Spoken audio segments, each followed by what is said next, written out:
Cute. Talk to me nice or you get the boot. Talk to me nice, don't talk to me crazy. Yeah, 10 out of 10. Yeah, you know I'm wavy. Yeah, talk to me nice, don't talk to me crazy. Yeah, bitch, I'm a don. Yeah, I'm not your baby.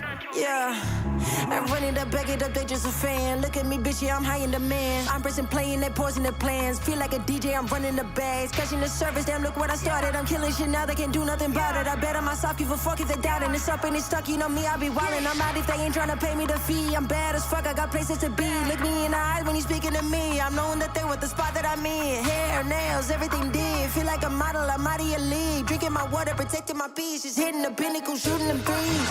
It's your bad, yeah, you know that. Take a picture, yeah, that's Kodak. I get in my bag, you know that. Been that girl, hit the throwback. It's your bad, yeah, you know that. Take a picture, yeah, that's Kodak. I get in my bag, you know that. You know that. Talk to me nice, don't talk to me crazy.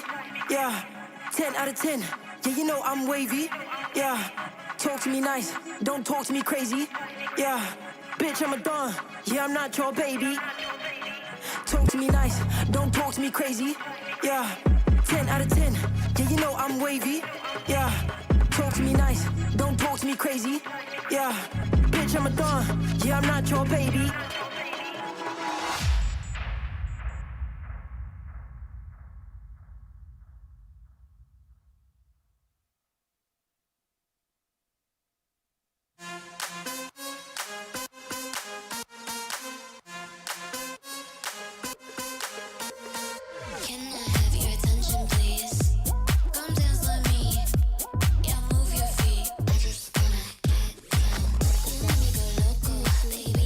Shimmy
매일 아침 오늘 뜰 때마다 네 미소 surprise shining back at me 네 눈 속에 find my peace and truth 믿기지 않아 came to love you 슬플 땐 꼭 기쁨으로 이해하시는 작은 것도 하나 When you speak your mind you let it show 그게 너의 most but cherish most Everything about you baby You make my sights go crazy From the highs to the lows You're the one that I chose 가끔 힘들어 보일 때 알고 싶어 네 맘이 어떤 모습인지 네 품 안에서 집을 찾는 나처럼 너도 가길 바래 Everything about you baby You make my sights go crazy From the highs to the lows You're the one that I chose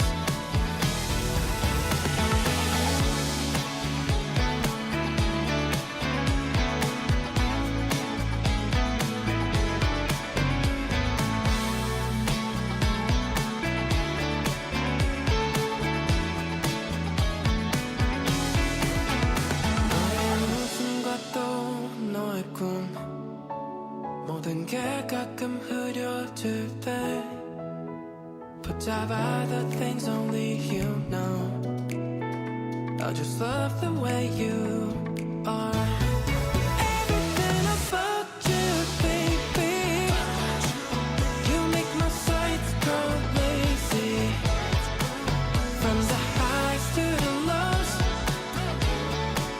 You're the one that I chose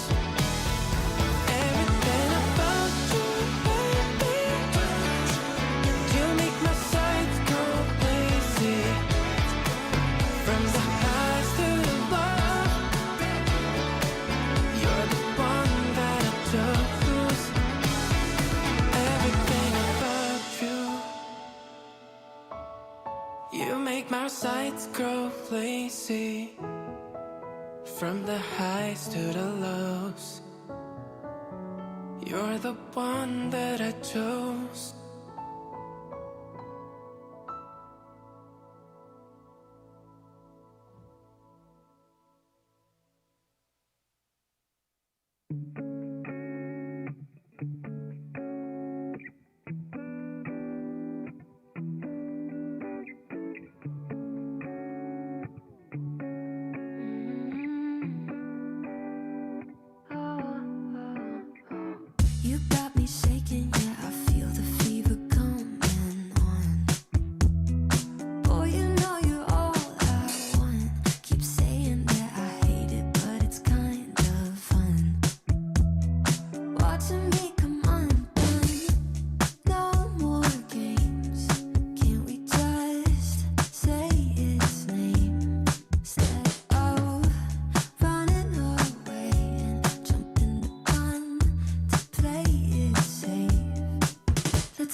I tried to shake it, find a way to get you off my mind. Really tried to draw that line. One look from you, I'm praying I could call you mine. Baby, you got my hands tied. No more games. Can't we just say its name? Instead of running away and jumping the gun to play it safe. Oh,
Lately I've been staring at the dark. Turn my inner demons into art. Struggle with the pain inside my heart. Wish I didn't care about what they say. What you want to say, what you want to say, what you want to say, what you want. Say what you want to say, what you want to say, what you want to say, what you want to say, what you want to say, what you want to say, what you want to say, what you want to say, what you want to say, what you want to say, what you want to no one.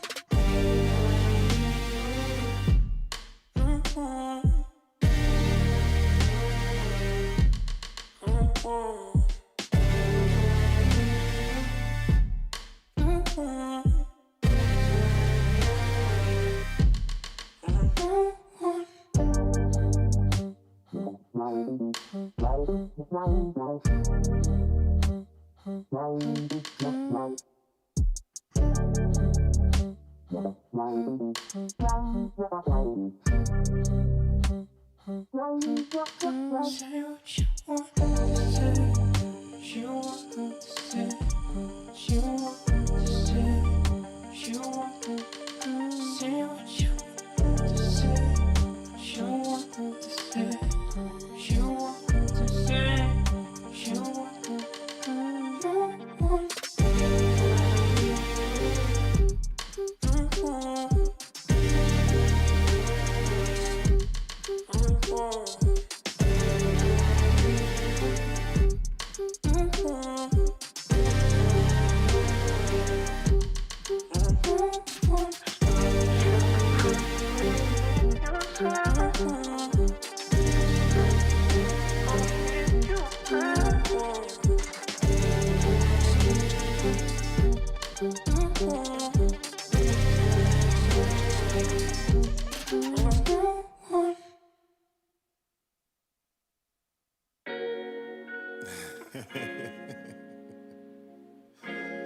Man, I just want to lay in the shade, get in those shade, you know what I mean? And pontificate on life. We vibing under the city lights, wherever the wind go take us. If it's good, we make it contagious. Said we vibing, laying on black sand beaches, thinking of what life teaches. So glad ain't fall from the deep end. Said we vibing under the city lights, wherever the wind gon' take us. If it's good, we make it contagious. Said we vibing, laying on black sand beaches, thinking of what life teaches. So glad ain't fall from the deep end. Said we vibing, even when the days feel low. Faith's gonna have that glow, already moving where they ain't think I go. Never show your hand on fold, keep that poker face shining, keep that hope and faith and face the fire. Ain't no trace of hate that you can find. If you say I'm hating, then you lying.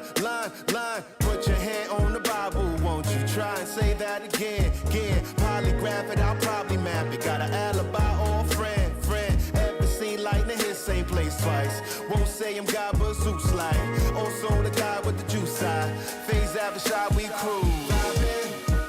Vibing under the city lights, wherever the wind gon' take us. If it's good, we make it contagious. Say we vibing, laying on black sand beaches, thinking of what life teaches. So glad he fall from the deep end. Said we vibing under the city lights, wherever the wind gon' take us. If it's good, we make it contagious. Say we vibing, laying on black sand beaches, thinking of what life teaches. So glad he fall from the deep end. Said we vibing and thinking about them things my mama told me. Courageous heart, it's pumping hard, got cold feet. All I gotta do is jump now. I'm afraid of heights, does that mean I'm afraid of the top now? Feel vertigo, how to make the place I live or trying to go, but I know what it feel like, how I be in this real life. Can't be complacent or complicit. Life's complicated enough. The destination is us. Why don't you go like we're numb? Vibing under the city lights. Wherever the wind go take us. If it's good, we make it contagious. Say we vibing, laying on black sand beaches, thinking of what life teaches. So glad he fall from the deep end. Said we vibing under the city lights. Wherever the wind go take us. If it's good, we make it contagious. Say we vibing, laying on black sand beaches, thinking of what life teaches. So glad he fall from the deep end. Said we vibing.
my mind, yeah. You gotta say something to get my heart back, baby. You gotta say something. My skinny jeans, your leggings. No two gon' do better. But you gotta love yourself first. Before I could be that brother. Grow a little, gotta search. Get in touch with your feelings.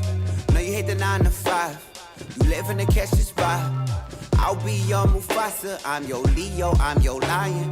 I don't really care about your hair length or your diet. No, you hate working and you working sick and tired. I can be the vibe, girl, the vibe that you trying to find. In my mind, yeah.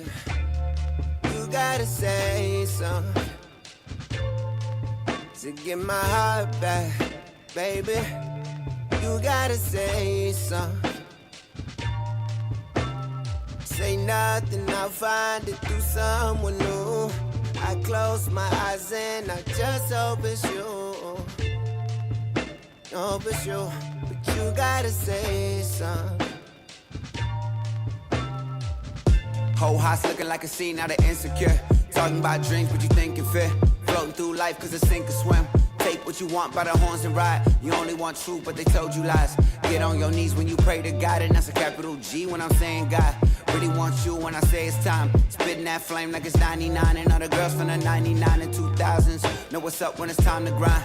You don't call or text me ever. Girl, I gotta see some effort. I don't mean no wine on Friday, but we chillin' watching Netflix. In my mind, yeah. You gotta say something to get my heart back, baby. You gotta say something. Say nothing, I'll find it through someone new. I close my eyes and I just hope it's you. Hope it's you, but you gotta say something. Lost too much, too soon to sit and keep quiet. Can't watch you walk out, you someone that I vibe with. No IG posting, we just moving in silence. Yeah, the mile a minute, and I finally found mine. Yeah, you gotta say something to get my heart back, baby. You gotta say something. Say nothing, I'll find it through someone new. I close my eyes and I just hope it's you. Hope it's you, but you gotta say something.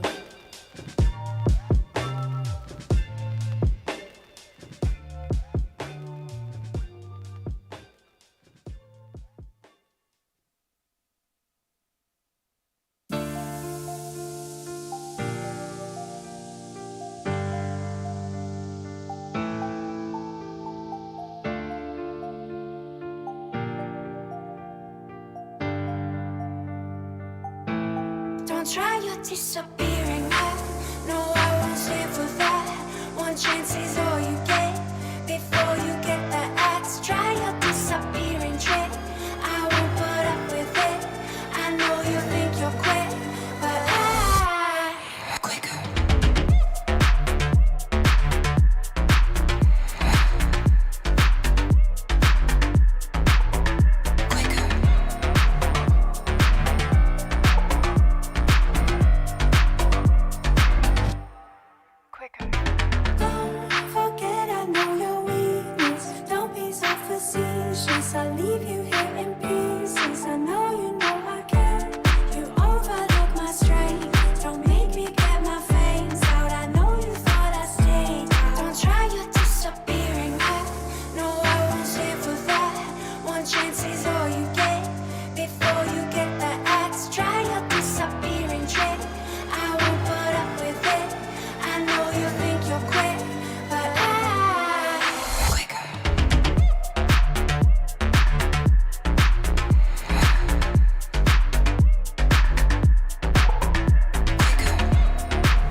You wanted to play an APT in Korea and you missed out. You missed out on literal paradise.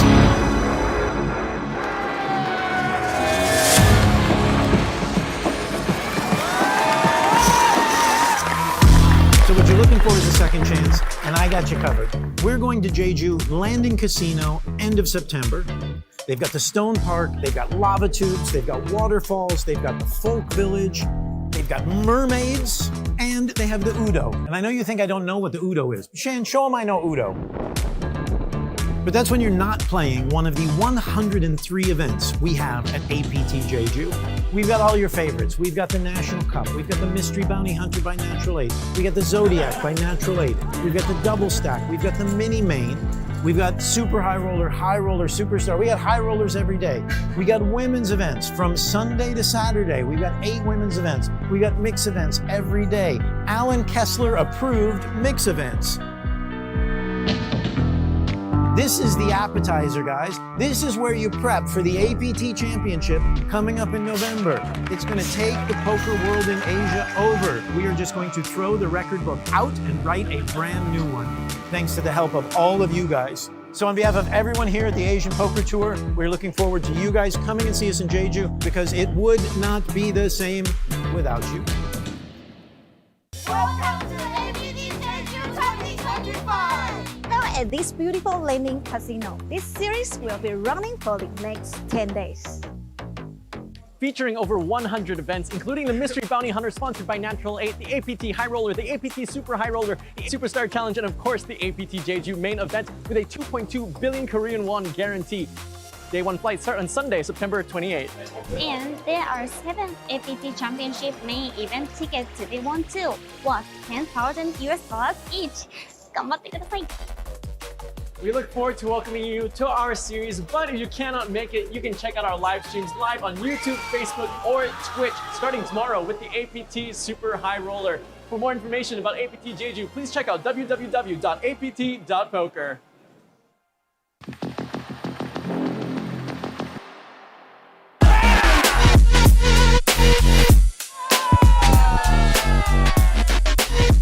I'm going to the APT Championship.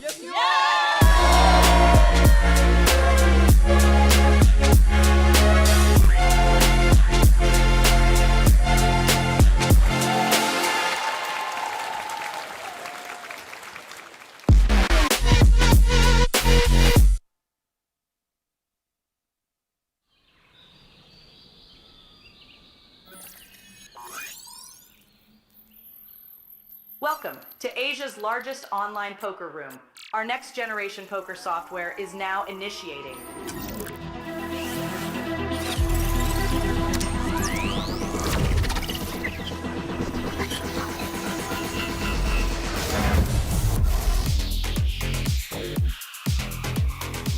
Elevate your online experience with a wide variety of poker variations to choose from. Get fully immersed with fun and social features.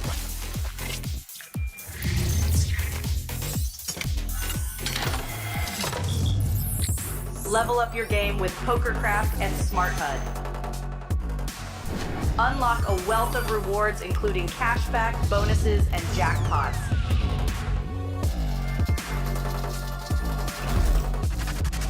Join world-class poker tournaments featuring some of the world's most renowned brands and the largest guaranteed prize pools in the world. Experience the best in customer service and hassle-free transactions for a seamless online gaming experience. With online poker available on all your devices, you'll be able to play your favorite games anytime, anywhere.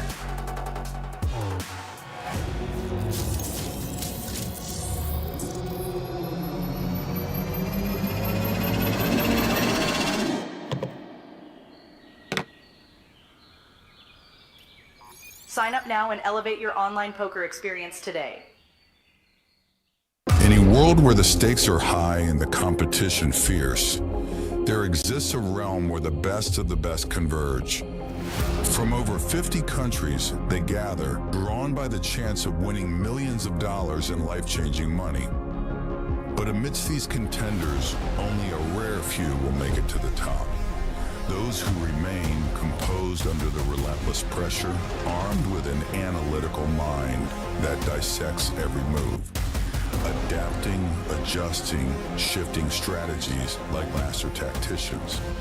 Under the bright TV lights and the watchful eyes of thousands, they take center stage. Is this the comeback we've been anticipating? In this arena, they are not merely players. to emerge champions. The APT Championship from November 14th to November 30th.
Hello and welcome back to the Asian Poker Tour here on our penultimate stop at Jeju Shinhwa World in South Korea. We have one more stop remaining for the year, and this is going to be a big one, Kyle. This is Jeju Shinhwa. We've been here last year. We've come back again. Looks like we're breaking records again. Yeah. Today, we are going to be covering the Superstar Challenge. That's a 25,000 USD buy-in. Still 16 players remaining. Yeah, starting strong here, playing all the way down to that first place prize, over 300,000 up top in this tournament. And we still got a lot of poker left to play. And don't forget the APT Championship ticket as well. We're giving away 8 of those this series. That's a 10,000 USD buy-in for the end of the year, November 16th, where we'll be in Taipei. And it's going to be a big one, 5 million USD guarantee. But let's take a look at some of the players that we're going to be covering today. We have Punat Punsri in the chip lead with 1.4 million in chips. This man just crossed 30 million on his Hendon Mob. He had a good month so far, I think. Yeah. This month, he has made 4 final tables with a win and a second place finish. And he's looking to take down a Superstar Challenge as well. Up on your screen, we do have our schedule. This is our live stream schedule up on Facebook, YouTube, and Twitch. Today, we are covering the Superstar Challenge final day. Today, they're playing the Super High Roller, and we'll be covering day 2 tomorrow at 11:45 a.m. local time. That's Korean time. Followed by a couple Thailand events, some Natural 8 events, of course, our main event coverage, and closing out the series, the APT High Roller final day on the 5th of October. It's going to be so much to do. We have some beautiful shots. Look at that drone shot coming in on the courtyard of Jeju Landing Shinhwa Resort. Of course, we have our previous winners here of the Superstar Challenge. They've all got to hoist that black 2D APT trophy. There we have Calvin Lee, won in Incheon earlier this year, Ding Bao in Taipei, and Matthew Wakeman in Manila. Of course, last time we were in Jeju, Joseph Chong was able to take this one down all the way in 2024. Who will win it today? Of course, Punat coming in as the chip leader into day 2. Let's see if he'll be able to hold on. We still have Bao Ding is still in the field. I think this might be his second APT. I do remember him, Taipei just came out in full force and crushed everything. He was on every single final table. Very, very experienced player. About 1.8 million. Yeah, 19 million, my bad, on his Hendon Mob. And he's third in chips, just shy of $1 million at 970,000, as you can see here on your screen. Yeah, a lot of familiar faces in our top 10. Tanasoran Sailor, you know, we see him all the time here at APT. Yep. And no stranger to being in the money, making these final tables, these feature tables. Of course, you might recognize Ricky Huang from Manila as well.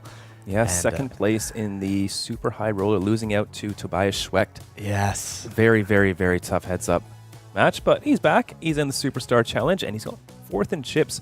Keep in mind, only 6 places paid out of the 40 entries. We are down to the final 16, so 10 unlucky players will not be going home with anything.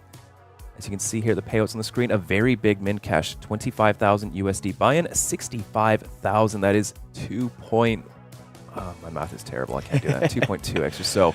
Yes. And then from there, it's almost a buy-in pay jump from 6th place to 5th place, and then it does become a buy-in at 5th to 4th with 318,000 as well as a 10,000 USD APTC main event ticket for 1st place. Yeah, the series is going to be the last APT live series where you're going to be able to receive one of these APT championship tickets. of course, you know, for the APT Championship event, I'm sure we'll be having some giveaways there as well. satellites, Yeah, something, yeah. exactly. But for in terms of series before that one, this is it. Of course, we started with 40 entries yesterday. Played all the way down to 16 here in day 2. Just 10 to go till the money, but with 32 big blinds average here, it's going to still be a deep tournament, 40-minute blind levels. Nobody is crazy short. I think 265K is our shortest stack, which is still good for over 10 big blinds. So nobody is really on that like verge of, oh my goodness, I need to shove. Yeah. Here we go. This is our featured table. Ricky Huang, Roman Harabek on your screen. Joseph Cheong, the most winningest player of APT history. And he is only $7,000 away from crossing 20 million on his Hendon mob. Also won this event 2 times. We have another player who's actually won this in this field, which is Joshua McCulley, won it at APT Hanoi Billions for first place. But that was a much smaller event back then. First place was only good for about 35,000 back then. Well, times have changed. Yes, they have. Setting records here. Tanasor Sailor also got 4th place in the Superstar and 4th place in the main event, as well as 2nd place in the single-day high roller just from Incheon last month. So he's having an incredible year already. See him keep it going. Spoke to him on the floor out there, and always happy. The wise friend once said there are cheaper ways to be miserable in life. But why not be happy and win some money? Let's find out if they can do it here. We get underway. Hand number 1 of the Superstar Challenge, day 2, top 16, playing down to our top 6 into the money, and then all the way down to a champion.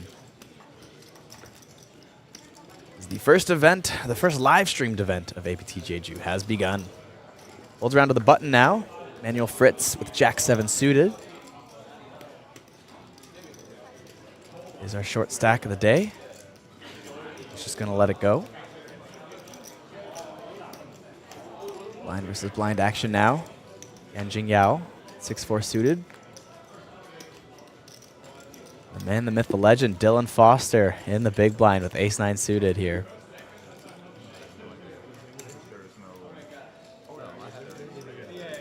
Hang on, just under 20 bigs.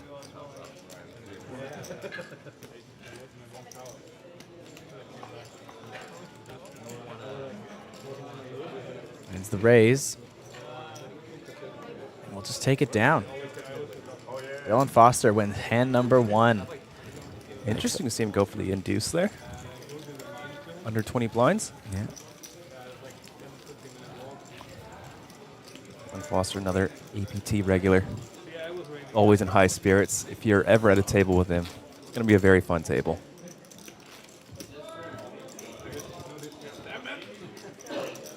There you have Martin Fritz on your screen there. Our shortest stack coming in, just 265,000 in chips, but no stranger to short stacks. He's sitting there with 3.5 million on his Hendon mob, and he's made 10 final tables this year, including 6 six-figure scores. Oh, ace-3 suited, pretty bottom of range for under the gun, but it is 8-handed. Can't imagine Roman shying away from any bottom of range opens, especially this far away from the money. Ooh. Interesting decision here from Manuel Fritz.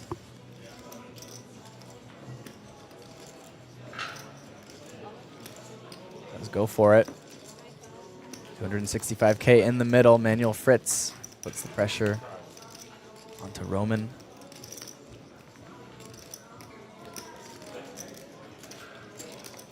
Probably can't call here. Yeah, just lets it go.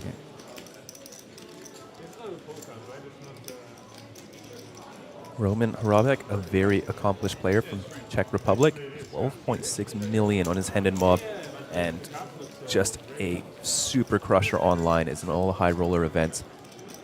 All the GG millions, he's always battling it out with the best of the best.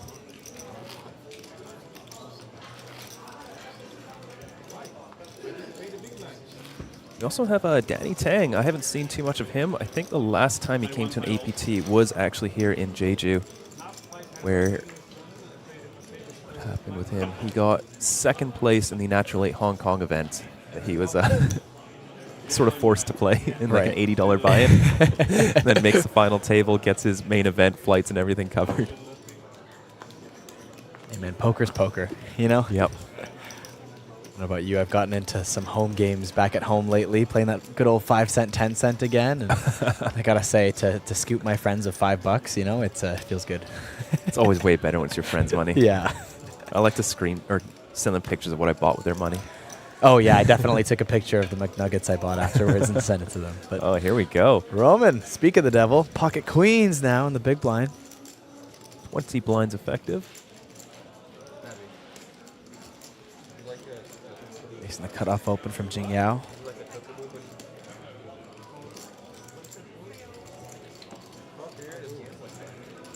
All in. Not going to waste any time trying to induce.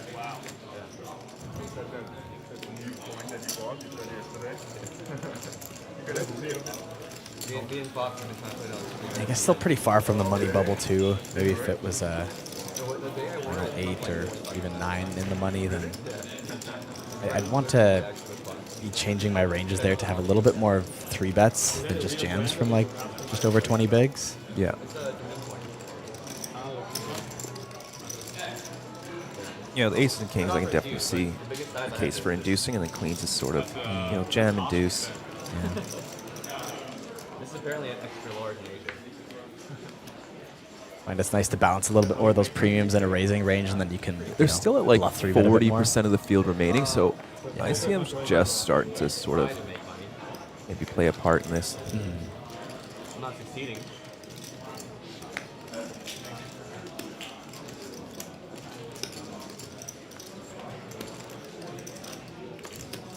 Hello and welcome all of you joining us on YouTube, Facebook, Twitch. So we've already got 131 of you tuning in. So good to see all of you. The black one and the white one. I mean, I would try one. But this is like a... I love free merch. I don't have space for like more I mean, if this is better than something else, I'd throw something else away. You know? Juan gets a walk. No, Roman lived and Roman Ricky lived. raised. Is that, yeah. Are you down on your investment? I got it like under 1 million. And they took it like 80 million. And now it's like... But like... Fritz has already climbed back up pretty nicely there.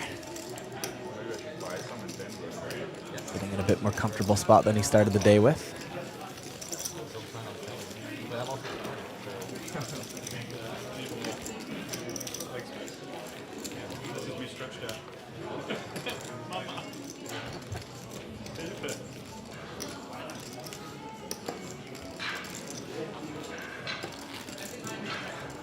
What are you looking at, buddy?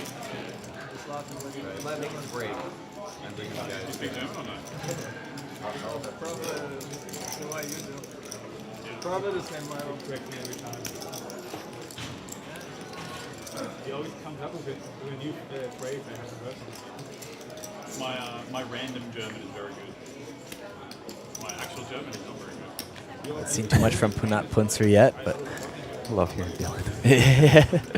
Was that him talking about his German there? Yeah. But my pretend German's very good. The real German's not. Well, Yan Jing Yao not pretending in this hand. Pocket rockets. Another gun +2. Fortunately, doesn't leave a lot of room for good hands from everyone else. Joseph Chung just going to let it go, and no action for Yan. 2.5 blinds at this stage of the tournament. Still good.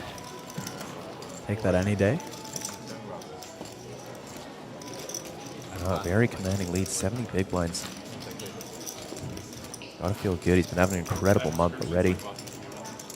Just to recap, Punat Punser crossed 30 mil on Hendon Mob this year, made 4 final tables this month, including a win and a second place finish. Just this month. He's back for more. Fabian as well, sitting there with 1.1 million in chips or so. he also had 5 cashes at Triton just this month as well. Wow. I don't know if somebody of us made a final table. He didn't win a tournament in 5 years. And well, getting risky. King 10 offsuit under the gun.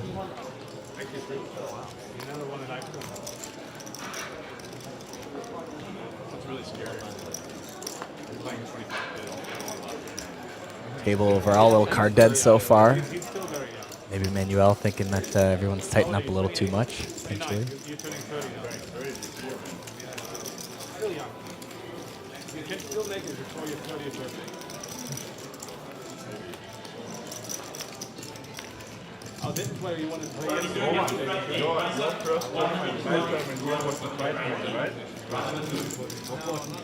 How was like the live? Was it like Red Bull display? I felt like I remember that from your interview. Well, yeah, that was actually before, right? When you put it like out the final table, it was like, oh no, I'll save it for a good one. Like really hard, like in that one street. You use that from the past, like you know, like one that's what you have to do to just move down like 4 months later. It's not bad, it's still really like that. They at least paid you out. JJ, good morning, Puck Cubs. What's going on, JJ? He won like 10 Yeah, our most active player at this table so far. Found himself another hand to play. Jack 10 offsuit in the hijack. He's going to run into another big pair. We've seen a lot of these in hand number 7. We've seen aces, queens, jacks. Well, I'm over 30, he's under 30, so I mean, I think that's the huge gap, you know? And well, second jam against Roman. Get it through once again. Well, no longer a shortest stack. Came in today with 265K. Has got himself basically a clean double, no showdown. Yeah. Yeah, the hangover, yeah. 3 days at least. The trick is don't stop drinking. That is fun. That is fun. I used to get drunk and sleep really well. Now I can play it like 1 beer. Like real shit. This is why you need 10 beers.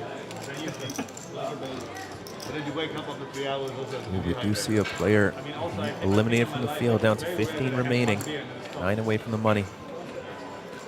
It's either 10 or nothing. There's no in between.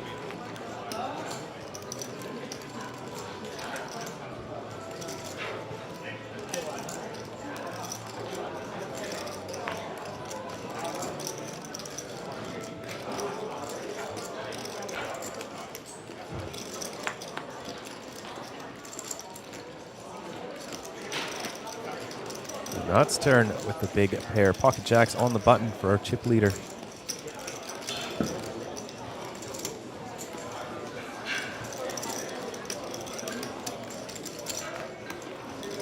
40,000 is the raise. Over to Ricky. Sorry, Yan. Ace-6 offsuit. We'll choose violence. Chip leader should be opening very wide. Looks like he is. Raises it up. 140,000 is the raise from Yan.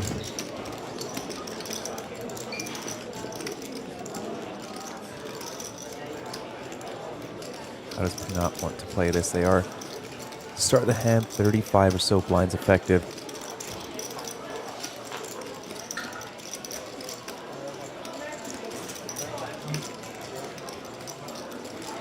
There's the jam. Doesn't want to let pocket 10s, pocket 9s get away.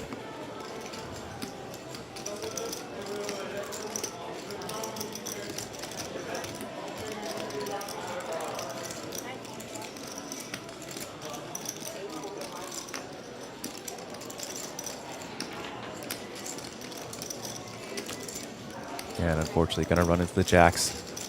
You're seeing a lot of jams on this table. I think 50% of the hands we've seen have been all-ins. No showdowns yet, though.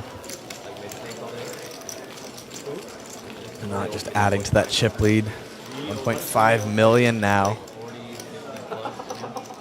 Looking to also add to the slew of caches he's on at the moment. That's not that far away. I'm 40, so I'm going to take close to it. Oh, shit. So you're almost there. Yeah. I'm already already tired of grinding, so imagine like being like 50 grinding. I mean, since last year, Something about tournaments when you get on that roll that you start to feel indestructible, you know?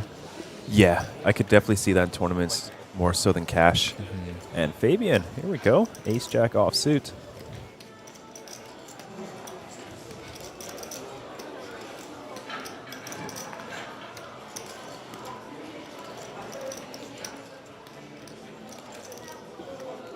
King Jack for Roman, probably just gonna let it go.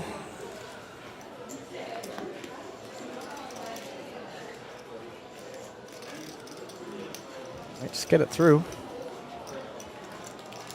Ooh, but King 10 suited for Mr. Foster in the big blind. It takes a look. Sometimes you can just jam this for 20 blinds. You do get to fold out like ace 10 off, king queen off, king jack off from Fabian.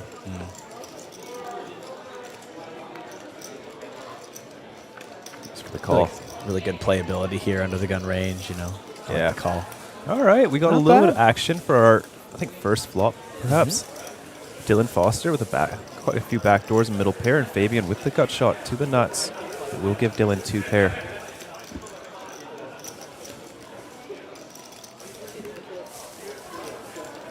Small bet under quarter pot from Fabian.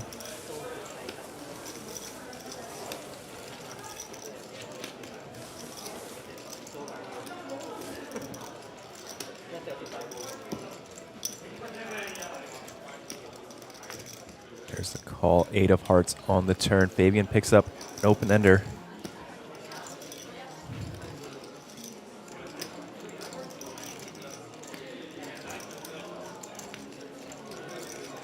Two SPR, the pot up to 160,000.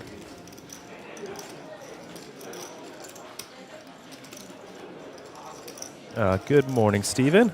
Hey. Hello, hello. It's your boy. Check, check on the turn. Deuce of spades on the river. Will give Dylan Foster the check mark if he can make it to showdown. Get up to about 500,000 in chips.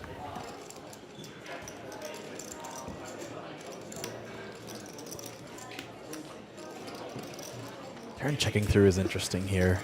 Wonder if you want to try to go for even a little bit of value here. You could probably block. I think small bet makes most sense because you just don't have that many bluffs on this board. You know, Fabian's never going to bet like 9s or 7s or anything. Yeah. Or I think ace, even jack, ace, king. I think, yeah, all those ace highs there too. Just also check it down. But tough to get paid from an ace high. Yeah, given like the turn card. Yeah, that's true. Right, you're eating king jack. Jack 9 got there. 8-9 made a pair. I think there's still enough combos of, you know, It was some quarter backdoor pot. stuff that Yeah, you're, it's like that you're jack calling with 7 of that just clubs. tries to get ace high to fold, and ace high finds a hero call and a small bet there maybe. Or Yeah. I think you have to size up a bit though to make it look a little bluffy.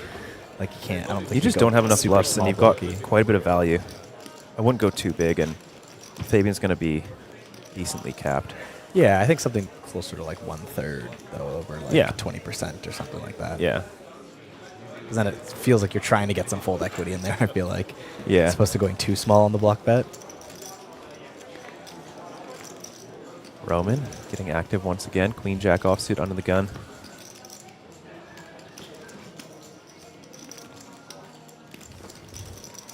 Joseph with a nice looking king 9 suited. He is in the +2 spot though. Lets it go.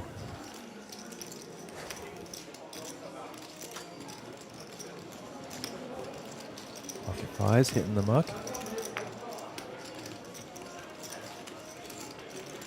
It's pretty defendable from Fabian. King deuce of spades in the big blind.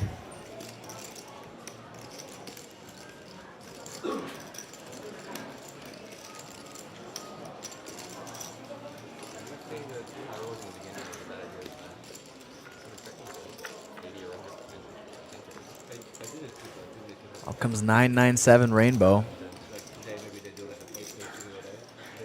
Both players have hands that are sort of adjacent to this flop. You know, Fabian's got pretty weak backdoor flush draw. Really no other connectivity besides that. And Roman with like backdoor double gut shot needs to go 10-8. Or no, 10 king. Yeah. It's also possible. I like the backdoor a little bit more if I'm Fabian, just because of like the 997 range under the gun versus big blind. Yeah, Roman's not It's a going to little have, safer. I think, any 9x offsuit besides ace-9 opening.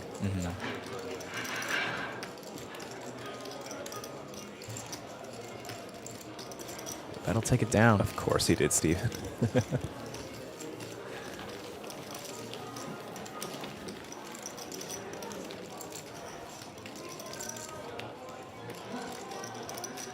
I think Dylan Foster is just has like 20 citizenships. I think that's it. Yeah. Just likes to have fun. Yeah. Fun-loving guy. At the end of the day, it's still a game. Yeah. Looks like Joseph Cheong's our new shortest stack at the feature table still, with 19 big blinds. Definitely not a small amount of chips. Still a lot of maneuverability. We'll see 9 more eliminations before we issue out our first $65,000 payday. And Joseph, speaking of, picking up the ace-10 offsuit in early position.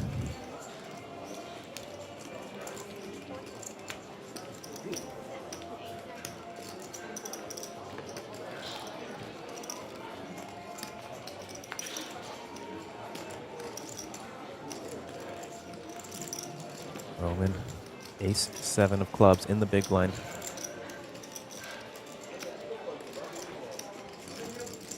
Team big blinds effective. Roman does cover.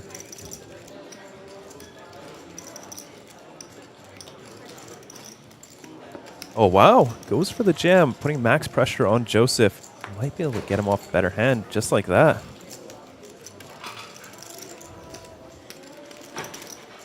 A lot of shoves this table.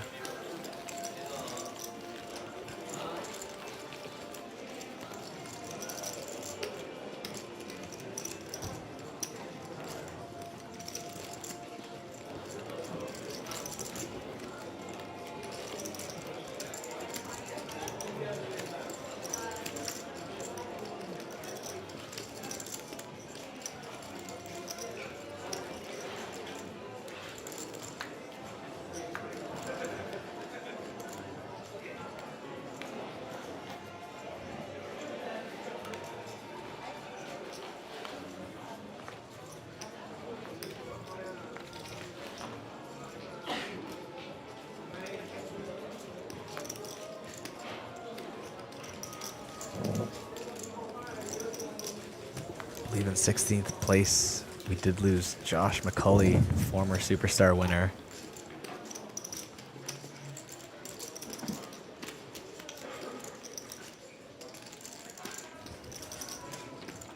Not a repeat today for Joshua. 15 remain, and pocket sevens now for Ricky Huang here. Blind versus blind. Once again, raising Roman's limp.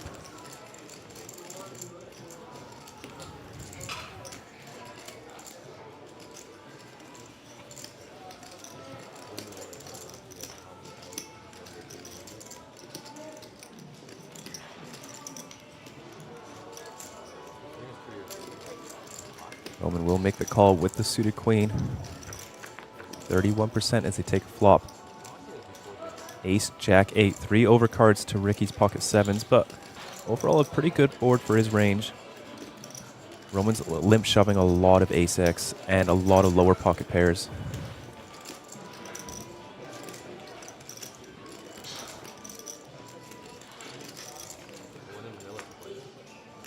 Another ace on the turn as the flop goes check, check.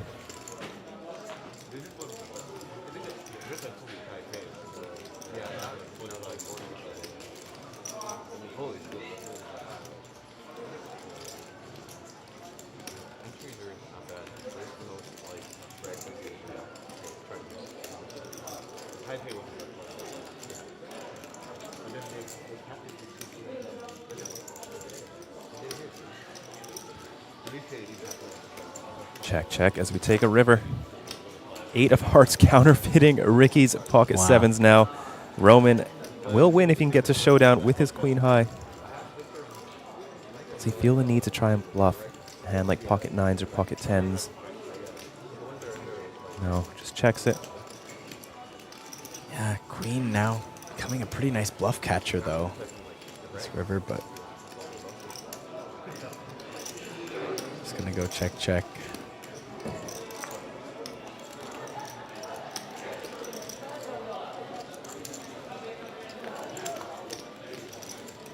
Surprised Ricky didn't go for it there. You don't have much worse than under pairs, and 7s is getting pretty close to the bottom of the ones that you're going to raise rather than just jam pre. Yeah. You don't have much worse, but like you're kind of either playing the board or pretty nutted there, so I guess it's like it's going to be polarized no matter what when you go for it there. I think you can still bet a jack on that river. Yeah. You can definitely have some 8x as well. Just check like down. You're just looking made to a get boat. called by like king high, queen high with betting the jack, or Yeah. yeah, I guess so. No, you're down to the river. Jack needs to get some value.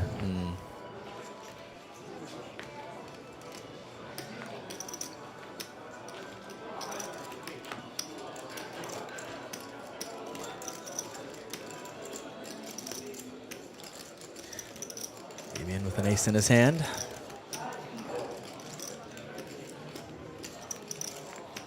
Side's not good enough from the cutoff. There are 3 shove stacks, so maybe that plays a little bit into it. I guess Ricky's a little bit more than that. I don't know. I think ace 3 is decent for how many chips he has. You don't mind folding to the jam, right? And it blocks their jamming range a lot too. It does, so. yeah. Another blind on blind pot. 10-8, 9-6, 2 similar looking hands. 8-4-3. Ricky moves into the lead, or maintains his lead, but improves it with top pair.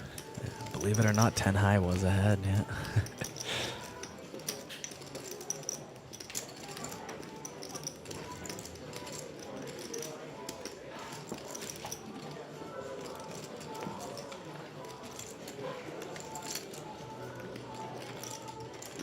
Now top 2 for Ricky. Out shot now for Joseph. Picks up even more outs on this turn.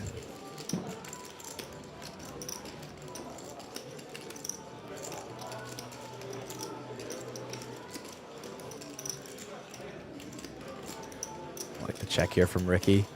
It'll be hard to get value from a lot on this board. Might just induce a bluff out of Joseph. Oh, I'm actually shocked to see it check back from Joseph there.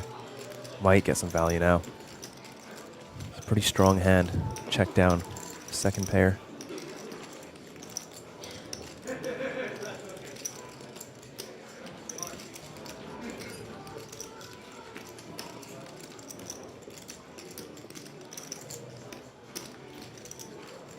See if Ricky gives him one more chance to bluff.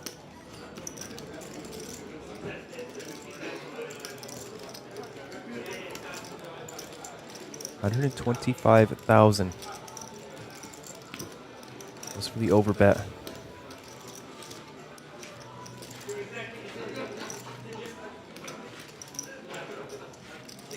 An odd bet. Joseph. Gonna think about this one. Makes the call. Wow, max value. Yeah, it was very weird. The overbet on the river. Joseph thought it didn't make sense. Makes the call. Unfortunately, spikes that 9 on the river. And is now down to just 7.3 big blinds coming into the small blind Nick's hand.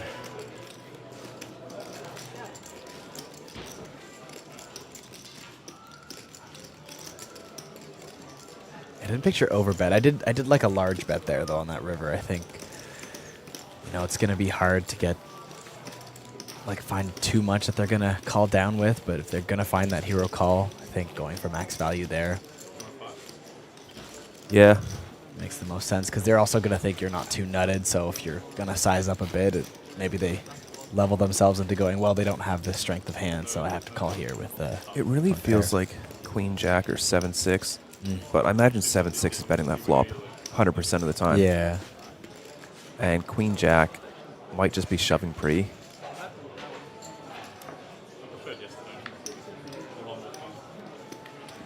All right, Manuel Fritz, ace jack offsuit under the gun.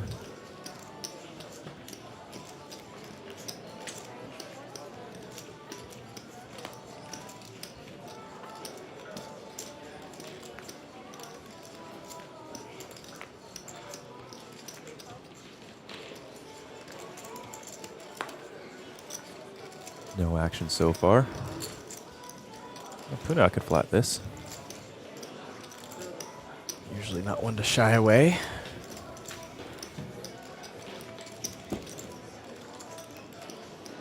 He's along for the ride.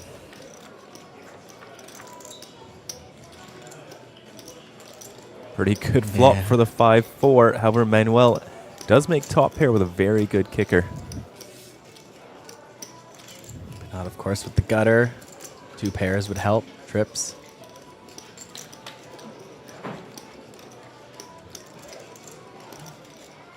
Quite clear outs versus a 20 big blind under the gun raise. 45K is the bet. Sizing up a little bit, getting close to half pot.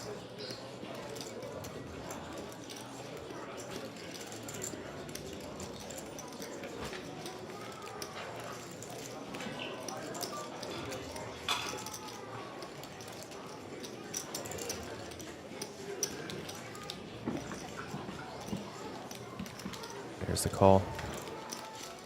200,000 in the middle. Manuel only has 360K behind as we see the deuce of clubs on the turn. Does not go for a lead here. He has a lot more 5x. He can put in something very small like 1 or 2 blinds because Manuel's probably going to be checking back this turn at a very high frequency. Looks like he's considering going for the lead. It's going to be a tough spot for Manuel. Let's see what sizing. It's a quarter pot. Was it 75? Oh, it was 50. Yeah. Well, definitely can't fold. Ace jack here. Even supposed to call some king highs here. 2 flush draws out there. He might just ship it. See how Manuel plays this. Doesn't have a heart or a club in his hand. There's the call. Go to the river. 1 SPR. 6 of hearts changes basically nothing. Oh no, it's the a heart. front door flush draw gets yeah, there. That's pretty big. That might allow Manuel to get away. Yeah, ace of hearts on the board. Looks really good for Nuts range.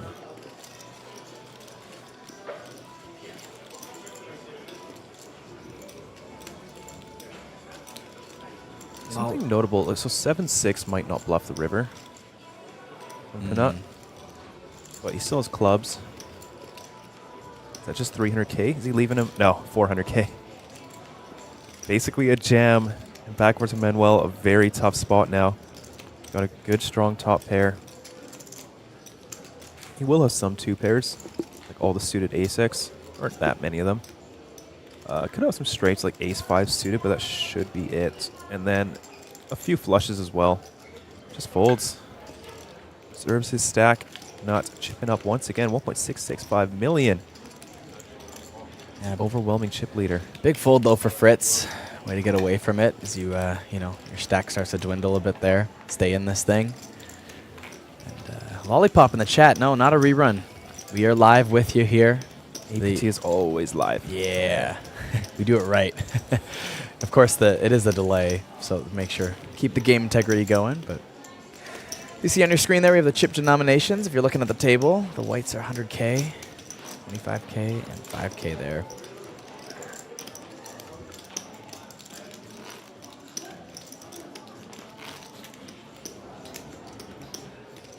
We're down to 14 players now. No eliminations at our feature table, but on the other table, we have lost 2 players already.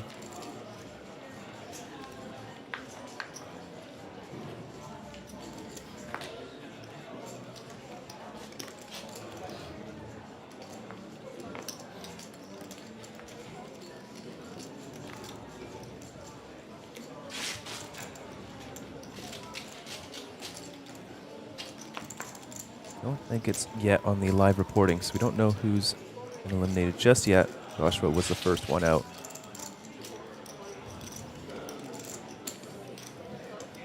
We have the open here from Ricky Huang. Jack 10 off. We'll just get it through. You know, Joshua McCulley can't feel too bad for him. He's got 2 second-place finishes this month, good for $47,000 and $226,000. $270,000 in cashes this month already.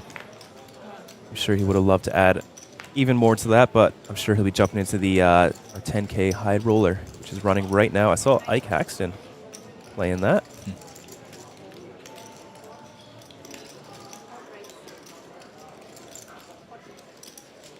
A bit of a star-studded field here in Jeju. Very fun spot to be playing. You got the island. Yeah, the landing casino is just absolutely gorgeous. This entire island is worth at least a couple weeks of your time to travel around. Get yourself some Jeju orange juice. It's unbelievably good. I think Yan is in the big blind, right? This hand? Yeah, trying to figure that out. Let's see here.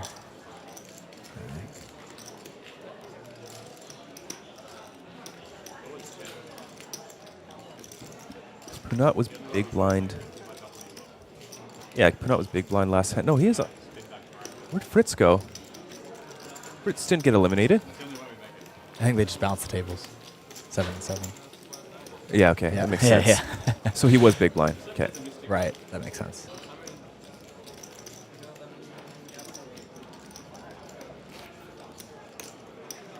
Just wait and see, buddy. All right.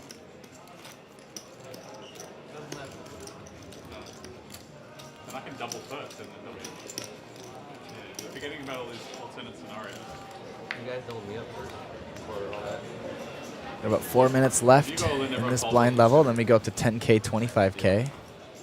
And as always with a big blind ante. Isn't that for me?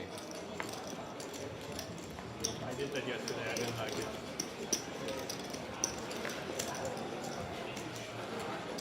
You just got unlucky. But you knew you were good.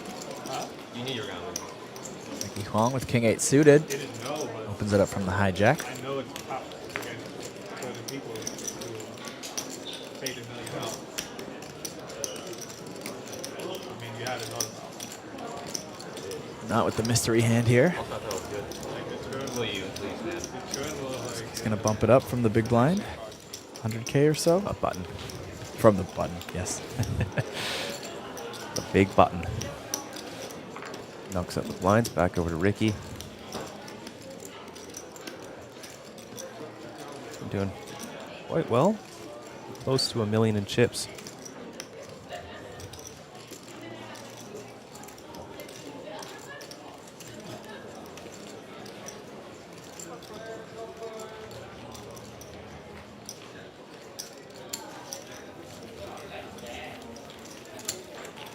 Not takes it down. Didn't even look at his cards.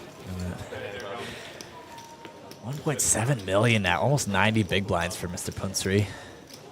Absolutely killing it. Bobby, this is the one you're doing me I mean, I'm not going off Punat.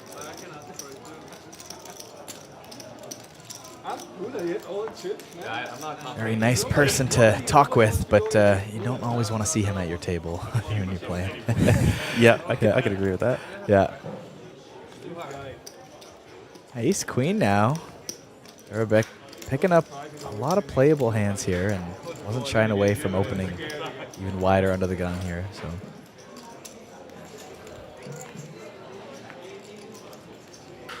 100% be getting in the action with this hand. King Queen suited now for Punat Punsri. There's kind of real hand other than that pocket pair we saw from Punat.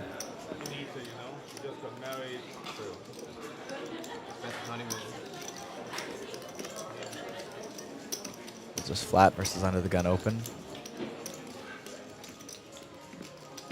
Does Fabian want to make it multi-way with 7-5 suited? Certainly does.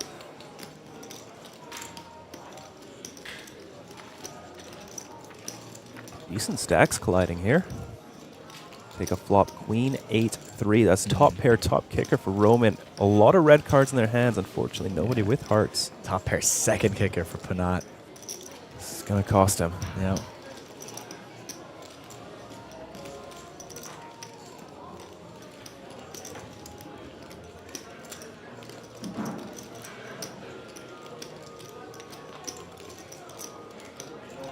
Roman does check his top pair, top kicker over to Punat.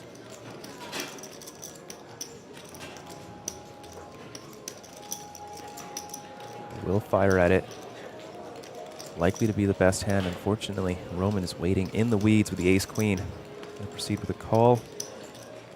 Check raise.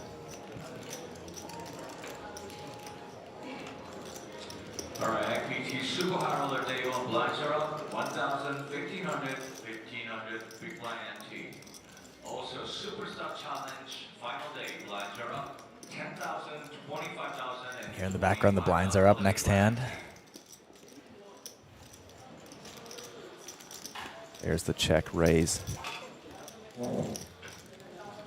150K. Quite small relative to the size of the pot. A lot of Punat's hands don't have too much equity. And if you go too big, you're isolating yourself against, flush draws and sets. The occasional cooler like this. 150K, keeping a hand like pocket nines with a heart. Maybe like 8-9 of spades, something like that.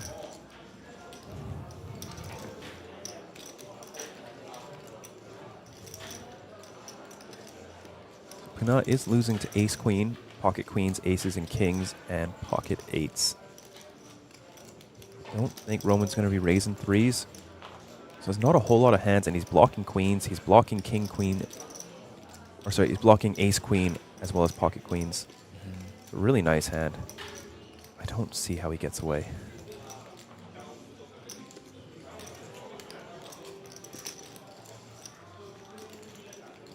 There's the call, 450K in the middle as we see the jack of diamonds on the turn.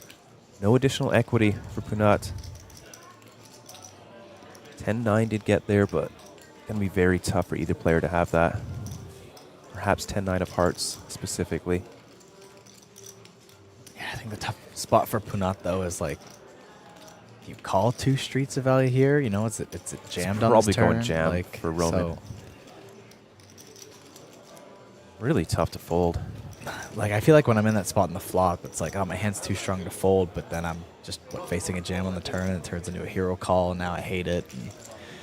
It's better than shoving, though, on the flop. Sure. Right? At least this way, he still has some hands that are almost dead against you. Maybe he just goes nuts with, like, ace 9 with the ace of hearts. That hand's not doing very well against you. Yeah. Oh, we got Kiwi Special back in the chat, too. Hello, Kiwi. Welcome back. Just in time for a very fun spot, too. Super Crushers, both each in their own right. 43 million in live earnings between the two of them.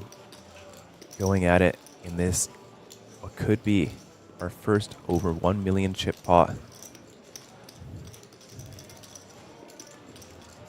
Very, very, very tough spot for Punat. Yeah, already thrown in a couple time banks this hand. Getting the count now. Not having a heart is nice. Although it's kind of tough to have a heart. Is he flatting king, queen off? Maybe. He does cover.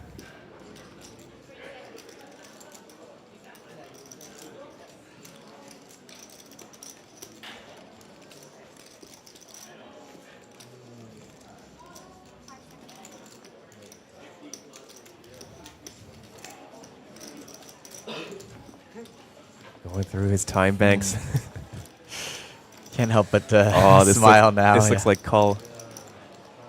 Oh, that looks like fold now. I can't tell. I mean, I think I've found him, like, this is purely... There we go. There it is. There's the call. There's the call. It's going to get the bad news. A cooler top pair top kicker versus top pair second kicker. Punat down to just 3 outs. Roman could be up to 1.3 million, which will probably be good for the entire chip lead of the entire tournament. If he can fade 2 kings.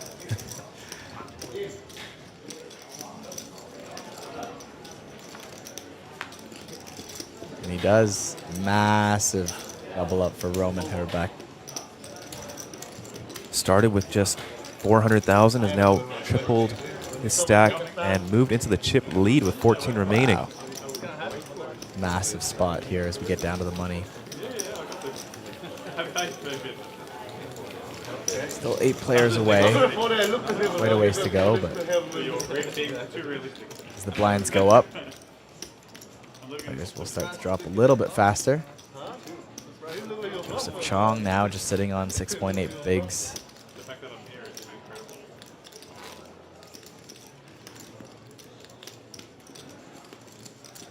Well, you gotta pay him, man. Imagine you fold and his jam becomes like pointless. I swear I didn't. You just had one better. Someone asked, is this considered a low stakes tournament for Punat? I think 25K is still no. big. Yeah. No, Punat plays some very small tournaments on the side as well sometimes, so he'll be in like the $500, the 1Ks, so that would be a low stake tournament to Punat. I will forever let my legacy live on as me being able to knock him out of like a $200 buy-in tournament.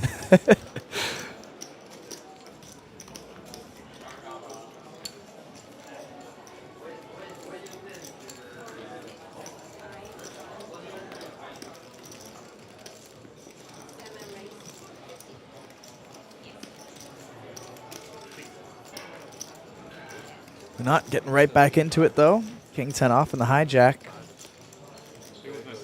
Ended by Roman Harabek.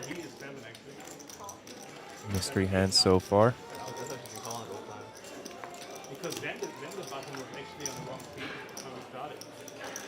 All right, gut shot for Punat. Still mystery for Roman. Pretty connected board though. It's a decent chance he hit this in some way. Pretty tough not to have a gut shot at least on this board. Nonetheless, I still think it's a great spot to stab at it. Standard C-bet, you've got your gutter.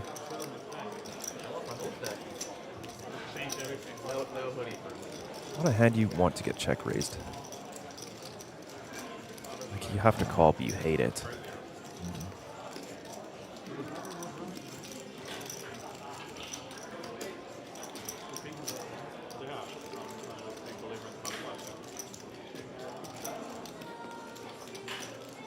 This feels like a raise. Feel it. Yeah, right? No, there's a call. Even keeping us on our toes in here. He's balanced his vibes out. Yeah, I like that. 10 on the turn. Punat hitting a pair now. Should slow things down a little bit. Can't see Roman leading here. No. Don't think this card is good enough for the big blind.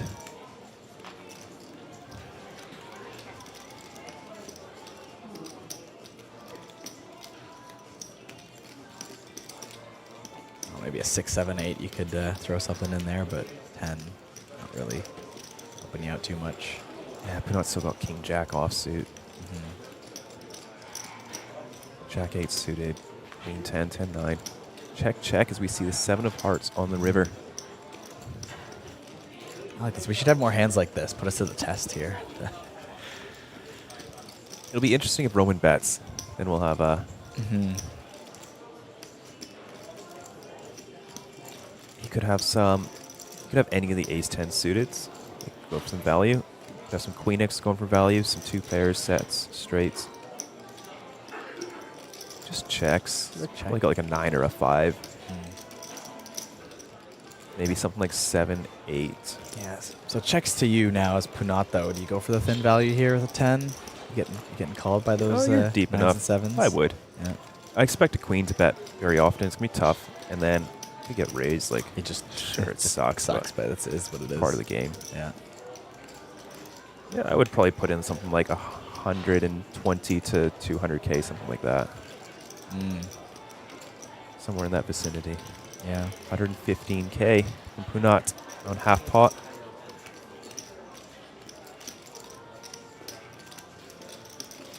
Dylan Foster still in the tournament. He is, and he's on this table in seat number 1.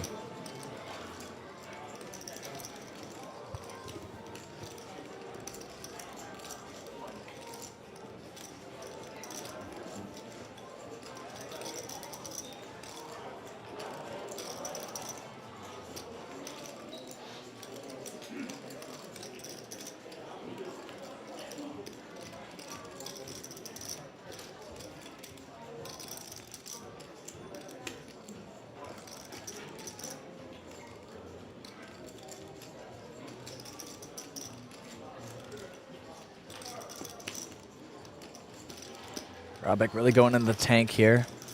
Looks like he's going to make the call.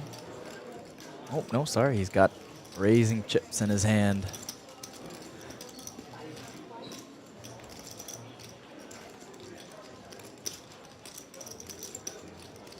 Bumps it up massively, 525K. About half his remaining stack. I think if you're Punat, you just let it go now.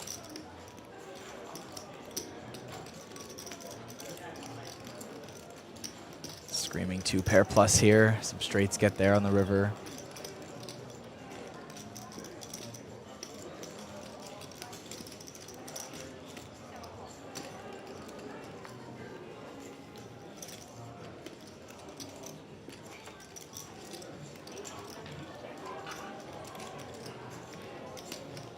But he makes the call, and it is a straight for Herbeck. We now see has Jack 8 and that little mystery hand we got to play there. Punat. Massive call. Was our chip leader, now crippled down to 500K. Still sitting in the middle of the field, this feature table at the moment. 20 big blinds, but miles away from where he was just a few hands ago. Absolutely pivotal hand there for Punat.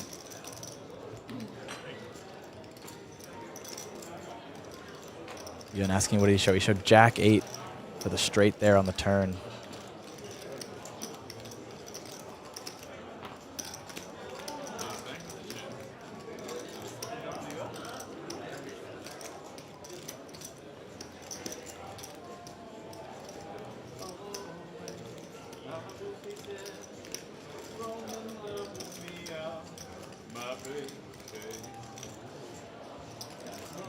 Still 14 players left. 8 to go till the money.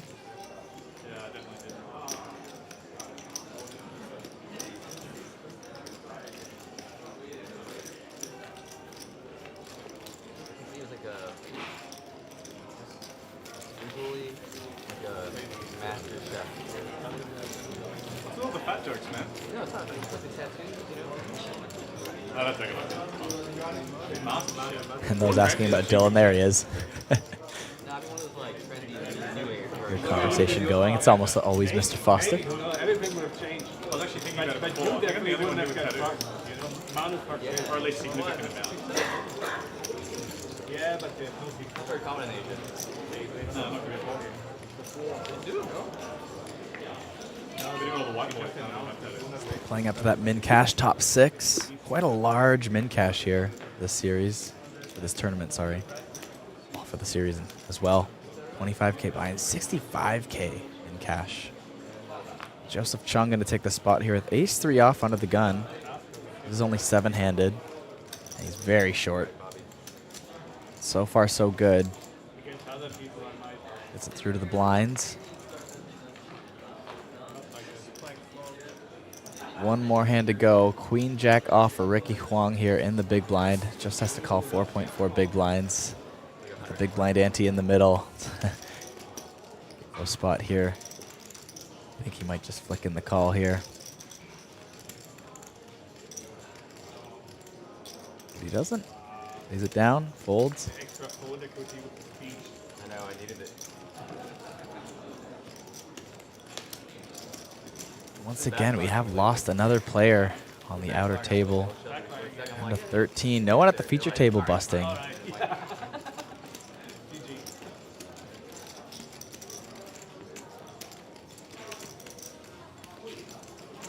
We had Joshua McCulley, who was eliminated earlier. I think we're missing an elimination here, but do see that it was Lazoninkas, who has also busted the tournament. I believe he was our 14th place bust out.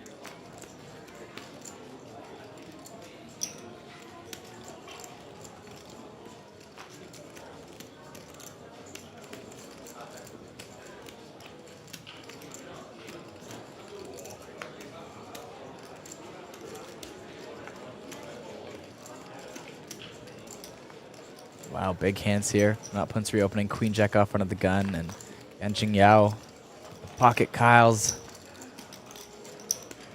bumps it up, rebets it, and gets it through.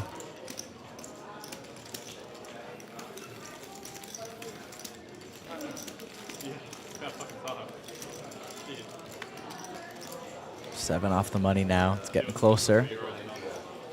Almost 1 and 2 players will make the money. Pretty much, maybe. You act like every color. You have gold one. Yeah, but he won. Apparently, Evie has gold.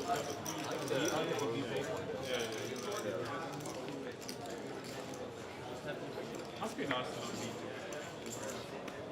So fulfilling the life money. Gets married, life's good.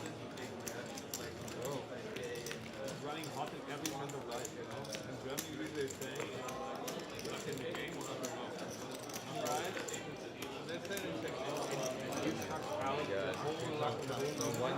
say Ace 10 suited, pretty hand for Joseph Chung here. Once again, blind versus blind. We're not open face shows the 9 deuce. Folds to the short stack jam.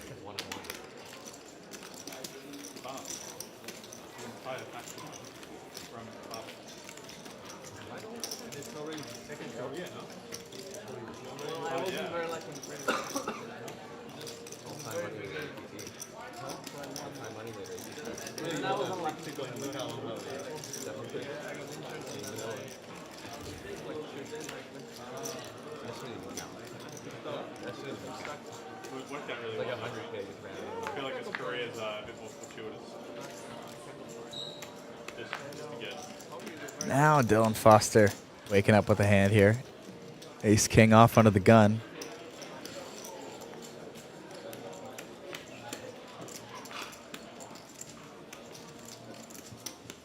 Sitting on about 15 bigs here.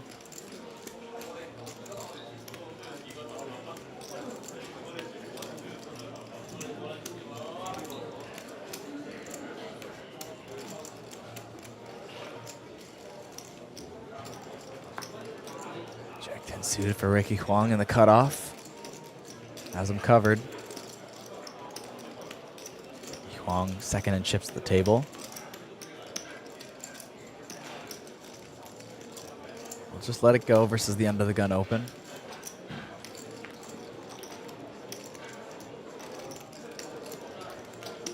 Yan Jing Yao at the bottom of range hand here, 4-3 off. I'm just gonna let it go. Dylan Foster gets one through.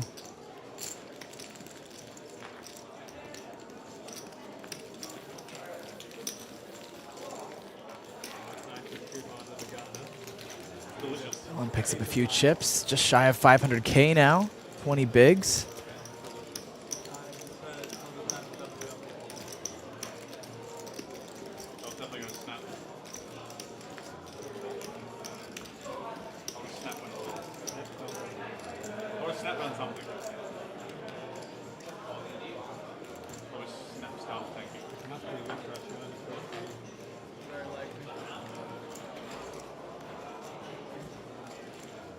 And now it's Fabian's turn with Ace King. Just moves one over. Under the gun again. Opens up.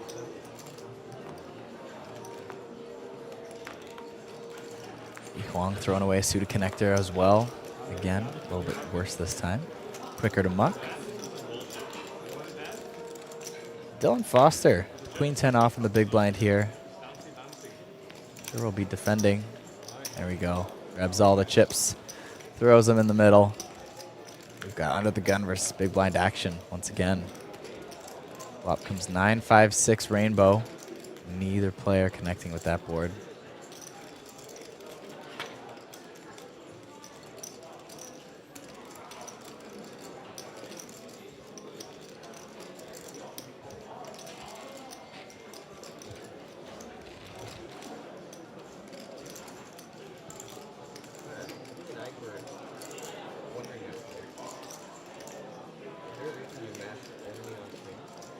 Get a check from Fabian.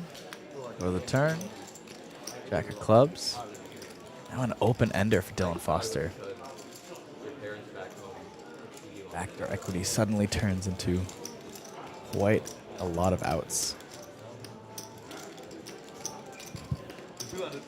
Flop is check 2. Can't be discounting queens and 10s as part of those outs.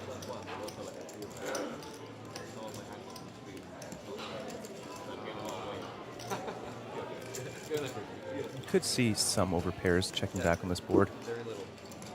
Overall, I'd be pretty happy hitting a queen or a 10. We'll go for a nice big bet, 90,000 into the middle.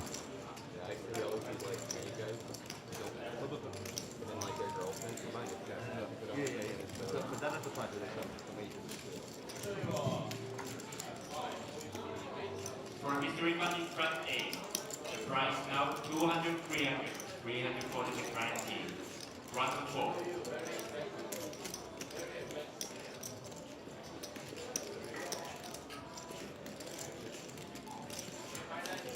Is that a raise? Wow. Did not expect that. 9, 9, good.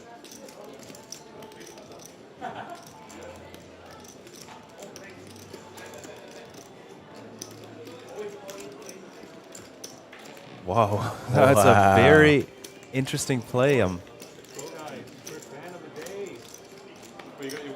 But does get Dylan fold. A lot of equity there on the turn. Chanting something there. I didn't quite hear what he said, too. Almost bragging about that hand there at the end. Yeah. Fabian really feeling it right now.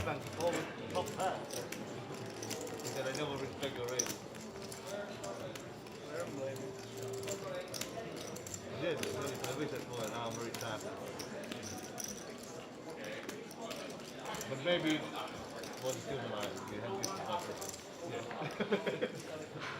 No one else was too big one either. I feel like a lot of you like want maybe someone like to start in the big one, but no one wants too big one. No. Yeah. I have just those 0 big ones.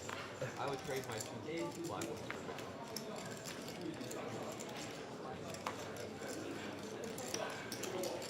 Those 2 trophies I really want. The big one? Yeah, the big line.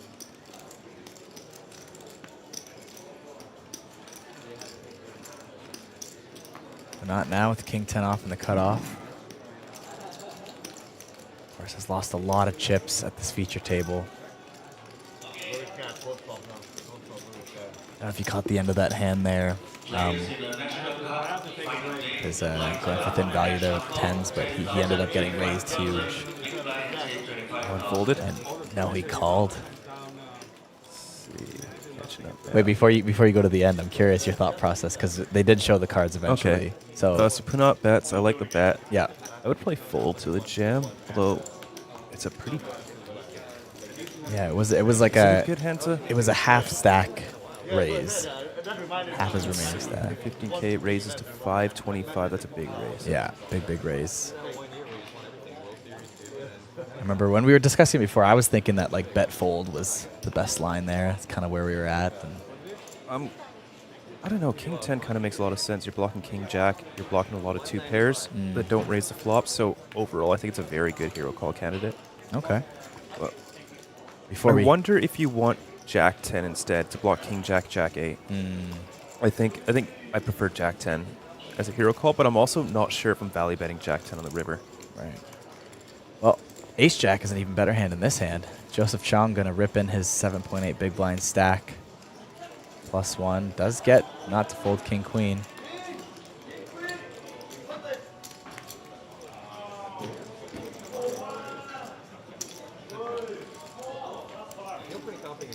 Joseph Chong getting through another all-in spot pre-flop. Tripping up very nicely. Was down to just 5 big blinds there. Has doubled up since then just from getting people to fold pre-flop. But yeah, Roman ended up showing the turn straight. The Jack 8, yeah. Yeah. Yeah, that's why I think Jack would be a little bit better of a blocker than King 10. King 10 might block hands like King 9, King 5 that do go for the check raise bluff. I'm not entirely sure on that one. Right. I do think having a 10 is a very good card, though. A lot of hands that don't raise the flop are going to make like a 2 pair that could go for some value. Queen 10s, 10 9s.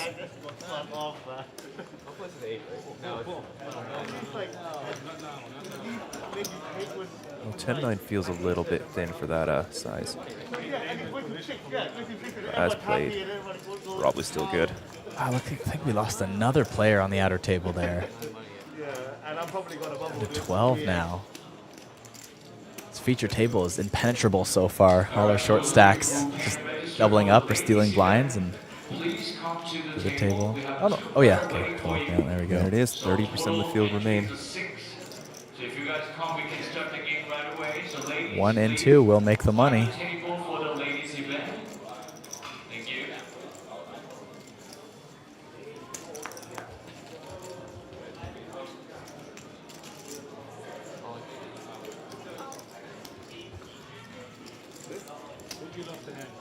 Another shove gets through for Joseph Cheong, 280,000.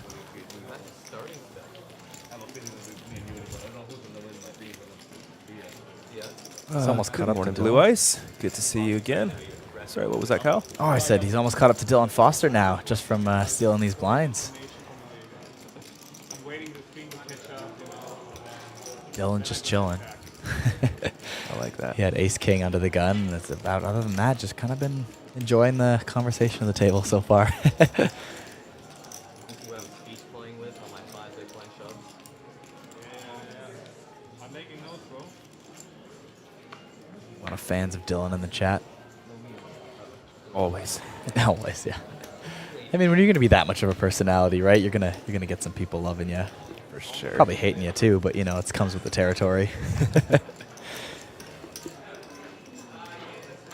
Queen Jack offsuit, raising it up under the gun. They are 6-handed, so this is technically the low jack, I believe. Pretty bottom of range, but versus a min raise, tough to fold a suited hand. Sorry, just the love for Dylan Foster in the chat is getting a little bit graphic. I wasn't expecting it when I looked down. Oh, man. Here we go, another flop. 135K in the middle. 10, 6, 5, 1 heart, 2 diamonds. No, either player connecting.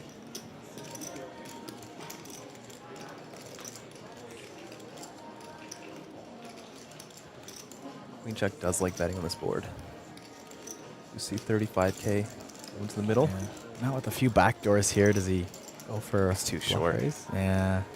It's only about, what, 2 SPR left? And you but also not have even, yeah. way better hands here. You can just use diamonds. I don't think you need to be. I guess monotone drawing board would make more sense here for backdoor bluffs. Monotone? Sorry, rainbow. Yeah. Yeah. Warming up. First stream of the series. Just not enough of a hand to continue with for Pinot Yeah. in any form. I mean, if he flopped the flush, I think it's a good bluff too. It's it's not bad. I wouldn't, let's get flop somehow. Yeah, then you might get one.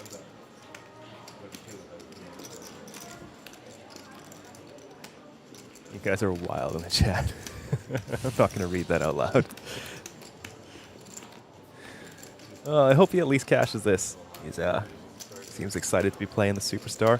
I think he was at Triton. I saw one entry on his hand and mob for the 7.5K main event. I think he min cashed. Yeah, it's funny. It's not way more than me. It feels way worse.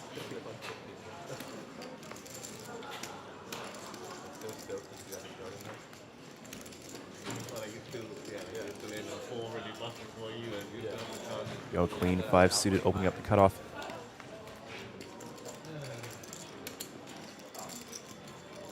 Already one of the loosest players at the table, and now with the chip lead, gets to really expand his range.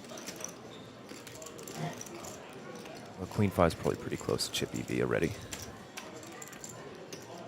And will get shoved on again.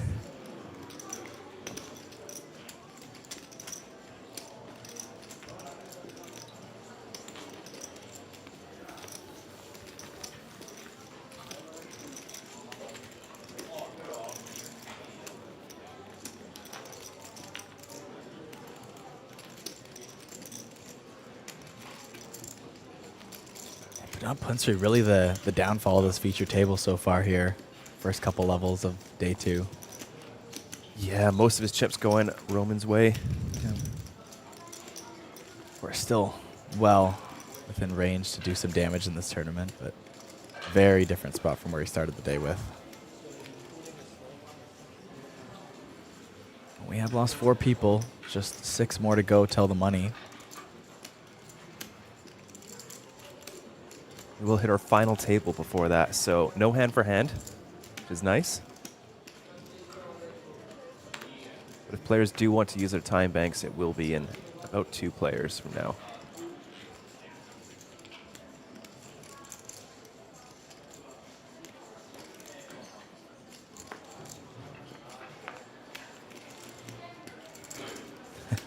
Liam saying Fabian is also an honorary Aussie. Punat can come too. He seems nice. Are you Punat just- is very nice. Are you in control of Australian immigration there, Liam? If so, I'd love to come by as well. Seems like it's fun down there. Nice flat from Yan. Most players don't find that. Dylan will get in the There you mix. go. Jack 6 suited.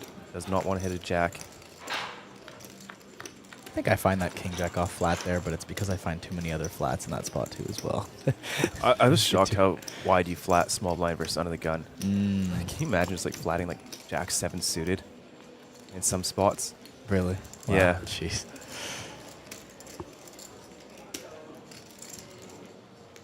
Lines check through Fabian under the gun, but in position here post flop. Well, I've already been, Liam. I spent 3 years in Oz, mostly Melbourne. Loved it. I miss it. You spent 3 years there, eh? Yeah. Wow. I knew you'd been, but I didn't know it was that long. Couldn't leave. Oh, I haven't been yet. I think if I can attach it to my next APT trip somehow. Oh, that'd yeah. be great. I think either before or after the APT Championship Series in Taiwan. That'd be nice. It's your son's birthday party and you're making focaccia. I'll be there. Oh, I do miss the banter. That's great. But back to the poker. No one with really anything here. Jan, with the best of it, with his king jack high, is going to take a stab. Interesting spot here. Gets it done. 750K in his stack. Which is slightly more than half of what Not started the day with. 1.4 million.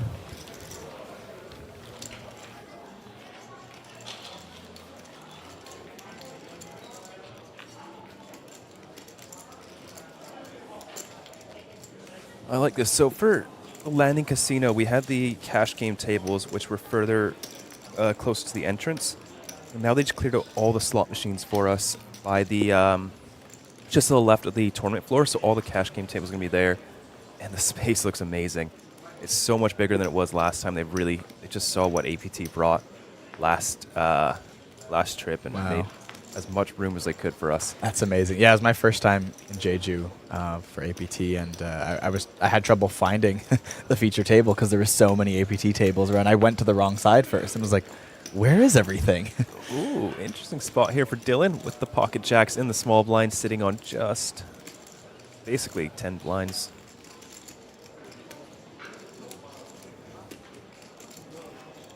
Goes for the trap. Might get some action from Fabian. 4 deuce off. Consider raising it up. It'll be pretty tough not to fold out a better hand when you're sitting there with 4 deuce off. So there is merit for it. And there's the raise. Let's see what Dylan does. It seems like one of the spots where you just jam, but Fabian's not really doing this with like King Queen. King Queen's just jamming itself. Right. So it's pretty unintuitive, but like hands like jacks, 10s, 9s even just really don't need that much protection because Fabian very rarely has 2 overs. Right, you're just either dominated or being bluffed or Oh, I something. love that. Dylan finds Wow. the call. Yeah, like you're getting it in versus hands that you're flipping with like ace king and aces, kings, queens. And then the rest of the hands that you're doing very well against, like 8s and below, and are just shoving. Right? The queen jack suited shoving, king queen off is shoving. And flops top set, and Fabian does catch himself a little bit of something. Bottom pair. Does only have 3%.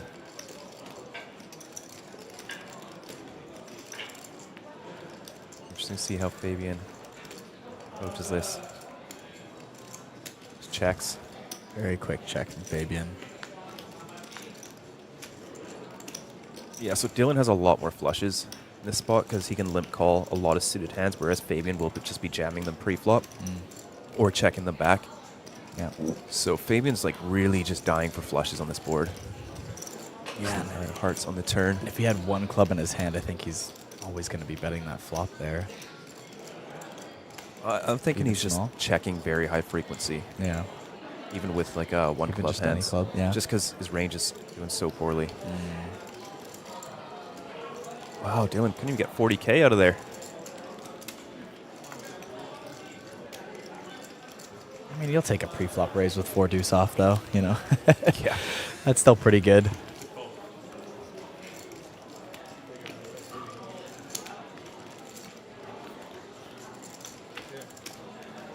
Kiwi. I have actually been to New Zealand as well. Spent like a year there. It was nice, but I do prefer Australia. But New Zealand is absolutely gorgeous. There's so much to do there for just a nice drive anywhere is always going to be the best, most scenic drive you've ever taken. Oh, yeah. Yeah, it was recommended to me if I was going to be heading to Australia to at least pop in New Zealand while you're in the area anyways, you know. I would think No? you need more time. More time? I don't think Yeah. it's a pop-in kind of place. I mean, when I There's say pop in, I don't mean like a couple days, but yeah. Yeah. Tasmania is also nice if you Yeah. did want a pop-in stop because Right. there's just Hobart there, and then the rest of the island you just kind of drive around and check Yeah. out. Ooh, that's a loose open. Or no, they're 6-handed. Yeah. I mean, 10 blinds in the low jack's quite loose, and Punat might just shove here. I don't think I'm opening 8-7 suited Joseph's shoes, but I don't think it's that. I think it's quite close. Still pretty far off the money, 6 away too as well. Yeah, they're still at like 30% of the field. Ooh, Queens now facing a cold 3-bet. Ooh, this is going to be a disaster for Punat. Yeah. Coming in as our chip leader and just running into it over and over again. Gonna be looking for a set now. Oh my god, an ace-queen suited for Dylan Foster, who must just be going, oh, I think bad he just timing. let this go. Yeah, I think he just feels like easy Joseph fold now. Cheong raised off of 10 blinds. Yeah. Jammed off of 14. Yan took like nice fold. Yeah. Didn't take too long and then just shoved queens. Joseph with a little smile there. As he Look what he caused. Going, oh no, what have I done? Wow. Well, only one queen in the deck for Yan. No. Now Joseph folds there, and Punat Folded a opens 7 as well. and Yan Probably 3-bets. Now he calls and Punat might just shove himself for 15 blinds on the hijack. Yeah, okay, Just true. open shove, yeah. I was going to say, I wonder how that changes Dylan Foster's action with ace-queen suited if Joseph folds, but I guess with the open jam, like, yeah, that could have been more Open dangerous. jam, Dylan might get involved, right? So Yeah. just an open jam call. Yeah. So that 7-8 suited open really changed possibly Dylan's tournament here. Yeah. There's an ace in the flop. Yeah, fuming. yeah, I didn't say for better or for worse yet, but just changed it one way or another.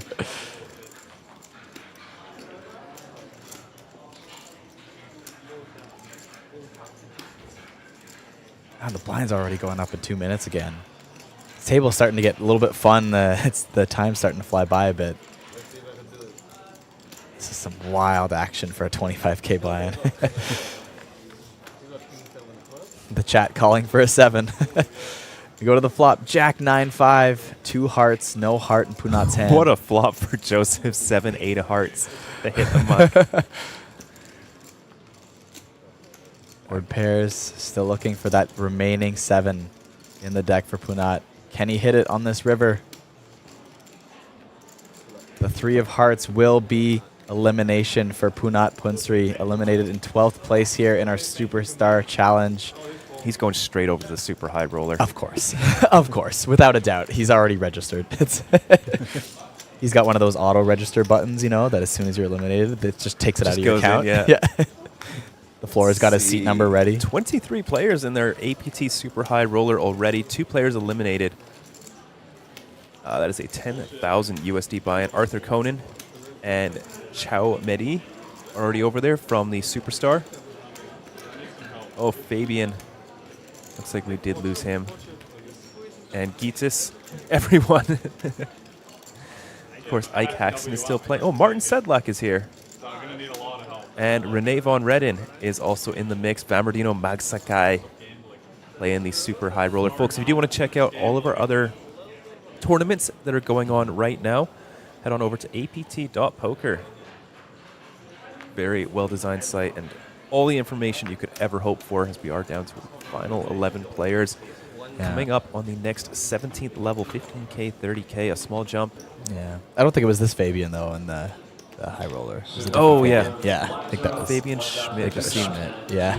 I could have sworn we had a Schmidt on our table. I think we were thinking of Tobias earlier. We were talking about him. Schweck. Oh, yeah, no, but maybe that's where you're getting it from. Oh, maybe Fritz. Oh, maybe, yeah. Ace Jack, though, for this Fabian, Mr. Gums. Of course, they're both from Germany, which yeah, right. helps. Ooh, King Deuce suited for Roman. How's he going to proceed here? 30 blinds effective, does cover.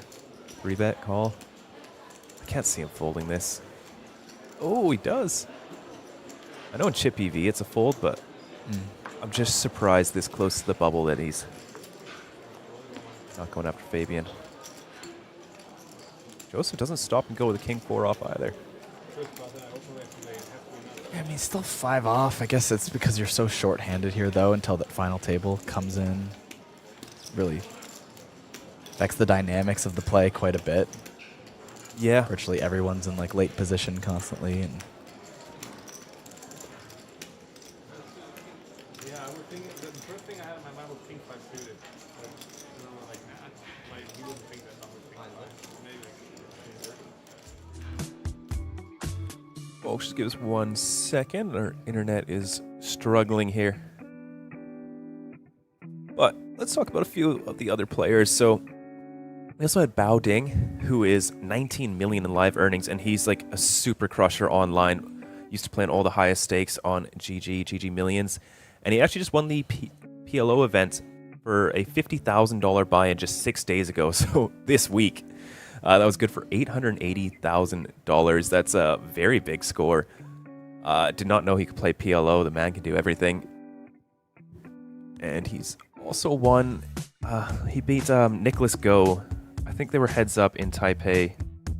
Maybe got second place, if I'm misremembering it. Yes, I believe so. Yeah. We don't know too much about Gitas Lazavnikas. I hope I'm saying that right. He's quite unknown. We only saw 1 cash on his hand mob. This is back in 2018. And that was for like $2,600. So our most unknown player in the field. Arthur Conan, unfortunately, we're not going to see any of him. It looks like he's in the super high roller field, but, you know, decent results. 4 million on his Hendon mob, the man from France.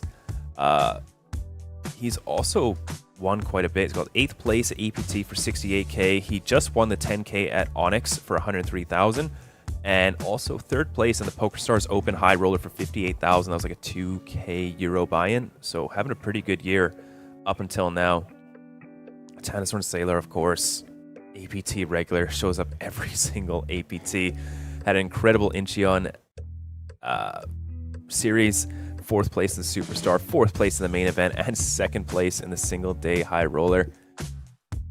And of course, everyone's favorite in the chat right now is Dylan Foster. 3rd place in the APT Manila main event, which is good for 80,000. And actually saw him. He won the 1st place in the high roller for 76K in Incheon just last month. Wow. He just walked over from the players' party after that. Didn't even buy any drinks. Right? It is open bar, though. Oh, man. Yeah, I know we have Ricky Huang, who's still remaining on our outer table right now, but was involved in a pretty big pot there that left him with just a few big blinds behind now. Was crippled down to 100K, I believe, which is worth just, what, 3.3 bigs? Yeah. Yeah, not much. That hand was Very against short. Danny Tang, who is, I think, our highest grossing player in the field right now, sitting on 34 million on Hendon Mob, and he's already made 3 final tables this month. This month. Oh, man. I mean, these guys are something else. If you count my home games, I've made a couple final tables too this month as well. For your 10-player MTTs. Yeah, exactly, right? Sit and goes count. Yeah. Oh, man. But yes, if you're just tuning in or you're wondering the screen here, we just had a slight technical error. We are fixing it ASAP, and we will bring you back to the action as soon as we can. Of course, too, if you're catching up and whatnot, you can go to the AsianPokerTour.com. It'll auto-scroll down to the series. You can click on this one. Sorry, Jesus, my words. If you click on the series, you can auto-scroll down. It'll auto-scroll down to the current day, and you can just find the tournament you're looking for and watch the live updates, live seeding, all that stuff. The tournament is on stream, though. We do delay the updates, the article updates there to not spoil anything for the stream. Yes. Keep it fresh. Steven's asking, can we ask Dylan to sing us a country song? Unfortunately, in real time, he'll be off of our feature table. Yeah. So, and if we get him in the booth, it might spoil something. So. Be like, hey, why is he on the table and singing a country song in the booth right now? I love hearing his made-up professions on the table. It's trust fund kid. Then profession. That's great. Yeah, profession. Trust fund kid. I like that. We had dolphin trainer was Daniel Nielsen. He just made that up once, like a player interview. Yeah. And then there's like 3 articles online about him being a marine biologist. There's articles about it? Yeah, there's like 3 of them. He's like former marine biologist, says he has a big passion for dolphins and playing with them. And I talked to him. He's like, no, man, I've never even seen a dolphin. The Aussies are just hilarious. Steven is Dylan's housemate. That's cool. Oh, really? That's that's amazing. Well, yeah, so in Jeju, there's quite a bit to do here. The entire island, like you can drive around it in a day. Really? East Coast got a big volcano that you can climb up. Oh, that's sick. Yep, it's not active. It's too bad. It's like all grass grown inside, but that's pretty cool. No, that sounds great. West Coast, there's a nice beach like Hongdae, I think it's called, and they've got a coffee shop which has like a rooftop on like the 20th floor or something that just overlooks all of Jeju. It's unreal. So you have to have a coffee up there. Oh wow! Love The that. south side of the island is like a mini Jeju.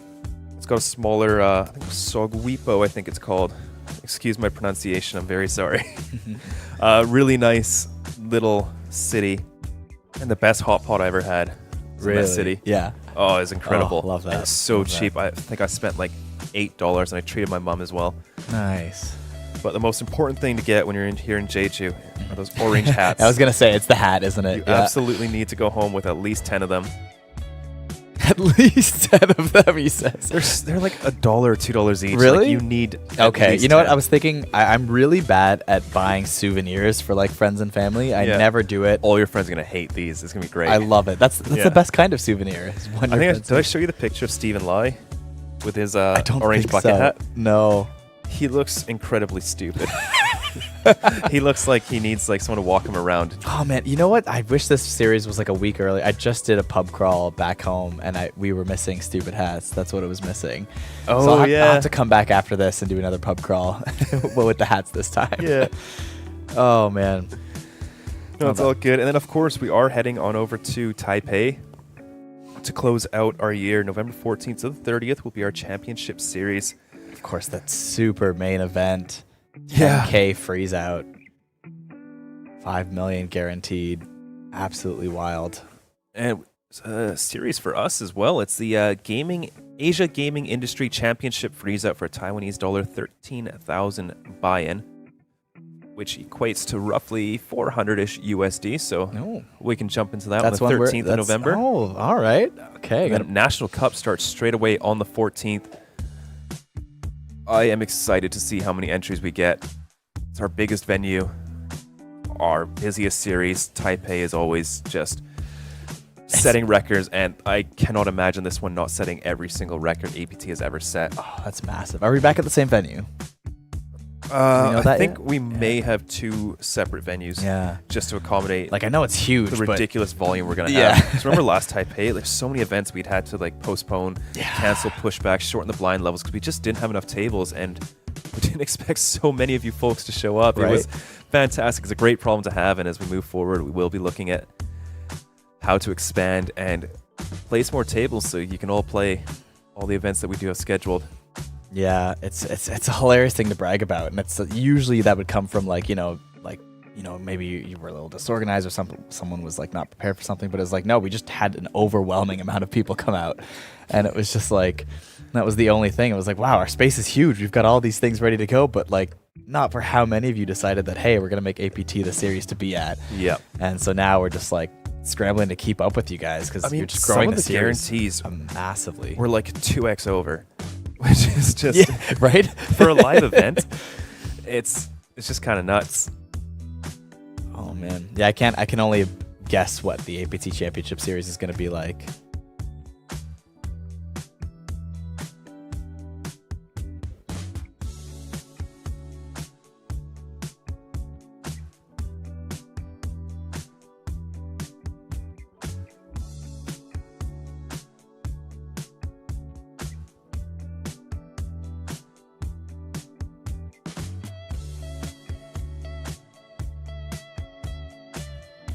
Yeah. So what are your predictions? Who do you think is playing well? Is going to take it down? Yeah, it's I mean, Dylan's been quiet, but he's been finding his spots there. Harabek has been really, you know, finding every spot he can, I feel like, so far. Yes. And usually that's who, you know, I very much think, especially in poker, and especially when you're playing like higher stakes poker where everyone knows the game very well, I think it even more so applies that fortune favors the bold a little bit. Because you have to find those spots that are a little bit more, you know, outside of your typical ranges. They're very exploitative against really good taken players. Like every single spot and like maybe like 1 pip below for every single RFI. And if you can do that and not get carried away and not get taken advantage of and get re-exploited back with the loose plays, like that's what I think really takes down, you know, high roller event. So. Yeah, I think so. He's been doing very well. Like obviously a very accomplished player, has played for ages, remained at the top, playing the toughest fields. Folks, on your screen, they are playing for that beautiful black 2D Lion trophy there on the left of your screen, as well as the 318,000 USD up top. And don't forget that the champion will receive an APT Championship main event ticket worth an additional 10K USD.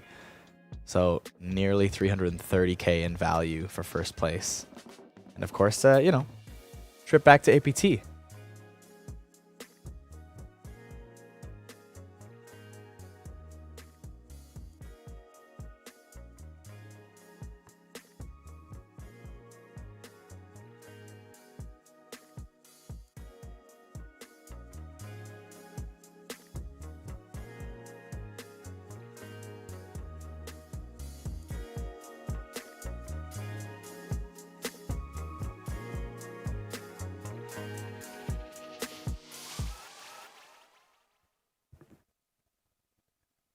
Yeah, 6 players remaining. That's a little bit less than 15%. So you do find some of like the bigger buy-ins.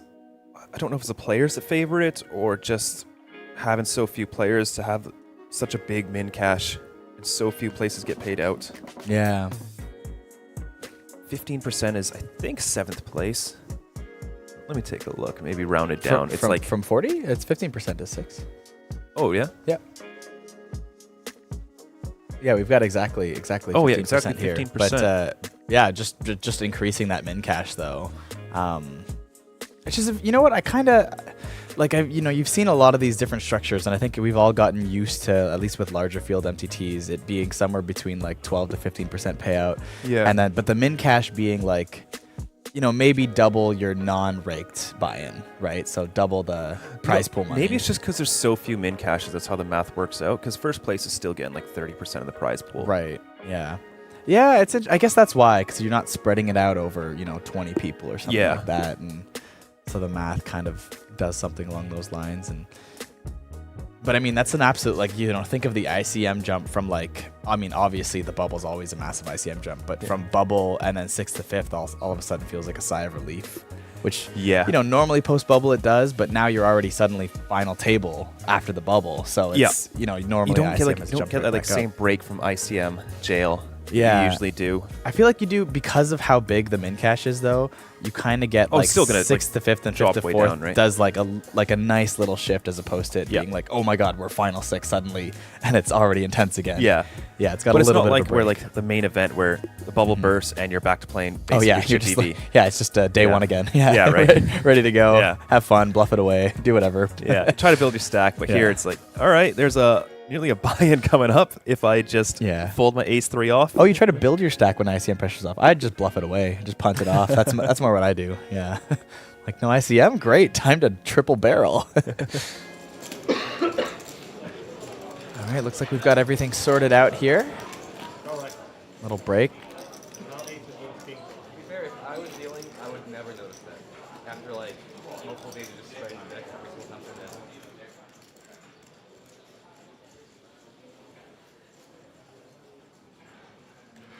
Curious, why do they pitch on every table? Oh, sorry, slide on every table, pitch on the big table. All right, folks, here we go. Hand 34. Looks like we did miss a couple hands. Wow, still hope I can show one. Looks like only one hand. Yeah, one hand, yeah. Nice. They also took a breakout there. It was a real-time technical error. we are back. Thanks to the 200 of you that stuck around for mine and Sam's stories. And the 300 of you that left during our stories. Hopefully we see you back soon.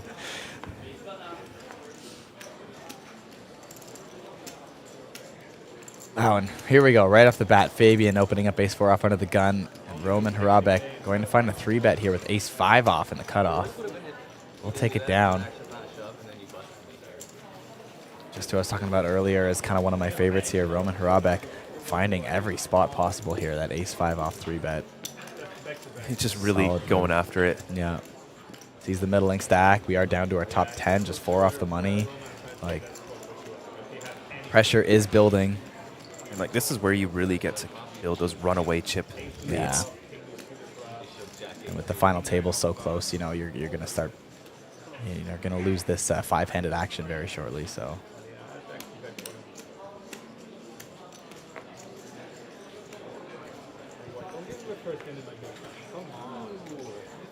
Deuces never loses. Joseph Chung, will he put it to the test here? He will. Let's find out. And Deuces loses.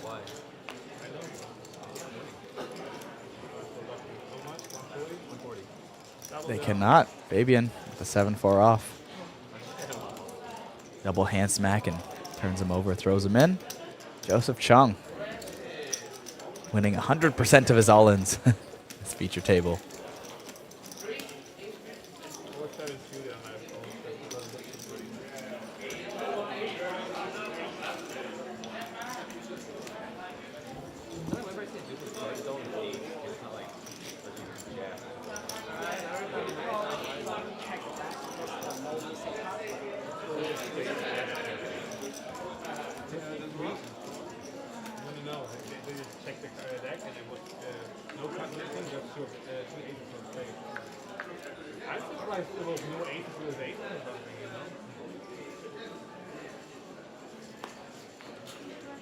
Joseph Chung not going to jam this hand.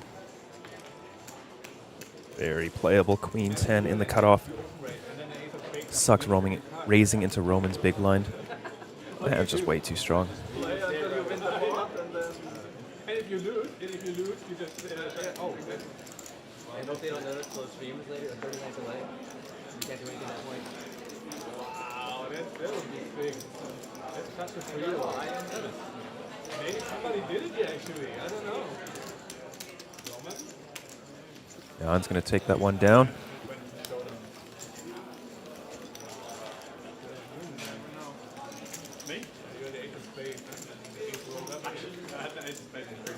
So Jing Yao Yan, 823,000 on his Hendon Mob, and it looks like he's only ever played Triton events up until now. As every entry on his Hendon Mob is all Triton, so. Or just running really bad everywhere else. Everywhere else. I mean, if you're going to run good on just one series, not a horrible one to run. Yeah, right? Yeah. Does have a very nice RM on his wrist. Jing Yao here. 1.2 million in chips. It's king queen off under the gun.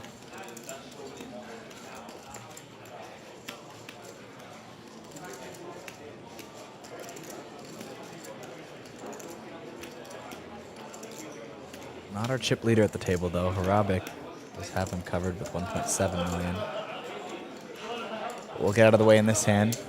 Goes around to Joseph Chung, who has absolute garbage in the big blind. Just gonna let it go with not too many chips left to play with. Just about 5 bigs after paying the big blind ante. Jan's been kind of like a sleeper. Haven't seen too much of him, but up to 1.2 million in chips. Just seemingly out of nowhere. I don't recall too many notable hands with him in it. He's just been picking up pots here and there.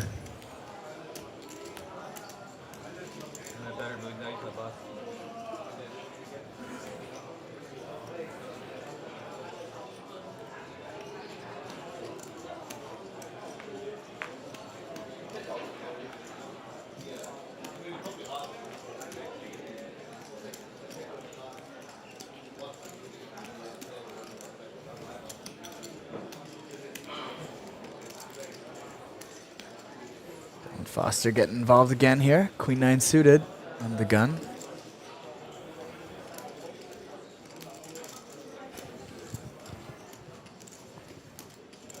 Avian gonna let go of King Queen in the cutoff.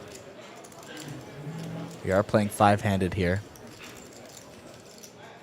Don't know if Roman can shove because of, I think Jan has like 40 blinds behind. But I think he can just like raise like committing size for Dylan. Right.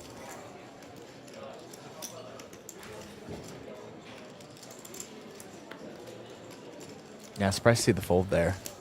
A little bit on the tighter side. From, what do you say?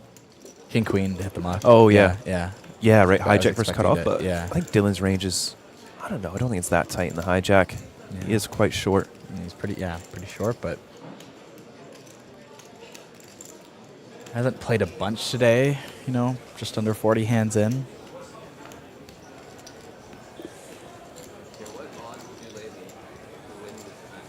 Roman Hrabek, pocket eights. We'll get it through. God damn it!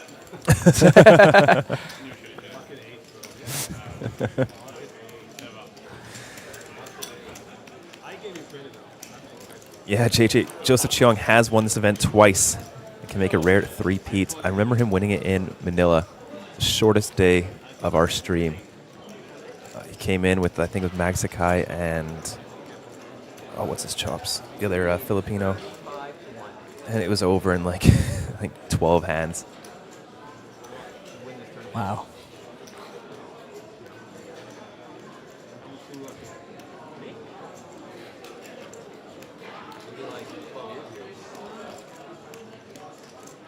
And here, suited for our chip leader. And Tyson to raise it up, 60,000.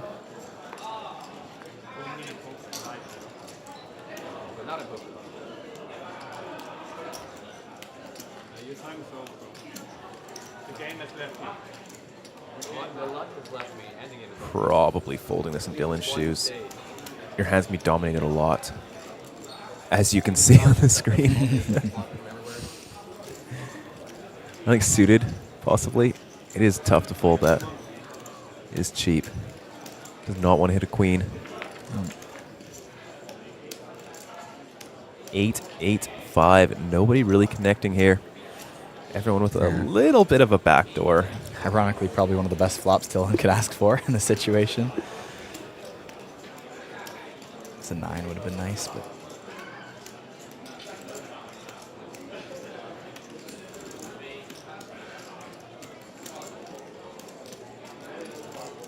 Interesting spot for Roman if he wants to bet or not.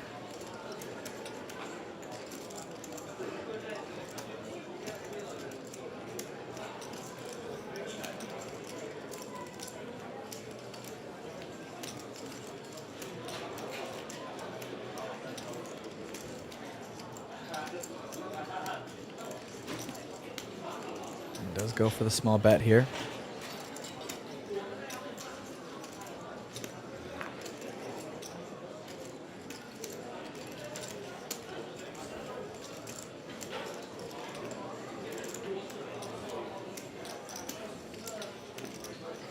Gets it through. Keeps building that chip stack in front of him.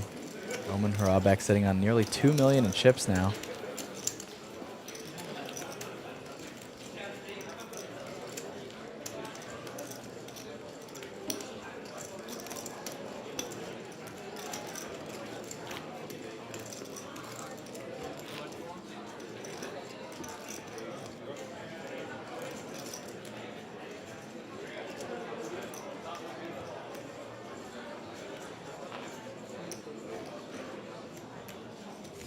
Speaking of the man who finds spots, ace-9 suited is going to be one of them. He came in today with like 400,000 in chips. It was, yeah, very. I didn't realize he was that low. I knew he was down there a bit. Yeah, he was about 12th in chips with 470,000. Yeah. Which is only like 3 times less than the chip leader, so it's not like it's crazy, crazy short. Dylan with the queen jack off in the small blind. Pretty much as good facing a very loose range. Decides against it. Looking to preserve his stack. Still has some fold equity with his 8 or so blinds, 7 or 8 blinds.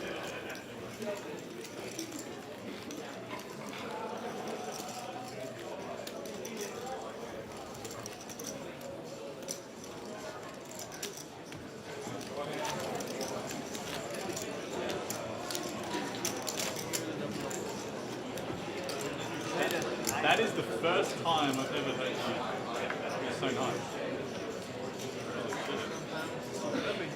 You're either going to like pull the fuck out of me or you're going to double me twice. That's how I feel. Doing the way we both think. True. Not much Not for what you want Dylan, to look no. down. It's tough because, you know, it's five-handed and you're still paying the full big blind ante burden once in orbit. So it just rips through you real quick. Whereas, you know, online you're looking at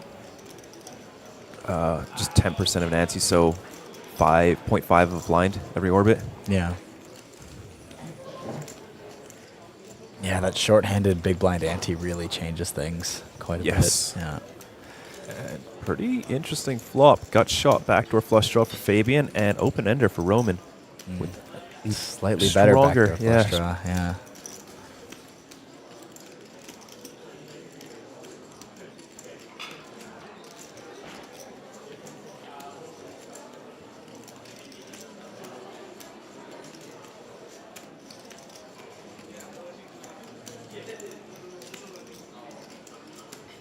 Players in the National Cup, the blinds are 15,000, 30,000, big blind ante 30,000.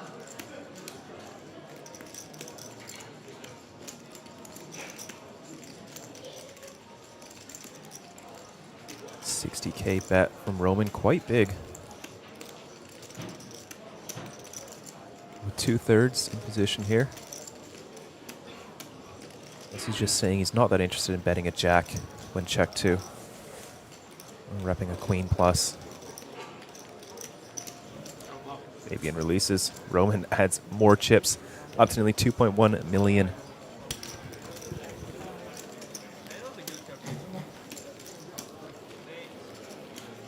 No matter what, you're just going to shimmy at me, right? Right, man.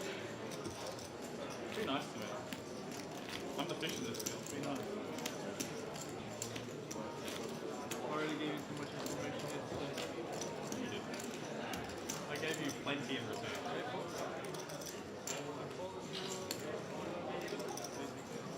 What do you mean? You made a good call. For me. Pocket threes for Jan in the low jack. Healthy stack, 37 or so blinds.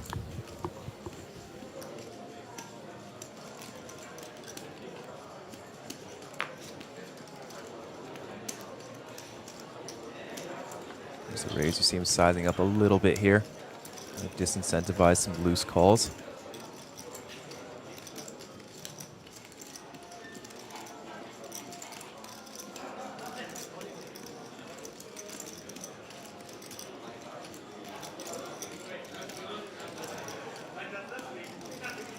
See what he goes with here. Looks like violence. Looks like violence. 275, 225. Oh, not a fun spot for Joseph. We'll get it in very good, and there we go. I think it's kind of a fun spot if you think that Jing Yao is going to be folding enough here, because you get a lot of extra dead money. A lot of overlay, So it's yeah. actually kind of really nice when you're sitting under 5 bigs there. Does Jan want to peel here, try and flop a set? 160K investment. It's quite a bit of a stack, you know, 15% or so. But, I mean, Roman's going to play quite passively and straightforward post-flop, so maybe you get to realize even more of your equity, maybe see a free turn. Right. Maybe even just get to showdown. Love seeing that 8. But again, mystery gun is right 8, 15 minutes break after your current hand finish.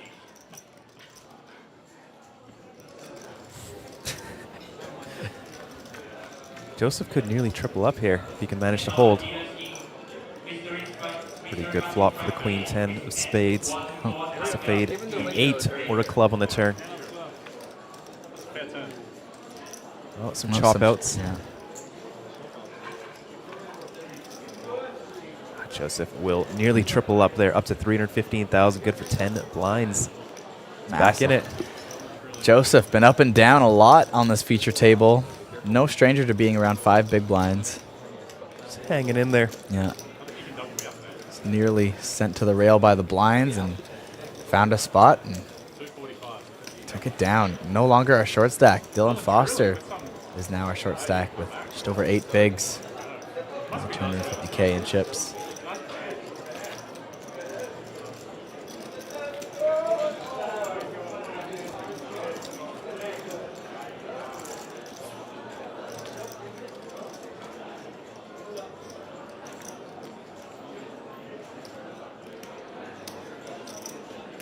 Average stack still sitting on about 30-ish bigs or so. Dylan Foster with Ace King under the gun once again. Ace King has been favoring our under the gun players so far. And as our short stack, we'll be ripping in 8 big blinds with Ace King off.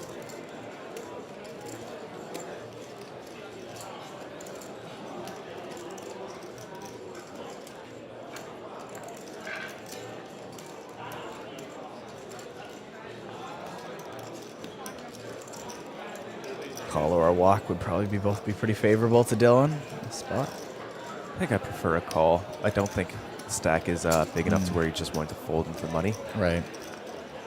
I mean, getting in with Ace King is probably going to be the best spot you're going to get with 10 blinds. Yeah. Either way, you know, picking up 2 blinds is nice. Gets them out of last place. Yeah.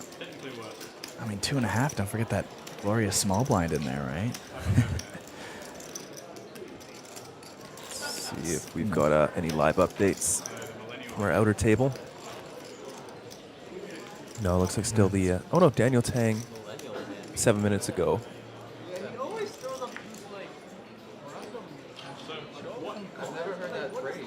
So the last generation of people. Oh, Danny Tang up to 2.25 million is probably our chip leader. And Right. sent Ricky Huang down to just 100K in chips. 7 minutes ago. I thought I saw that a while ago, actually. Yeah, right? Yeah.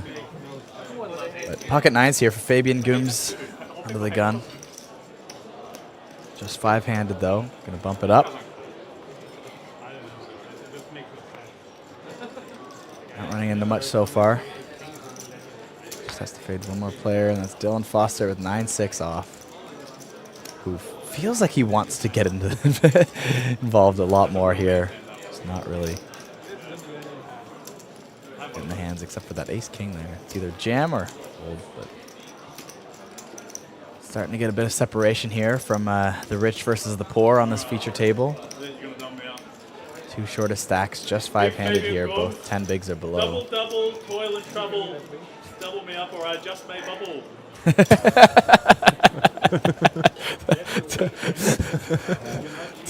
Double, toil and trouble. Double me up or I just may bubble. What does he think of these? I think it's just something that's just reached out into your soul. Just part of it's you. It's just from the heart. Yeah, Yeah. It's part of Australian genetics, I think. That's Yeah. what it is. Yeah. I swear he's a better songwriter than me. I've been paid for that stuff. He just does it for the love. Right? That's the key. All right, over to Jan, picking up a very beautiful-looking King 10 of spades on the button. We'll raise it up. One's smaller now on the button.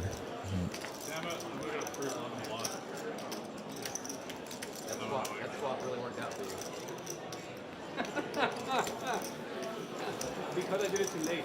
He shuffled already. The card was shuffled. It was too late. Now, somebody was asking for our final table. It will be 9-handed, not 8-handed. So one more elimination. We'll take a short break, go down to our final 9, and then from there, we'll lose 3 more players before we hit the money.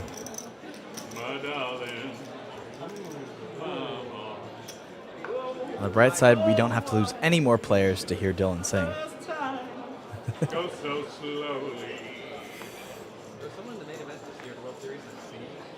This is where we get hit with our copyright infringement, isn't it? I think these are all original Dylan Fosters, unless he's got his own. Oh, he's LLC. copyrighted them. Yeah, no, yeah.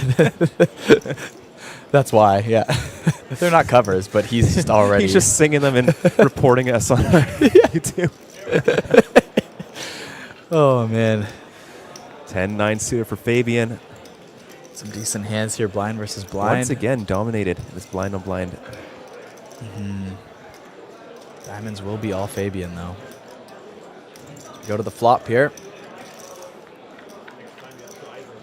Two fairly deep stacks for this table at the moment. King, king, deuce. Backdoor diamonds for Fabian. Didn't go for the C-bet on the queen jack high board, which I was a little bit surprised by. Really respecting ICM, trying to preserve his stack. This board is quite a bit better for the small blind. We'll elicit a bet. One big blind.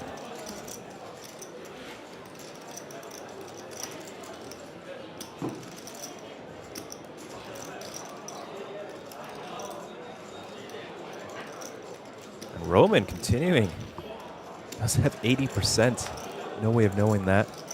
As we see a big break on the turn in the form of the 3 of hearts. Fabian does not pick up any additional equity. Quick check. See if Roman feels the need to bluff at this. Trying to fold it some queen highs, ace highs.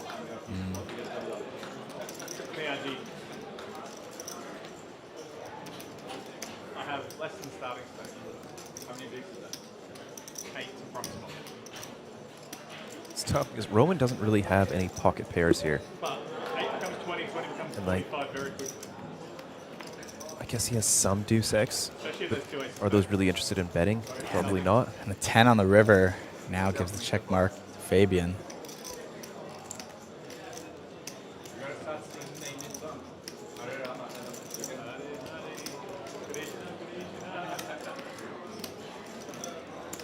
Hard to think of what you're getting value from here, just like a deuce or a 3. But, you know, what 3x is really continuing on that flop? Like, I think there's still some like queen highs that can pay you. Yeah.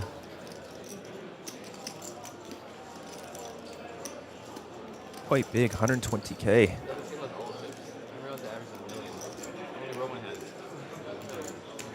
Like the sizing and kind of, you know, the action taken and somewhat of a drier run out, like a little bit polarized between like just pure air bluff and, you know, one pair.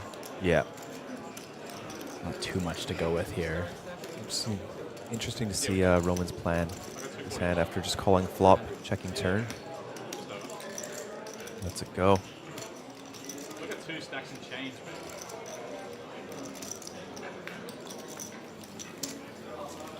Tournaments are very weird for me. I've either had the nuts or nothing. I either get dealt like jacks or something, ace king off, or I just get dealt 7-3 off. I can go with an 8. Sonic, we do have a Cantonese stream, so be sure to check that out. Stephen Lai, our good friend, is commenting over there. Yeah. On purpose, he didn't put the other one like right in the spot.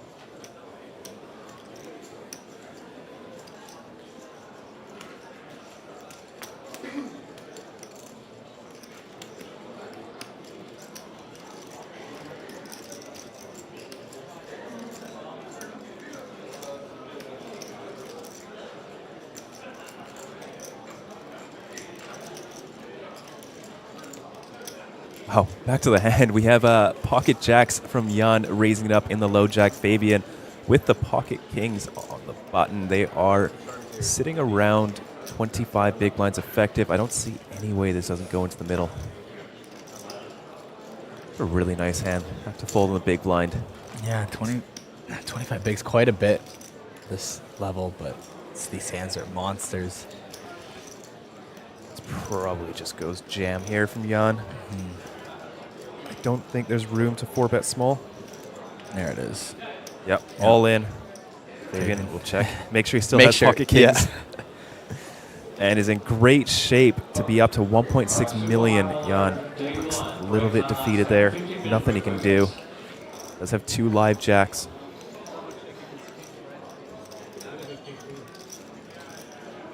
Fabian hold.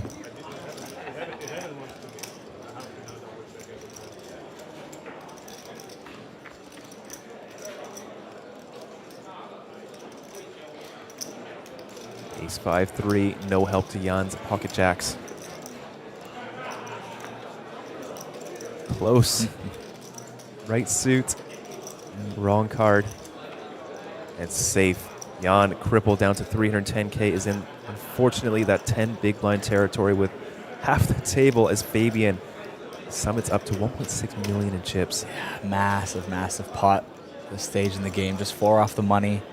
$65,000 min cash from a 25K buy-in.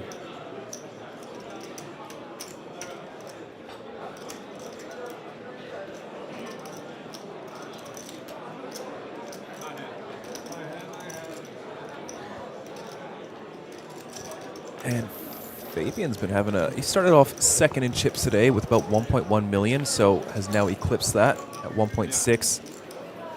And he also had 5 cashes this month at Triton and just decided to stay behind, and looking like he might be able to add another $25,000 buy-in cash at least to his resume.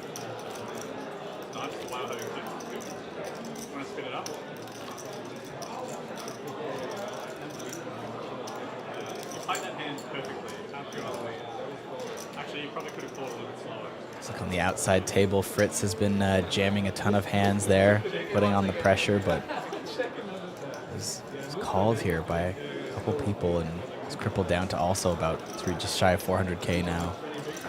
Ouch. Yeah. Wow, Bao is Ding, up to Ding Bao 2.4 million. is crushing it now, and I believe our chip leader at the moment. I think Danny Tang's pretty close. I'd be quite interested to take a look. Danny was also up to like 2.3 or so. Yeah, 2.2. Got a lot of chips on the outer table.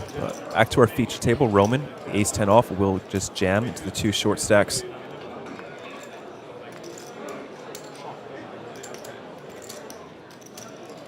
Gets it through. Easy business. Oh, these folks will for sure be able to make the super high roller. It's registration open until 8:35 p.m. tonight. Oh, nice. Beautiful structures here at APT. I say this every series, but I astonishes me how well it's set up every time. Wow, Yan, Dylan, and Joseph Chung are 3 short stacks at the table, all under 10 big blinds at the moment.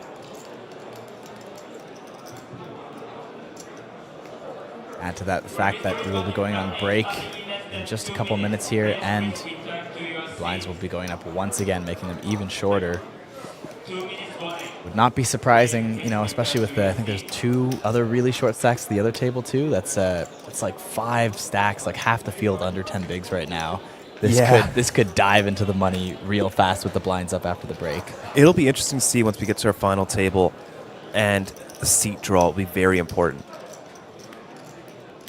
It's gonna get tense between all these short stacks. Nobody's too close to. I mean, if you're to Dylan's right and he's 3-betting you and singing at the same time, you're just gonna lose it, I think. I think he's only got like 10 or so blinds, so even still, yeah. You open up, you go, son of a. Looks like it's gonna be a jam from Jan. King 8 off suits, too much of a hand for just 7 blinds. Ah, that's not a good one. Sees the 3, I think. Yeah.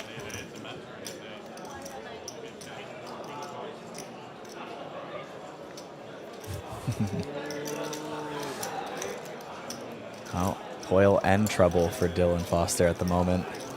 Not finding that double up. If I was sitting on his left there, I'd be like, dude, that's 100% a call. No, it is. It's a very clear call. Right? Yeah, just make him think he's playing everything wrong, get in his head. Oh, man.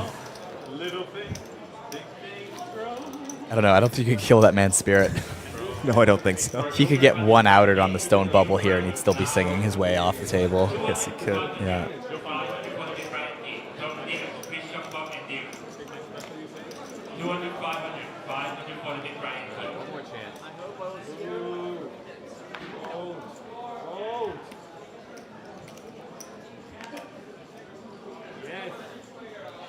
This is the last hand before the break. Dylan Foster. That's gotta be it. There it goes.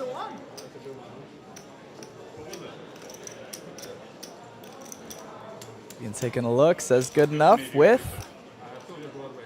What? With Jack 10 suited. Wow. What a suspenseful. It's like going to 10 of diamonds, I can't remember.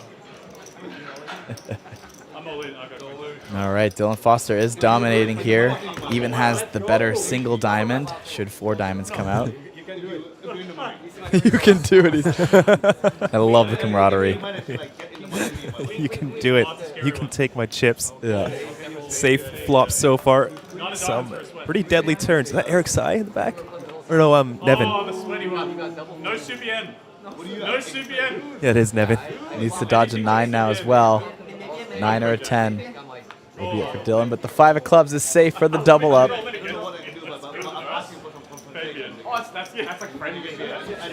Yeah. That's a very big pot for Dylan. 430,000. Will not last long though, given this 5-handed, but no, is going to come back from the break, which is something. Yeah, going to come back with just about 10 bigs after the break, and there's a lot of short stacks out there, so it's yeah. going Look at Joseph. to be, He'll be down to just 5 big blinds, and we go up to the 20K, 40K level. like your hands are tied, but if the outer table remains the same way we saw it with those updates there, it might just be a spot where you can get in and squeeze into the money with that stack. It's going to be close, but gonna be close. Depends how much Yeah. action happens there. Of course, that money is 65,000 for 6th place, playing all the way down to a winner today. Don't go anywhere. We'll be back shortly after the break with more of the Superstar Challenge.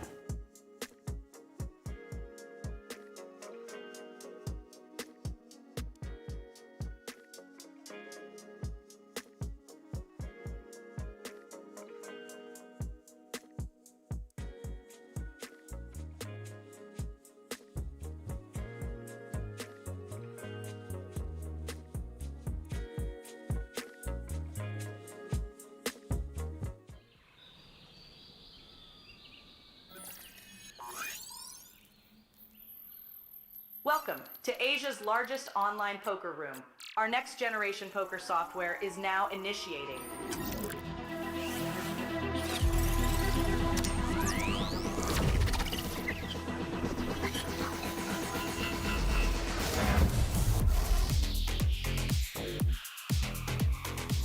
Elevate your online experience with a wide variety of poker variations to choose from. Get fully immersed with fun and social features.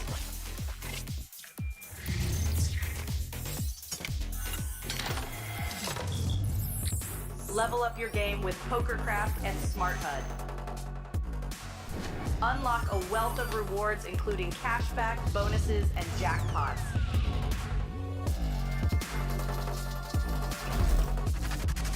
Join world-class poker tournaments featuring some of the world's most renowned brands and the largest guaranteed prize pools in the world.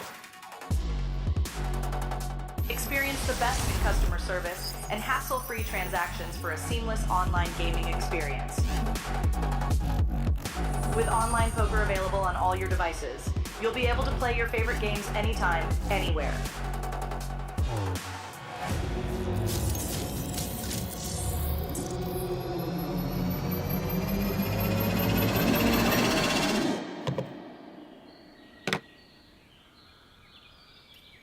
Sign up now and elevate your online poker experience today.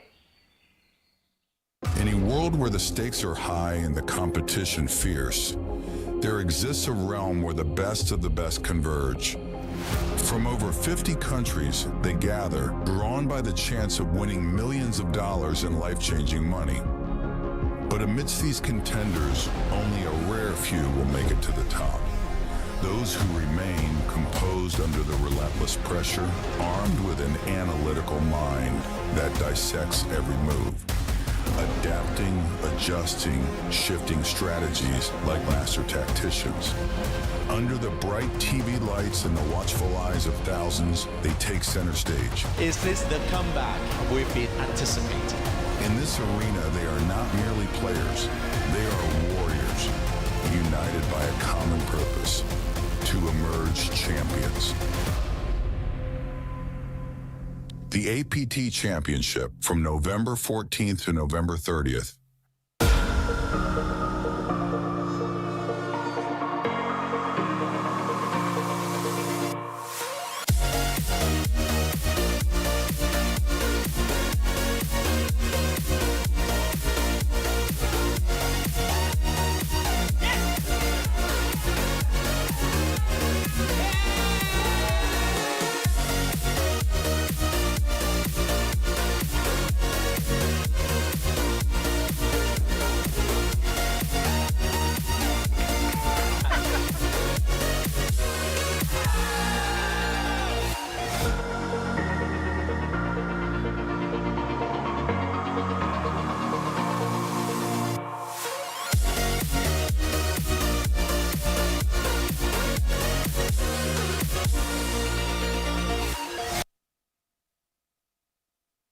Missed out.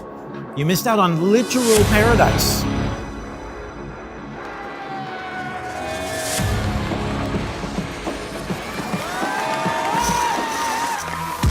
So what you're looking for is a second chance, and I got you covered. We're going to Jeju Landing Casino, end of September. They've got the stone park, they've got lava tubes, they've got waterfalls, they've got the folk village, they've got mermaids, and they have the Udo. And I know you think I don't know what the Udo is. Shan, show them I know Udo. But that's when you're not playing one of the 103 events we have at APT Jeju. We've got all your favorites. We've got the National Cup. We've got the Mystery Bounty Hunter by Natural Aid. We got the Zodiac by Natural Aid. We've got the Double Stack. We've got the Mini Main. We've got Super High Roller, Superstar. We got high rollers every day. We got women's events from Sunday to Saturday. We've got 8 women's events. We got mix events every day. Alan Kessler approved mix events. This is the appetizer, guys. This is where you prep for the APT Championship coming up in November. It's going to take the poker world in Asia over. We are just going to throw the record book out and write a brand new one, thanks to the help of all of you guys. So on behalf of everyone here at the Asian Poker Tour, we're looking forward to you guys coming and see us in Jeju, because it would not be the same without you. Welcome to APT Jeju 2025! Now at this beautiful landing casino, this series will be running for the next 10 days. Featuring over 100 events, including the Mystery Bounty Hunter sponsored by Natural 8, the APT High Roller, the APT Super High Roller, the Superstar Challenge, and of course the APT Jeju main event with a 2.2 billion Korean won guarantee. Day 1 flights start on Sunday, September 28th. And there are 7 APT Championship main event tickets to be won too, worth $10,000 each. 頑張ってください. We look forward to welcoming you to our series, but if you cannot make it, you can check out our live streams live on YouTube, Facebook, or Twitch starting tomorrow with the APT Super High Roller. For more information about APT Jeju, please check out www.apt.poker. 我知道 APT 总是破纪录，但是这一次 APT 济州岛第一场系列赛中真的不一样。我们在短短几个小时之内就突破了保底奖池2亿韩币。Hello， 大家好，我是 Jason。为什么这次来参加打这个 APT 济州岛国家杯？其实没有什么特别的原因啊，基本上每一次 APT 都会见到我的存在。这一次怎么会选择打这一场开幕赛？就是因为这个人比较多嘛，而且来了肯定就打了呀。我系列开始的第一场嘛，肯定要参与，每次都是第一场拼到最后一场。对对。亚洲那不就是打这个 APT 吗？为了那个大狮子奖杯，对，奔着 APT 的大奖杯来，还是大奖池来 You fight for trophy. Fight for trophy. Yeah. 你告诉我你想要哪一个 trophy？ 每一个我参加的吧。每一个人参加都拿。争取。I saw the guarantee was about 200 mil. Yeah, I thought it was gonna go up to 5. So I thought it was a pretty good deal. That's why I joined. Yeah. 还有现在都已经不时2亿了。啊，我们在前面第一个级别就已经破保了，差不多3倍了。哇！对自己有信心吗？信心肯定有啊，没问题。一句话送给自己，希望跑得好吧。接受了美女的采访，我希望能在这次比赛中取得好的成绩，有好的运气。好，加油！明天你就是冠军。哇！所以继续努力。Thank you。让我们一起期待，看看2025 APT 济州站谁能抱走第一个王位。我们一定会专访他，跟我们一起期待。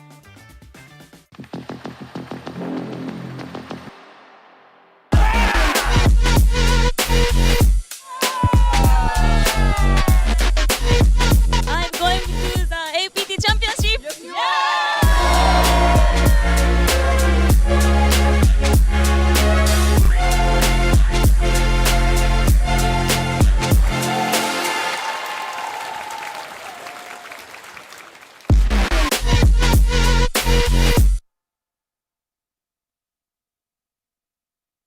You wanted to play an APT in Korea and you missed out. You missed out on literal paradise.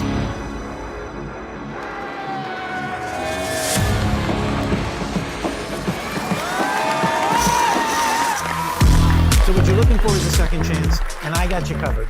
We're going to Jeju Landing Casino, end of September. They've got the stone park, they've got lava tubes, they've got waterfalls, they've got the folk village, they've got mermaids, and they have the Udo. And I know you think I don't know what the Udo is. Shan, show them I know Udo. But that's when you're not playing one of the 103 events we have at APT Jeju. We've got all your favorites. We've got the National Cup. We've got the Mystery Bounty Hunter by Natural 8. We got the Zodiac by Natural 8. We've got the Double Stack. We've got the Mini Main. We've got Super High Roller, Superstar. We got high rollers every day. We got women's events from Sunday to Saturday. We've got 8 women's events. We got mix events every day. Alan Kessler approved mix events. This is the appetizer, guys. This is where you prep for the APT Championship coming up in November. It's going to take the poker world in Asia over. We are just going to throw the record book out and write a brand new one, thanks to the help of all of you guys. So on behalf of everyone here at the Asian Poker Tour, we're looking forward to you guys coming and see us in Jeju, because it would not be the same without you. Welcome to APT Jeju 2025! Now at this beautiful landing casino, this series will be running for the next 10 days. Featuring over 100 events, including the Mystery Bounty Hunter sponsored by Natural 8, the APT High Roller, the APT Super High Roller, the Superstar Challenge, and of course the APT Jeju main event with a 2.2 billion Korean won guarantee. Day 1 flights start on Sunday, September 28th. And there are 7 APT Championship main event tickets to be won too, worth $10,000 each. 頑張ってください. We look forward to welcoming you to our series, but if you cannot make it, you can check out our live streams live on YouTube, Facebook, or Twitch starting tomorrow with the APT Super High Roller. For more information about APT Jeju, please check out www.apt.poker. 我知道 APT 总是破纪录，但是这一次 APT 济州岛第一场系列赛中真的不一样。我们在短短几个小时之内就突破了保底奖池2亿韩币。Hello， 大家好，我是 Jason。为什么这次来参加打这个 APT 济州岛国家杯？其实没有什么特别的原因啊，基本上每一次 APT 都会见到我的存在。这一次怎么会选择打这一场开幕赛？就是因为这个人比较多嘛，而且来了肯定就打了呀。我系列开始的第一场嘛，肯定要参与，每次都是第一场拼到最后一场。对对。亚洲那不就是打这个 APT 吗？为了那个大狮子奖杯，对，奔着 APT 的大奖杯来，还是大奖池来 You fight for trophy.？Fight for trophy. Yeah. 你告诉我你想要哪一个 trophy？ 每一个我参加的吧。每一个人参加都拿。争取。I saw the guarantee was about 200 mil. Yeah, I thought it was gonna go up to 5, so I thought it was a pretty good deal. That's why I joined. Yeah. 还有现在都已经入时2亿了。啊，我们在前面第一个级别就已经破保了，差不多3倍了。哇，对自己有信心吗？信心肯定有啊，没问题。一句话送给自己，希望跑得好吧。接受了美女的采访，我希望能在这次。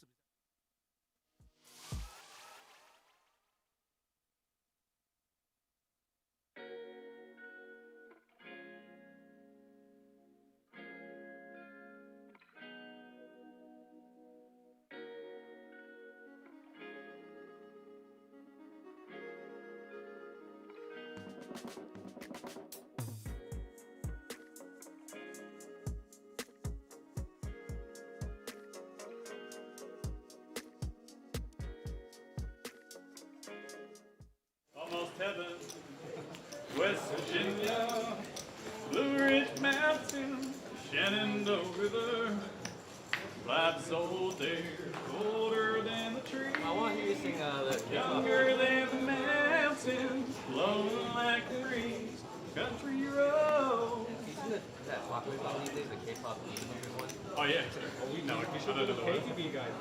You have to take you as the KTV. Oh. That K-pop demon stuff on everywhere. Oh, this song. Can you slap it? Yeah. Thank you. I had it in my story. Good song.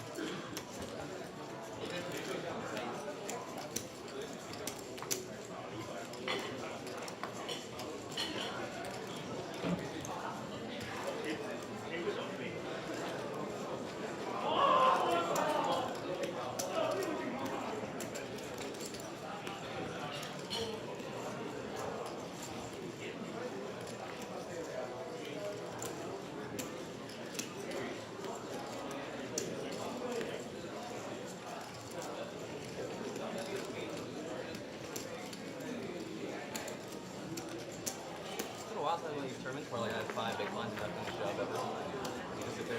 I know what you mean.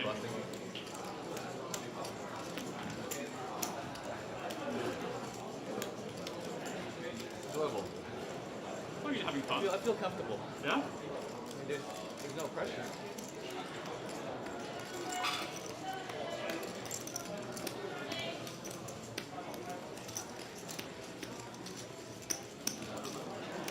Well, you are wonderful company. Thank you, Bruce. You are too. You don't have to I say wish you that. had some more modern songs though. Yeah, I don't really. I'm sorry. Yeah. I mean, it makes you feel older. I'm sorry.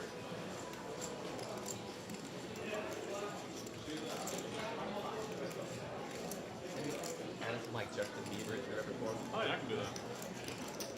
Some K-pop, BTS maybe. I don't know any of that. I do know a few Justin Bieber songs.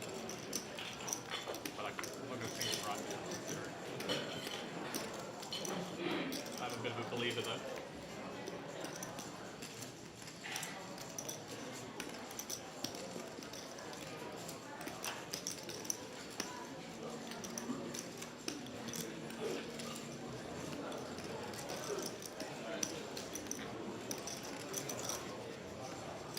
I feel like whenever I take my white friends to karaoke, like Shannon Shore, something like that, first song's always Country Road. Yeah. It's just it's a given. Especially if they're American. Like, Yeah. Country's always going to get me. I'm cool with it personally. I'm a country fan personally. I don't mind it. It just looks wrong when I sing it. So What do you mean? You have an American accent, that's nice. yeah, I'm If like you start talking before you sing it, West Virginia. They're like, what? You mean South Korea?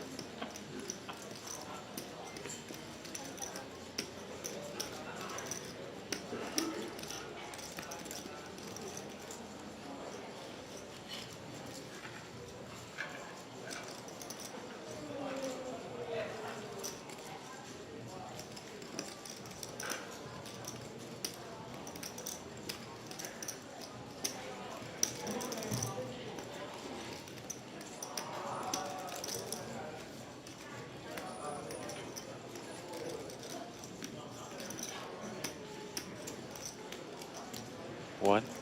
Mic for life. Welcome back, folks, to the Superstar Challenge. Sorry, we just had a little bit of technical difficulties, but we're jumping in right in time. Fabian setting the trap with top full house here on the river, and Roman going for a small bet, 135k into what was 240. About half pot, and is going to hear some bad news soon.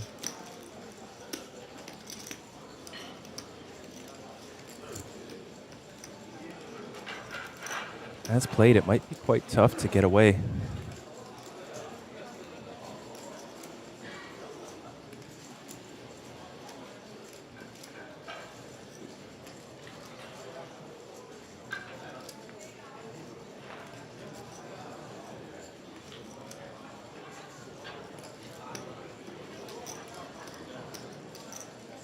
See what size he goes with. 135k was the bet from Roman. Looks like 535,000. A big boy raise coming in from Fabian Gooms. How does Roman proceed? What does he think of this line?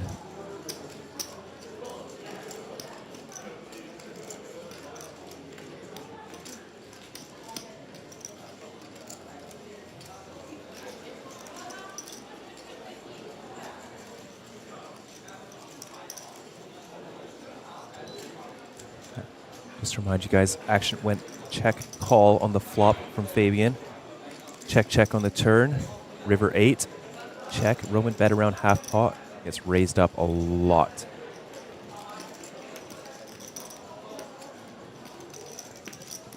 It seems like he's only repping quads. Perhaps some ace jack or jack X of clubs.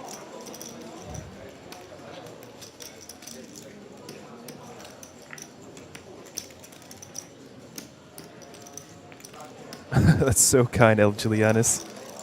Thank you, thank you. But I don't think it's true. Yeah, you can see Roman really is thinking something's up. This really feels like quads.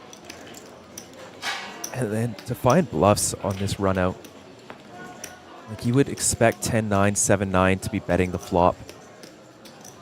Is he turning a 6 into a bluff? But that still beats you.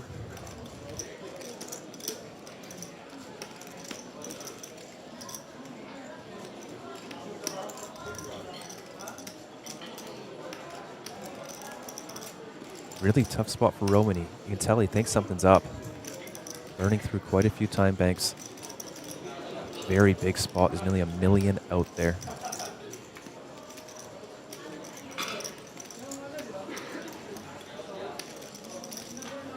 Not losing too much, but it's very hard to find bluffs in Fabian's shoes.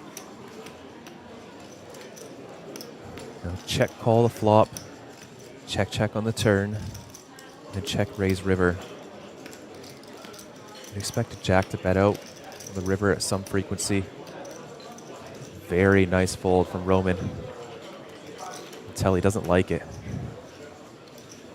But at least he will get some closure. He can watch the stream back in half an hour's time. Or I guess present time now, as this was half an hour in the past.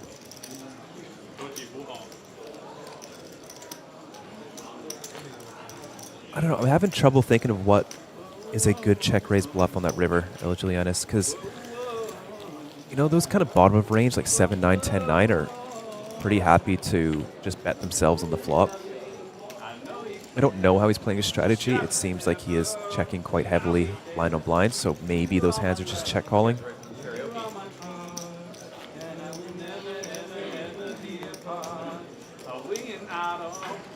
Who knows, but a nice big, nearly million chip pot to kick things off. He is feeling it. Fabian's having a good time. Why wouldn't he? He is now just above Roman's chip stack with 1.7 million. Not too many chips on this table. Something like 3.4 million between the two chip leaders, whereas the other table does have Danny Tang and Bao sitting there with about 2.3 million each. And Dylan Foster in the cutoff, 10 big blinds, and does not go for it. Quite a reasonable hand to jam. Would probably be pretty close to the bottom. Hi, Sam. Hello, Vidur. We are welcoming Vidur Singhal, who is returning to Jeju to help us bring us through the Superstar Challenge. How you doing, Vidur? Doing very well and super excited. I believe Jeju is where you and I started broadcasting together, so it that's is nostalgic. I'm in the same seat. That is exciting, and exciting is the situation developing here, so we'll pause on the nostalgia perhaps for a moment. Joseph Chong at risk. Not a good flop for him on the 8-6 deuce, down to just 3 outs.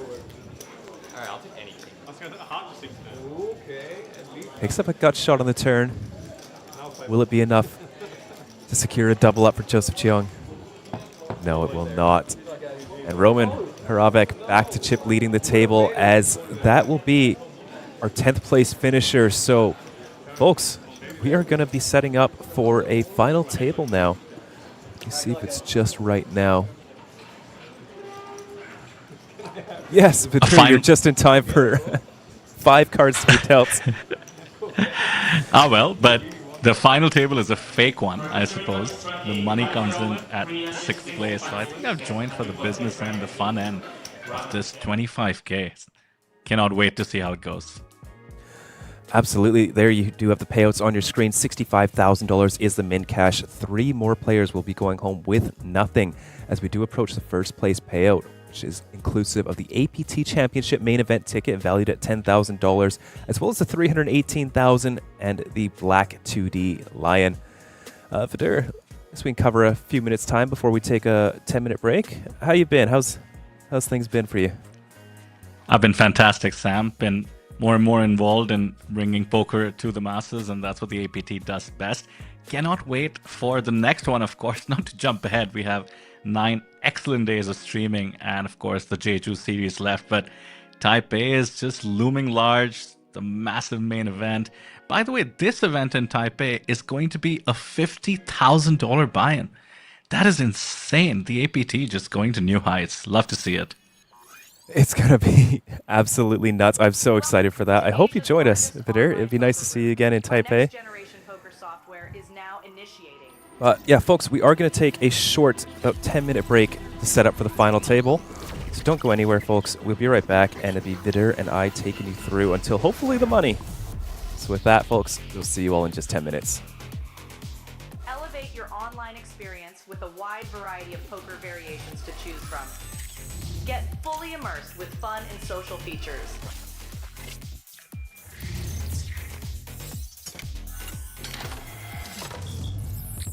Level up your game with PokerCraft and Smart HUD. Unlock a wealth of rewards including cashback, bonuses, and jackpots.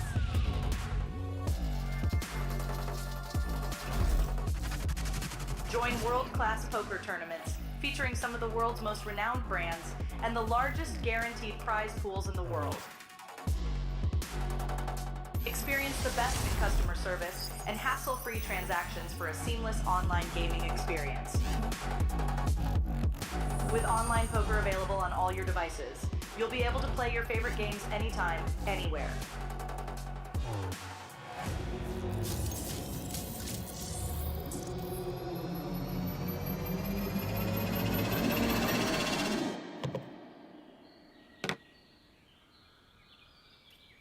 Sign up now and elevate your online poker experience today. In a world where the stakes are high and the competition fierce, there exists a realm where the best of the best converge. From over 50 countries, they gather, drawn by the chance of winning millions of dollars in life-changing money. But amidst these contenders, only a rare few will make it to the top. Those who remain composed under the relentless pressure, armed with an analytical mind that dissects every move. Adapting, adjusting, shifting strategies like master tacticians. Under the bright TV lights and the watchful eyes of thousands, they take center stage. Is this the comeback we've been anticipating? In this arena, they are not merely players. They are warriors, united by a common purpose: to emerge champions. The APT Championship from November 14th to November 30th.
nearly falling through.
Oh, yeah.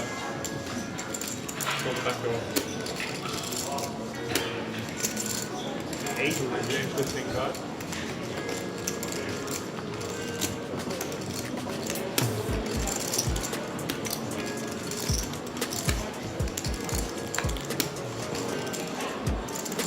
Thank you, Manu. Go say thank you to Manu. Oh, his fault. And all the dealers in Mr. Martin Truck A with S1 more target. Given the window, it's very fair. Fair turn.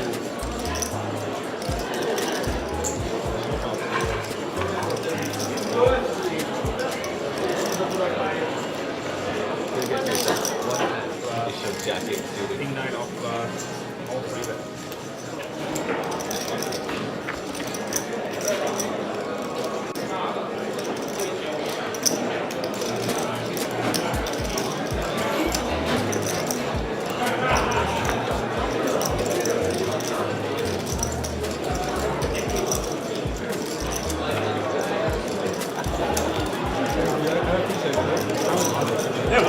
If we manage to like get in the money, Queen. Oh, that's a scary one. Okay. Oh, yeah. Not a diamonds for a sweat. Oh, the sweaty one. No CBN. No CBN. Yeah, anything but CBN. I'm Queen Jack. I think I'm like. Oh, man. I love it. You roll it again. I don't know what I can do, but I'm asking for some compensation. Fabian.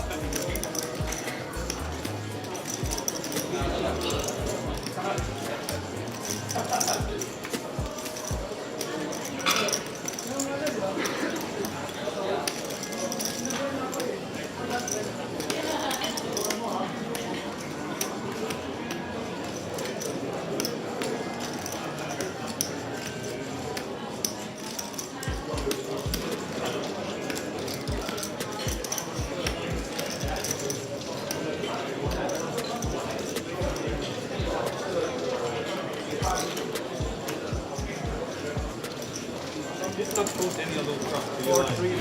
I didn't call either of them, did I? Oh my goodness, with that. 5 of hearts. Yeah, 5 of hearts. 5 of hearts. No, king of hearts. Let's see how that works. Alright, I'll take any king. I was going to heart just seems bad. Okay, at least some sweat. Now 5 of hearts.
I have this person.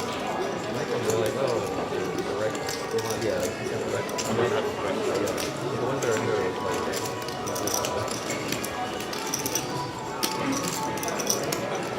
you're actually protecting like the reg.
Go say thank you to Manu.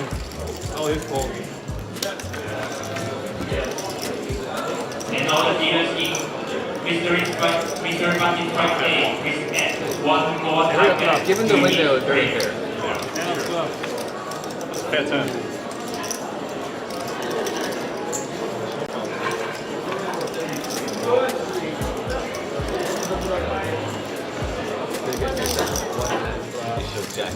King 9 of all three bets.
9 players, and Fabian Gooms is looking a little different, but picking up the King Jack of Spades in the +2.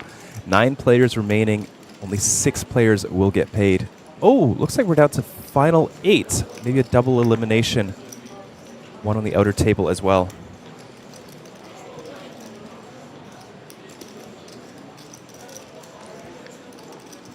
Final 8 players, 2 away from the money. Soft bubble? Soft bubble, yeah. There's Danny Tang, Bao Ding. 2 very, very accomplished tournament players.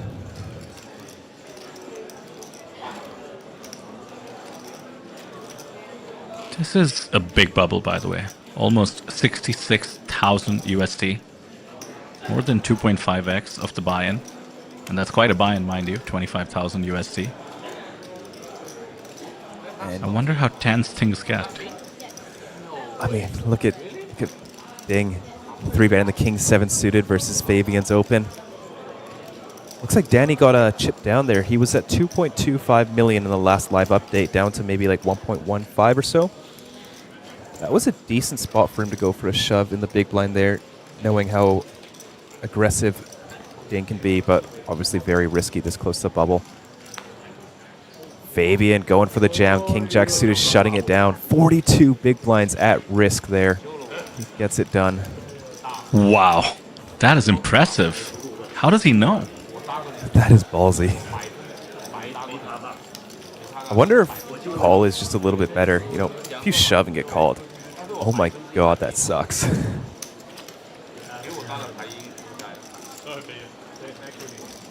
Goes to show what Ding has been doing on previous tables, because you have to have some sort of a read, or at least a good sense of Ding's 3-betting frequency from the blinds to make a move like that. Don't forget, we are on the soft bubble. For sure, and he's got, you know, top 3 in chips. It's a very big risk considering how many short stacks are still left in the field. Nice to see Tanasorn still hanging around. He's had a very, very good Incheon run. Did you hear about that, Vidur? Oh no, tell me. So, in Incheon, 3 final tables for Tanasorn. 4th place in the Superstar, 4th place in the main event, and 2nd place in the single-day high roller. And he just crushes Incheon every time we go. What a beast. And I believe that performance took him over 1 million on his handed mob. It did. 7 figures. Yep. Hunat also just crossed 30 million, and Joseph Cheong is only 7k away from crossing 20 million. Some big, big milestones for a lot of our APT regulars.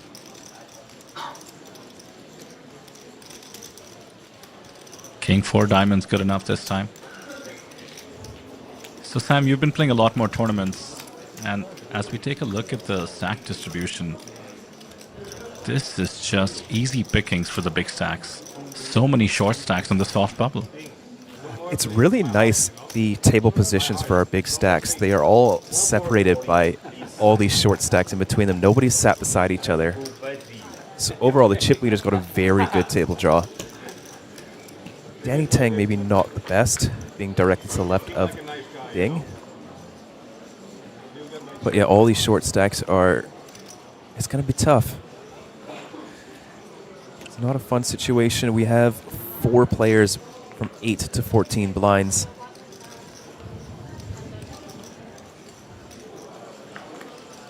And Vidur, you know, this is Dylan Foster's first Superstar Challenge, and it is one of the most star-studded ensembles we have seen in a Superstar Challenge. It's good for him. I've been seeing him for the past 2 years or so at the APT, always entertaining. We did hear some of his witty one-liners before the break. I actually remember him in Vietnam. He was heads up for the 2-day high roller we always end coverage with. Yep. And they were just singing, waiting for the cards to come out. He ended up losing that one, but the 2 all-in players would like sing, waiting for the cards to come out. So of course. always entertaining. He is one of those short stacks, though, 10 big blinds, and somehow still 3rd from the bottom in terms of chips.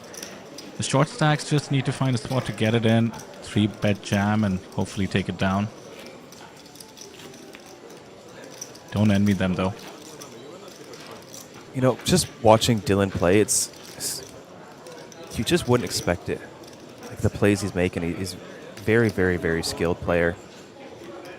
And I think a little bit gets lost just based on his goofiness. And I think it's all strategic. That's what you want. It You is. want to come off goofy and make sick moves like he does. Does remind me of the other Australian you guys were talking about before the break, Daniel Nielsen. Yeah, I don't think he's here for this series. We haven't seen him in a little while. He's also a lot of fun to have at the table. And Tanasorn Sailor, ace-queen suited now in middle position. He's one of the middle stacks, actually, opening off 14 bigs. Yeah, he's like the most middle. I think he has definitely the most IC pressure on him, because with his stack, it's possible. I think it's like a decent percentage chance that he could fold his way into the money with that stack. King queen off for Ding. Flatting behind. +2 open from the middle stack is going to get a lot of respect. Ding electing to just peel. I think he just gets to put so much more pressure on with King Queen in position. Knowing exactly what Tanasorn's stack is, he's going to play very straightforward. It's going to be tough to win, even though he's got the dominating hand. Not a great board for Tanasorn Sailor's ace-queen. Probably going to be pretty close to a range check on the 10 high.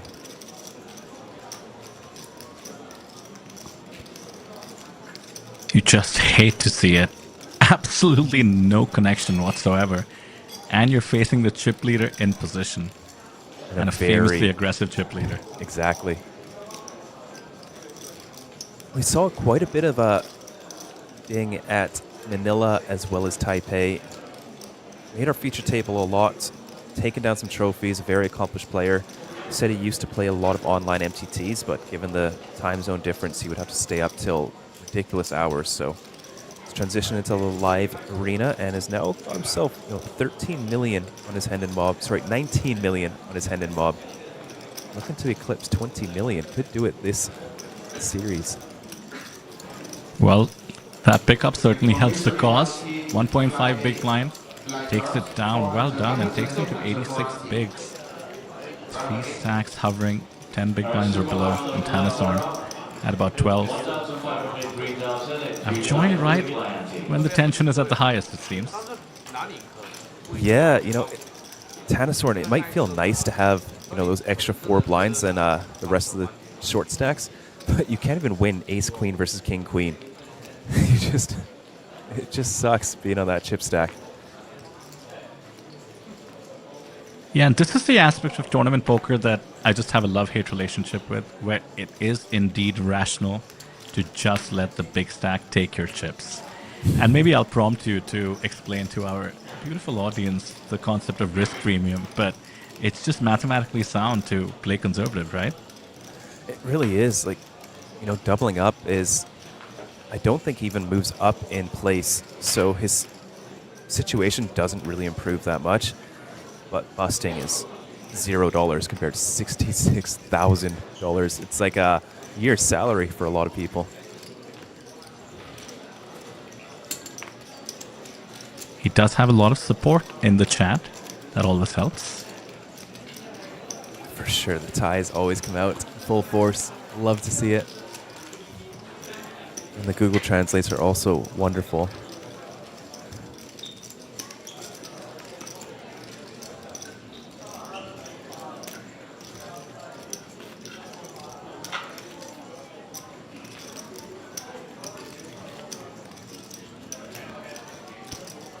So today is day 1 of the streaming schedule, Sam. Yes, nice it is. to kick it off with you as always. How's Jeju feeling being there in person, and of course the APT setup looking fantastic as always? Oh, it's nice. I had maybe 22 hours transit time to get here, so went straight to bed last night. It was really nice. Woke up feeling refreshed. No jet lag, so feeling good. The resort is so fascinating. It's called Shinhwa World correctly. It really is a world. You have everything you need, from spas to restaurants to grocery stores. Pretty much don't need to step out. No, you don't.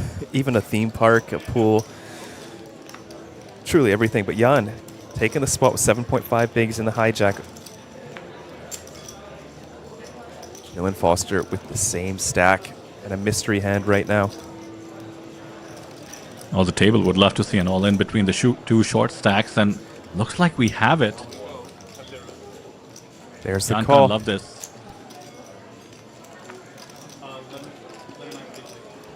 No, you do not want to get called with ace-7.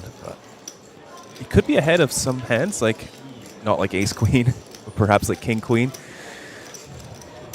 Dylan Foster, 78%. One of the 7s, or maybe 2 of them, might have been folded already. Suits are live, though. So we take a flop 7 in the window, followed by a queen. What a roller coaster. Jan down to just the 7 of clubs. 5 of diamonds will not help him.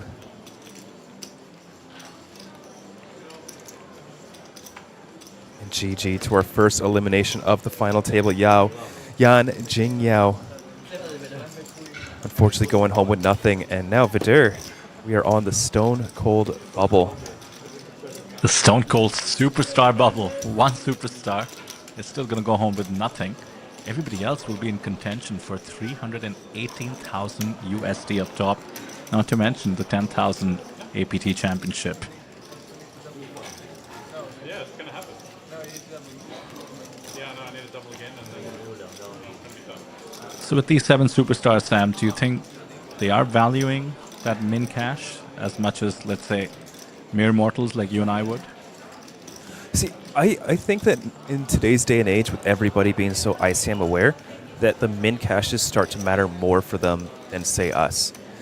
Right? It's kind of weird to think that, but I think they do. I don't think they're afraid in a sense where, like, maybe we might fold, say, king-queen suited to a jam when we should call. But I think they're still respecting ICM because that adds to your hourly rate, which is what all poker players are looking to increase. But I don't think they're going to shy away from spots that they know they have to take, even though it could be risky, if that makes sense. Yeah, totally. As our good friend Stephen Lai reminds us, just think in buy-ins. It's 2.6 buy-ins. That's 2.5 more cracks at it.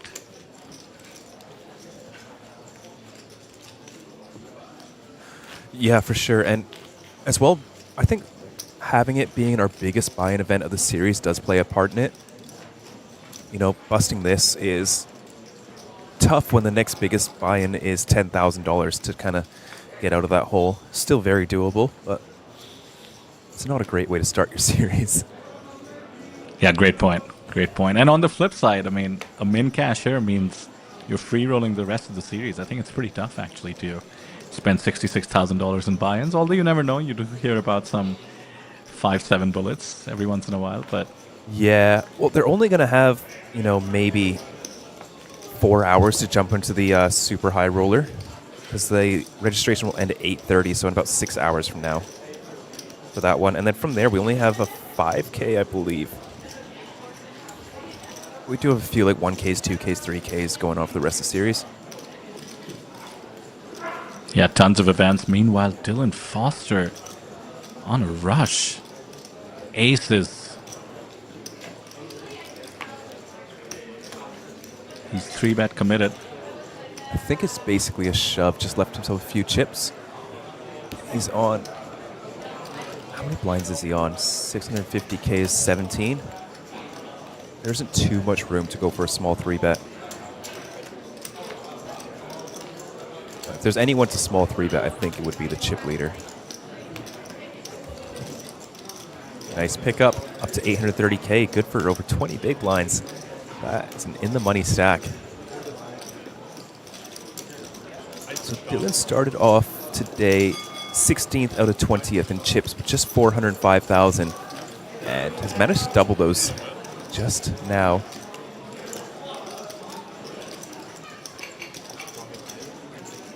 Yeah, he's been hanging in. He's been playing well. Good time for it. Like you said, this is the biggest buy-in. If you pray to the poker gods, this is the one you wanted to come through for. for sure. Perhaps the main Has event a if you make nice- the final table. Yeah, true. I think based on our guarantee, I expect first place in the main event to just about exceed this event. But for now, all eyes see seem to that, be on yeah. the next milestone, making the money. It's going to get tense for these short stacks. Currently, Yeah, there's two of them. Yeah, Ricky is at 8.1. Tanasorn, unfortunately, with the ace-queen suited, got him down to 9.6, so it's going to be between these two. Dylan Foster, Daniel Tang are going to play very, very tight. Daniel Tang not too much, but the one post-flop's not going to be great for him, especially against a covering stack.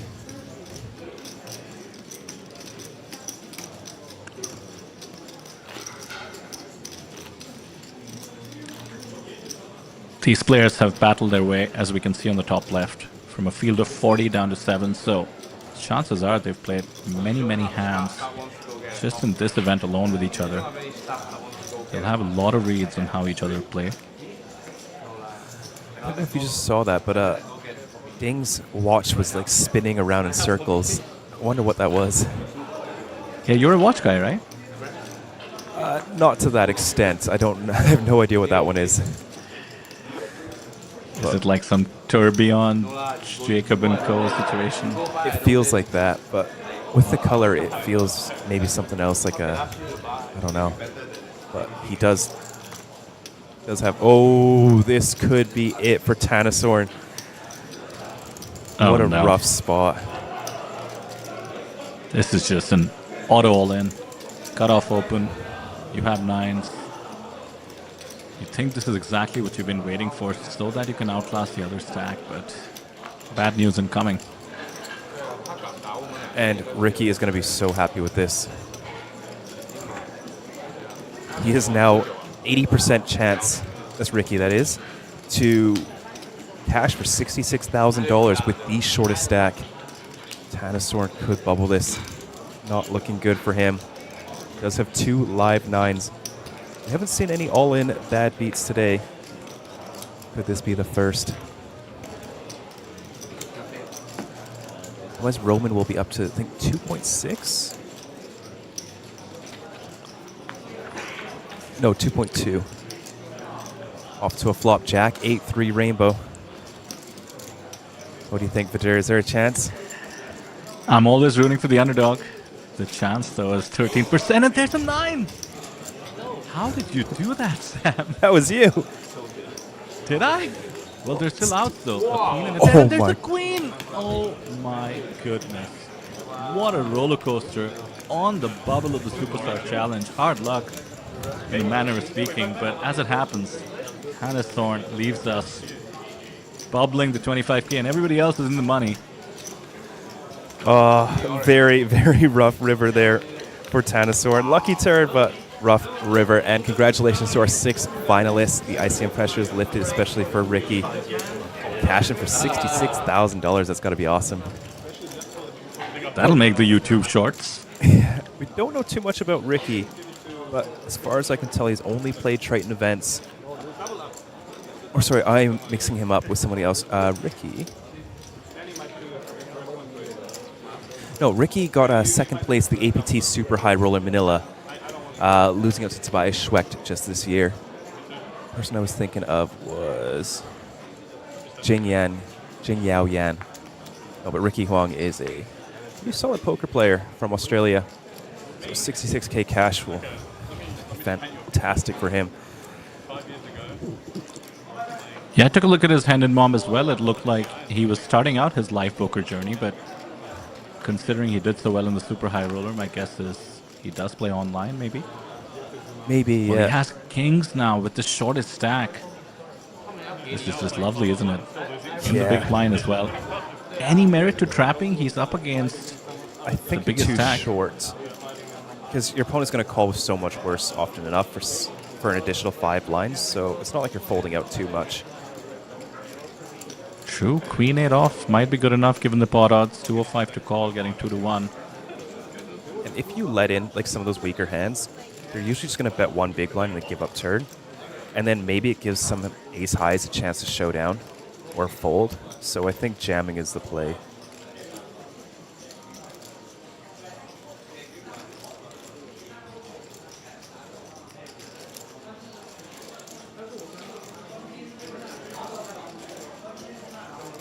Let's not forget the pay jumps are now activated. 18,000 USD is the next pay jump. There's the call. I've heard of crying calls, but I've never heard of angry calls.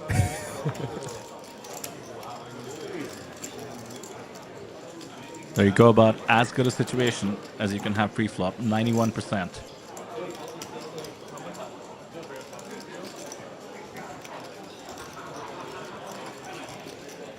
We must acknowledge the chat, by the way. Sad to see Tanasorn go, to state the obvious.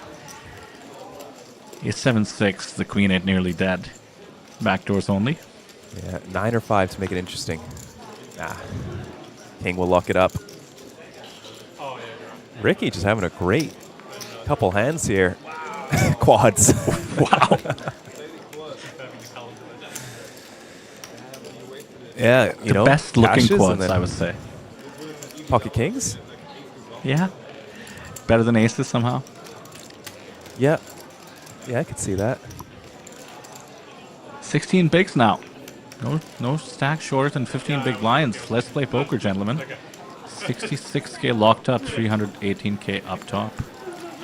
Sorry, Sam, you were talking about Ricky's ear, which I was also looking at on Hand and Mob. So he began his live poker journey with a 150k score? Yes. Yeah, that was in Manila. He played heads up against a super crusher, Tobias Schwecht. And unfortunately lost out. I mean, that's a disgusting heads up matchup. So, cannot blame him.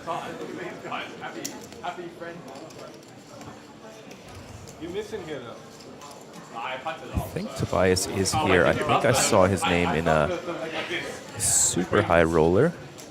With so many superstars here right now. Might have been confusing with somebody else. Let's see if he's still live seating. Oh, Burley's here.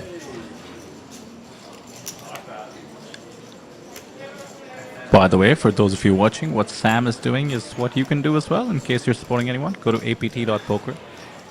The updated website this year is even better than it used to be, so you can just click on any tournament, check out who all is seated, check out where they're seated as well, in case you're at the venue.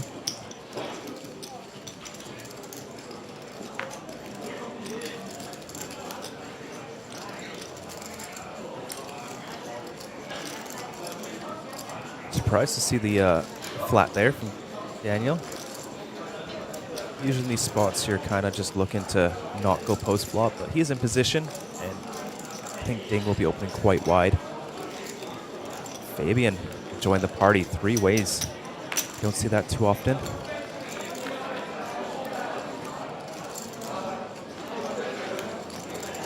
Nobody too happy with that flop, but for Ding, only 1 overcard to his pocket 9s.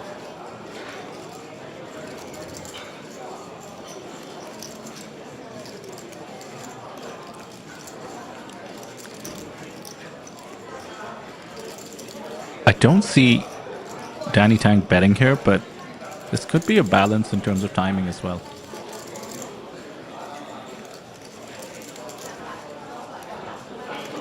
Yeah, you're right, just checks. He's just got a whole lot of nothing with his hand and Ding. Hand getting a little bit better now, picking up a flush draw. Pretty enticing to stab. Let's check 2 for a second time. Fabian has king 10. He certainly could have a queen. I feel like you probably want a club in your hand if you want to be bluffing. It's gonna have so many one club hands.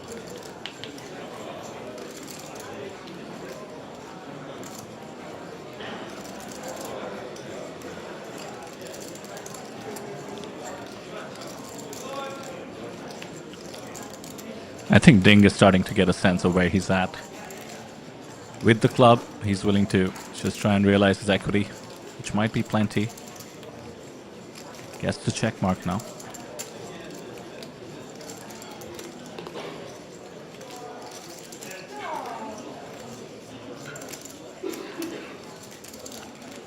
see if anybody goes for a stab here.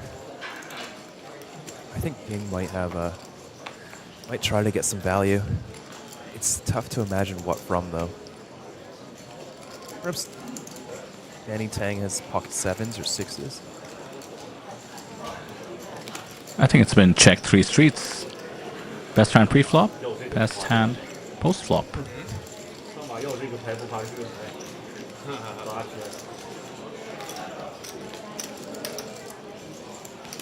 Surprised to not see that go in anywhere. Yeah, me too. Ding showing down the best hand is interesting. I think it's almost going to give him a bit more credit when he's stabbing.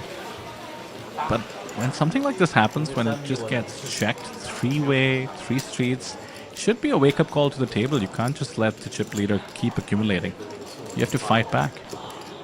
Yes. And it's a very tough opponent to fight back against.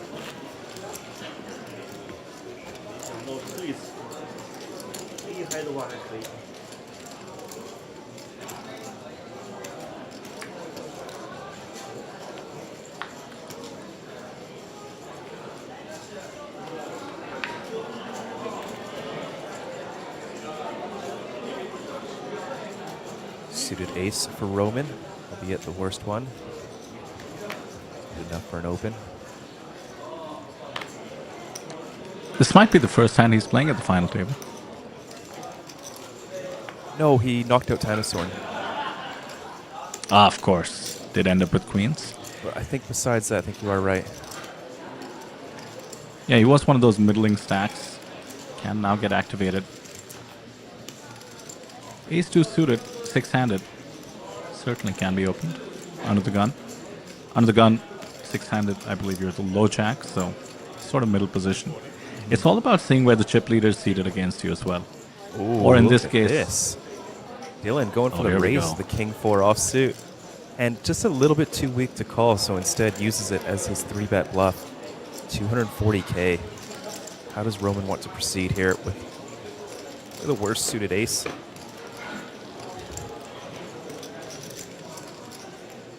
This is so convincing. Yeah, right? The big blind just has such an easy time to just flick in the call, go from there. Exactly, and he's put in a third of his stack. You wouldn't think you have too much fold equity. Exactly. Take a bow, sir. Nicely done. Incredible. There's been some talk online of whether ace-deuce or ace-6 is the worst one. Oh, yeah. Where do you land on that? It's looking like ace-deuce is probably worse than ace-6. But then it's like a big jump to like ace-3 between those two. Ace-3 is quite a good hand, and ace-4 is powerhouse, same as ace-5. How about you? What do you think? I do like the ace-deuce. I like making wheels. Yeah. I think the main point is that ace-deuce, just big blind's always going to call you with 7-6 off. It's just getting cooler on the 5-4-3 boards, I think, is just like this big reason not to play them. It's sort of like why 9-8 suited doesn't like calling 3-bets, because when you're up against ace-king, you just lose your stack with queen jack 10. Also, can't you just never dominate any hand with ace-deuce? So, like, the big blind can call with anything and have enough equity. You still dominate, like, king-deuce, like queen-deuce, so on those trips boards. I get what you mean. If you flop an ace, it's never the best one.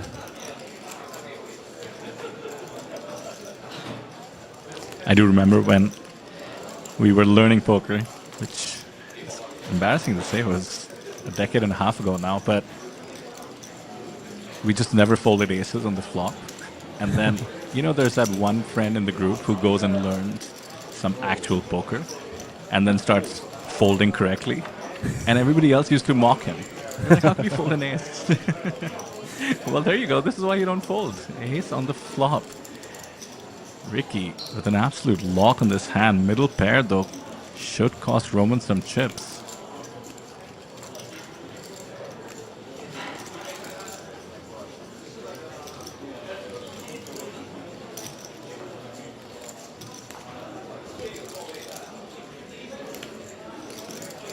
Very small quarter pot bet on the flop from Ricky.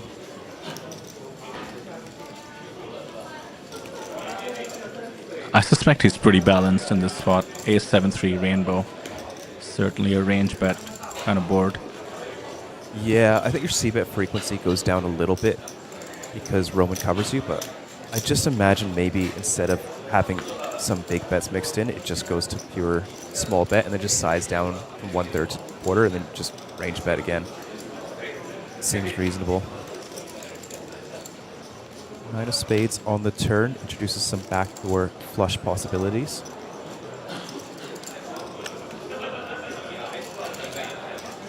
It's an overcard to the 7.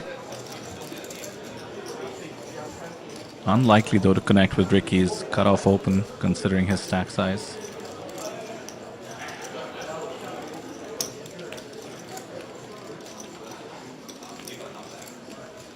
$150K. He's bet a third of his stack. Quite small relative to the size of the pot. 330 out there, so slightly under half pot.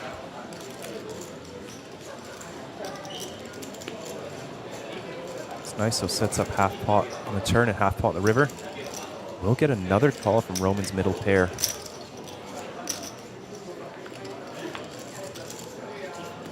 Ace of spades on the river. Ricky makes trips and might entice a hero call from Roman, given that an ace is now less likely. The backdoor flush has come in, but barring the fact that it's a spade, an ace is perhaps the best card for Ricky to get paid off. I think so.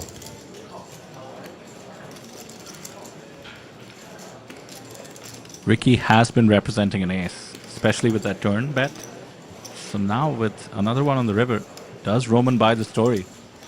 Oh, all snap fold. Insta-muck.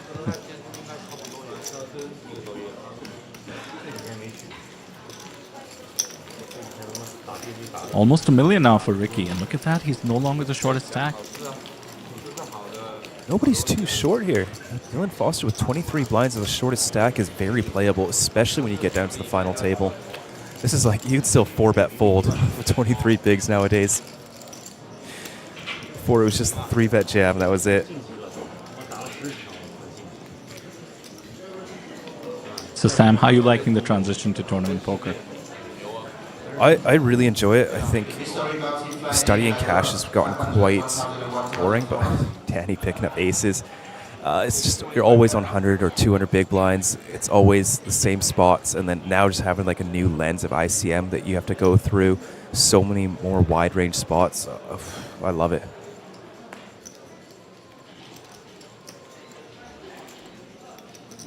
Roman picking up the Jack 10 of clubs in the small blind.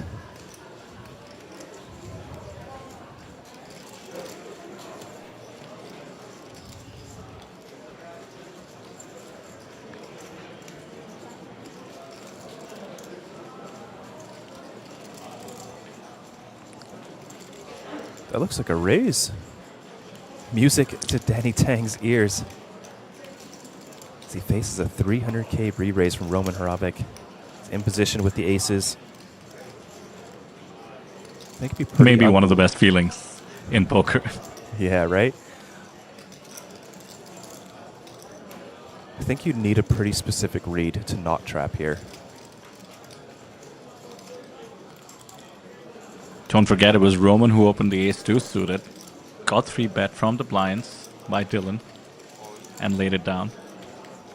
He's trying to reverse the roles. Danny decides to 4-bet it, and yet another snap fold. Roman having a rough go of it ever since he knocked out Tanason. Yeah, those were two slightly unconventional plays, you know. Roman going for the 3-bet instead of the flat with a hand that pretty. And then Danny not trapping with his 22 blinds or so. Yeah, that's why I'm wearing it like this. That's not a fashion statement. Too hot.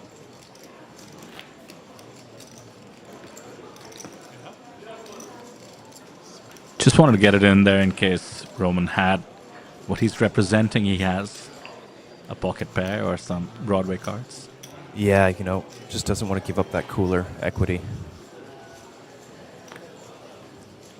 cooler equity. I do like that. Should make it a thing. Try my best.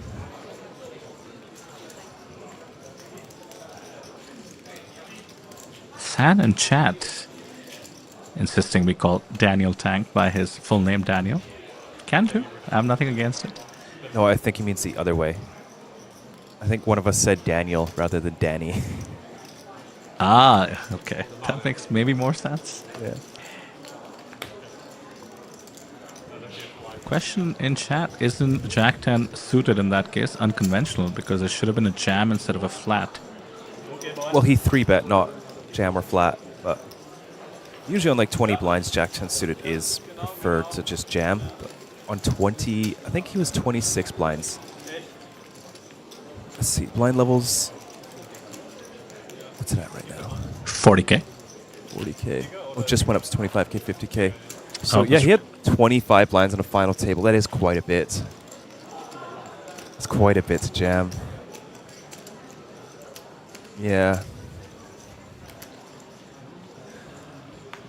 I don't, I'm not going to pretend to know more than Roman or Danny Tang here.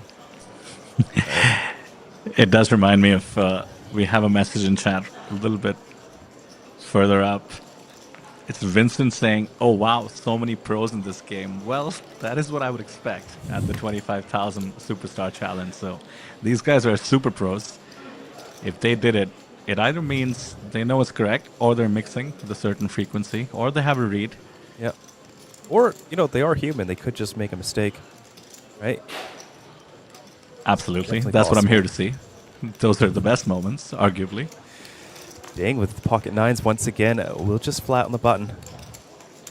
I do know that out of position does favor a more linear 3-bet strategy than in position.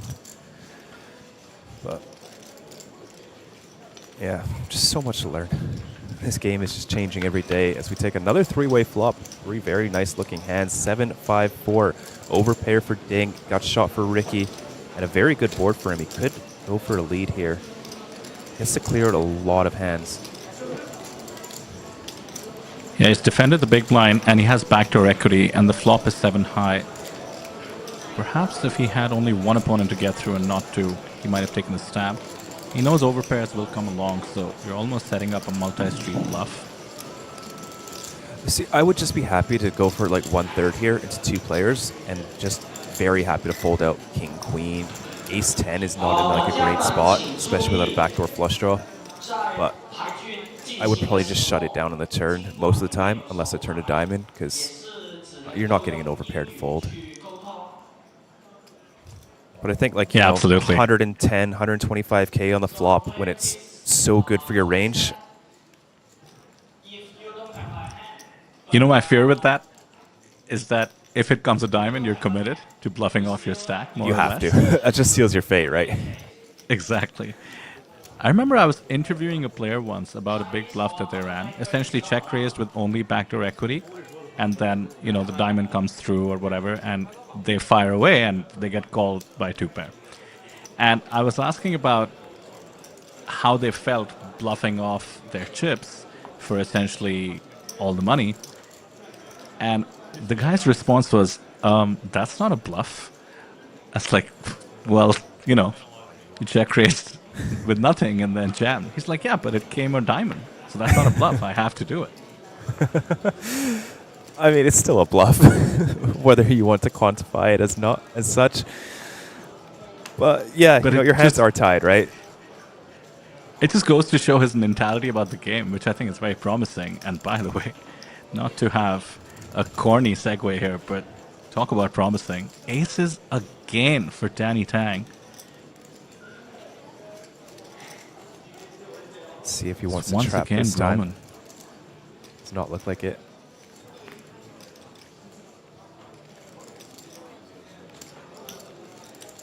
Small 3-bet, under 3x. He's counting on some sort of a dynamic with Roman. Roman doesn't fall for it.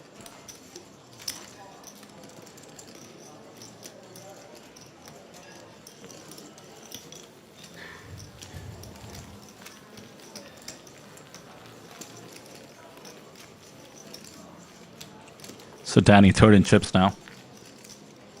Yeah, making his way up. Courtesy of Roman. Roman did steal all of Punat's chips, though. So, you know, goes around, comes around. Steal is an interesting word. Just robbed him blind. Punat did come in as the chip leader. Always sad to see him go. Amazing ambassador of the game. I'm not sure. So in Yoon's shoes, where you're saying 6-8 off in that spot, I don't think 6-8 off is defending at all. But I think you just have enough hands that are connected around there, and the other players are going to be so high card dense that even like your top pair, like 7-6 suited, is going to want to lead there. Yeah, you're referring to that 7-5-4 flop. I was thinking about, let's just say 6-8 suited, you're defending every time, so you have 4 combos with that. But, you know, you're just trying to get in a check raise, and you just have a hand on lock, and so many people don't lead with hands like that. Yeah. Overall, really tough spot. Can't fault him for just check folding. Especially three ways. Three-way is also just so difficult to study. It just depends on your instincts for the game. At least the schedule is getting bigger. And what reads you have, of course. Yeah, of course. Yeah. I basically quit playing online. Multi-way looks to be the next thing that people are attacking and trying to solve. You know, GTO Wizard just came out with their multi-way three-handed, rather, solver. Thank you, boss.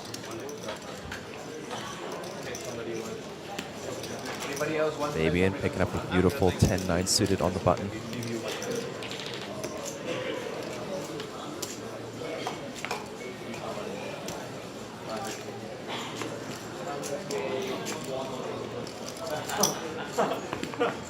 Take it down.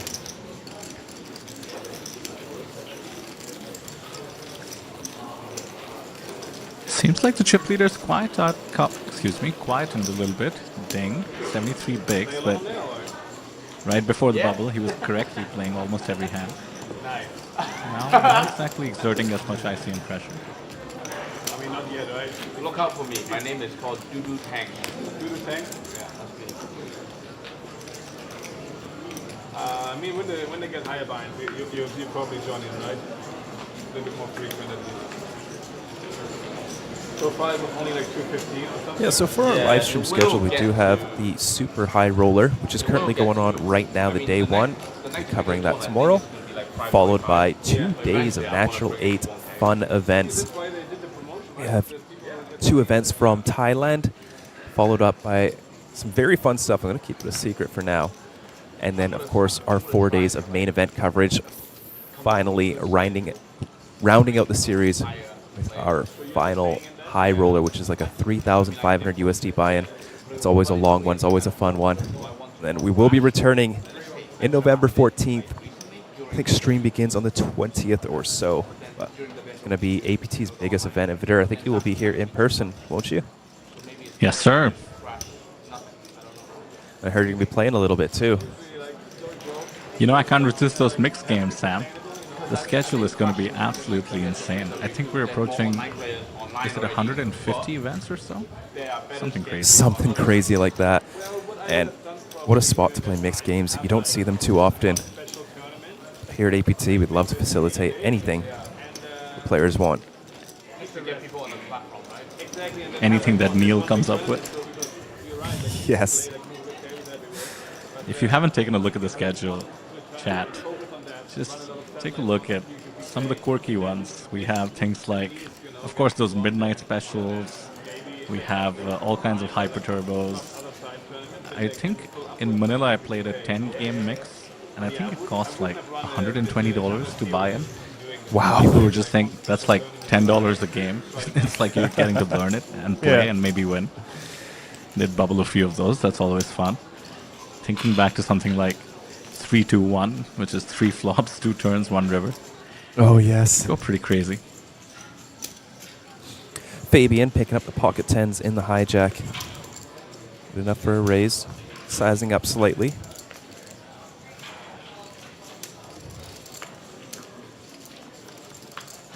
Not a whole lot of confrontation.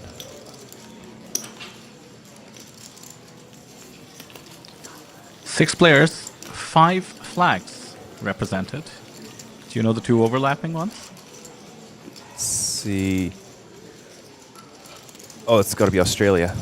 Ricky and That's Dylan. right. Czech Republic, Germany, Hong Kong for Danny Tang, China for Ding. Very good mix. That's what I like about APT. Always a very, very big mix. It's tough to find like a final table with less than 3 flags. Oh yeah, absolutely. Even events that have a huge local presence, of course, with Jeju, Korean nationals are actually not allowed to play. But even on a stop like Vietnam or Taiwan, you're absolutely correct, Sam. You'll see plenty of representation.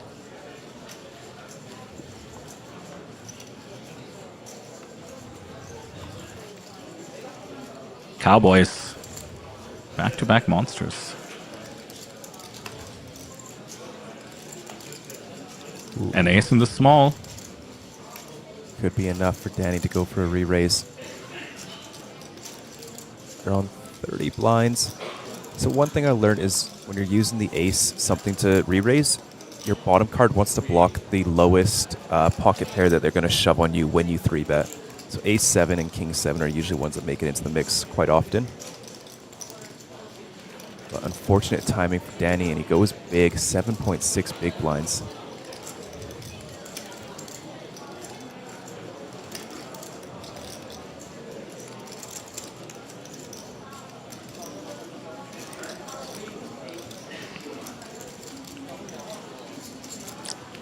That is really big.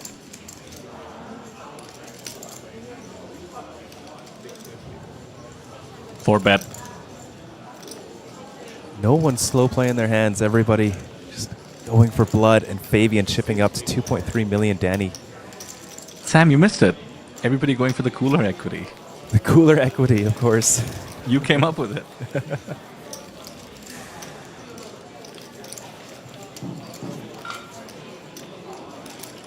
We have seen a lot of aces and kings too. Let's keep it coming, Poke Gods. There's the feature table, 6 players and the tournament clock ticking down. Average stack is plenty now, 34 bigs.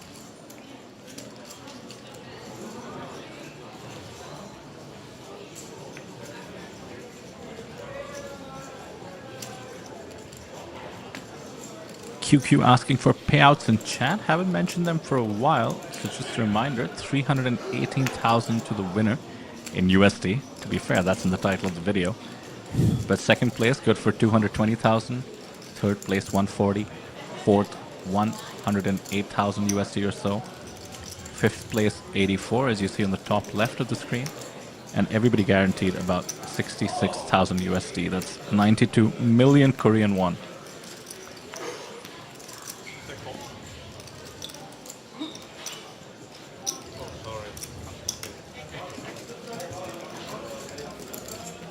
And of course, we are giving away a lot of APT Championship tickets. I think it's 7 or 8 10K tickets going out this series to the winners and runner-ups of some events, which will be in Taipei at Red Space just in November. Let's find the exact date on that one.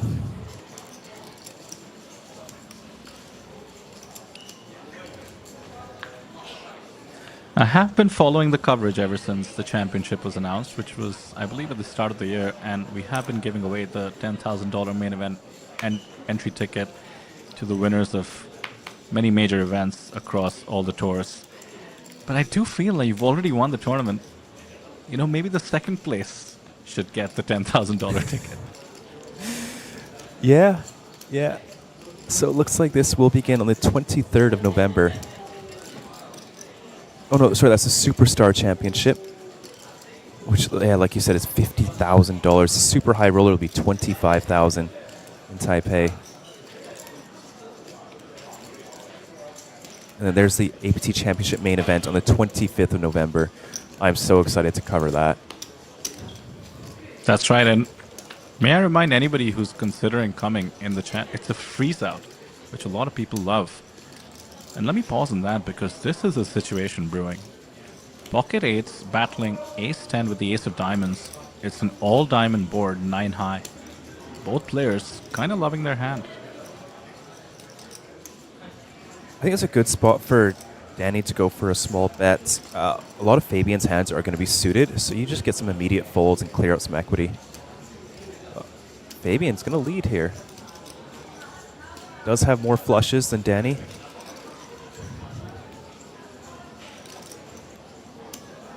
Typically, you see this out of the big blind. Small blind still has a decent amount of offsuit hands.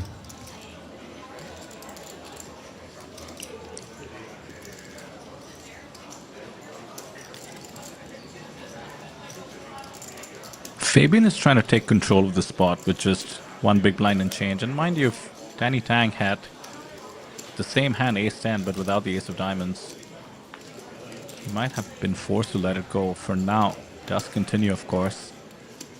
Queen of clubs.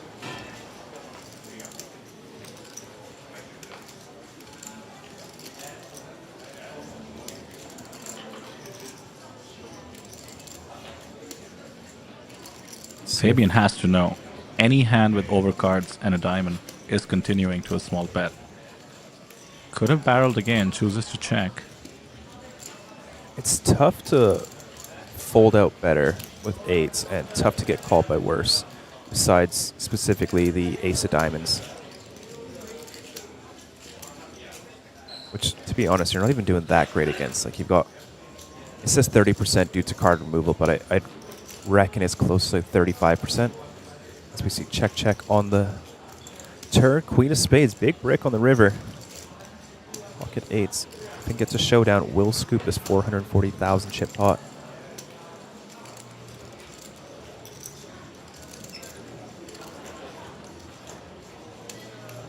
They both approached it cautiously. The donk bet was surprising, even though it was small, so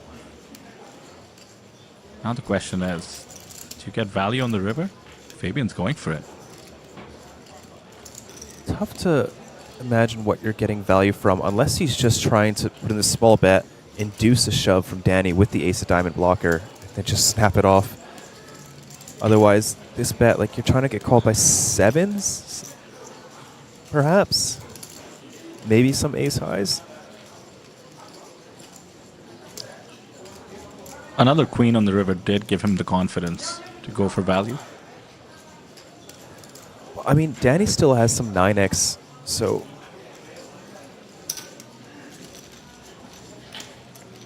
Good lay down. Both players playing it well. Danny managing to lose the minimum. Just got to realize all this equity with that one big blind or so flop bet. Not too shabby. Yep. That's the 2D trophy, as you guys have been calling it. What's your name for it? I can't say I have a better name, but I don't know, 2D sounds like less than 3D for some reason. I know, right? That's what Neil calls them, so I've just been echoing what he's been saying. But if anyone has a better term for that, love Yeah, to hear Sam, it. you've done this before. You've done some naming competitions in the chat before. I've been a part of them as a viewer. Yeah, folks, if you have a better name for the Superstar Challenge Trophy, which is that black one there on the far left of the screen, is very tough to see in the dark. It practically blends in with the table. But if you do have some names for it, let us hear them. And maybe we'll refer to that on the stream in the future.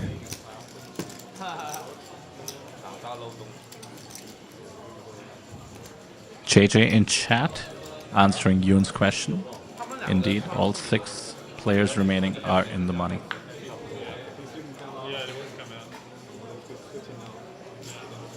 But like, is it a deuce that's going to weigh me down?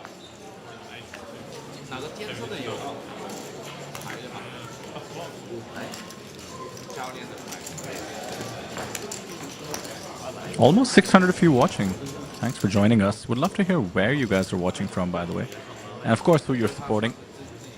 Some shout-outs for Dylan and Danny have been made clear. What about everyone else? Any friends and family?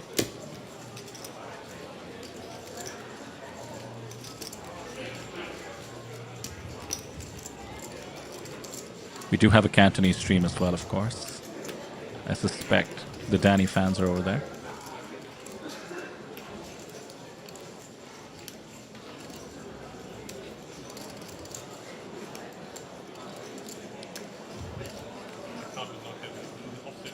The Silhouette Trophy. I like it. It's all right. It's a start. Yeah. It's a start. Ding still chip leader with 74 big blinds. Fabian quite a ways away, sitting on 53, but doing well to close the gap.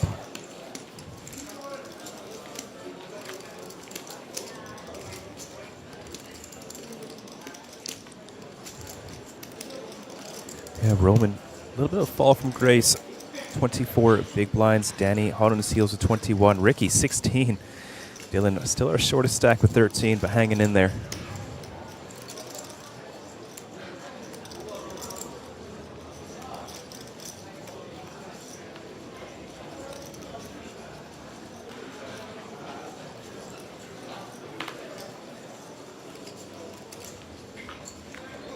Snap folded the ace-7, Danny there. He's under the gun. Very reasonable. Good timing for it. Big slick on the button.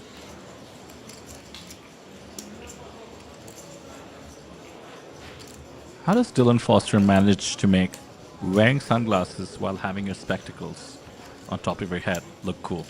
That's the real question. Who knows?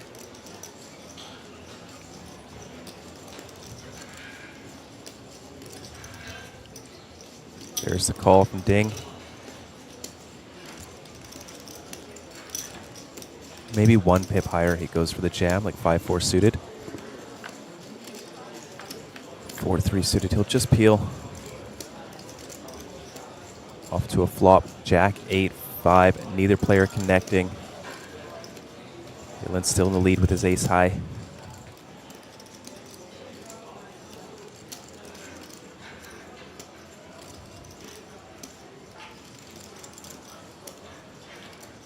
Tan probably prefers checking in ICM. Slightly prefers betting, I think, in chip EV. Goes for the check. And Ding springs into the lead there with his turn 4 of spades. Yeah, there's his watch vidder. Earlier it was spinning around, the entire inside was spinning. Maybe when he moves. Or gets excited. You mean it just is like an actual manifestation of a physical tell? Tracks his heartbeat. Yeah. Somebody in chat did say confidently it was a Jacob & Co. Oh, really? I missed that in chat. I could definitely see that. Check, check, as we see the 6 of clubs on the river. Ding with the check mark. Very dangerous board.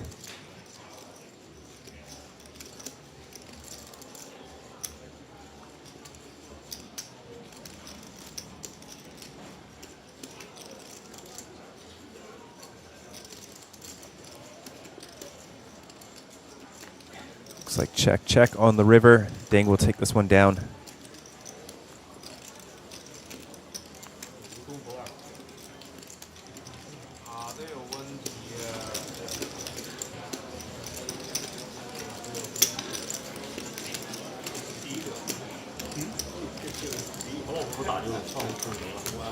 Dylan down to 11 bigs.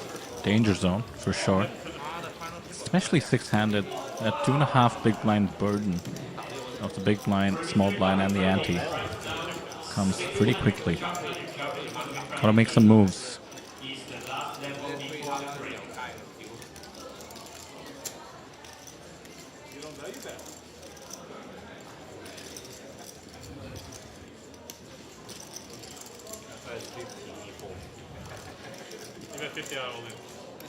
It's a very tough table, especially for Ricky and Dylan.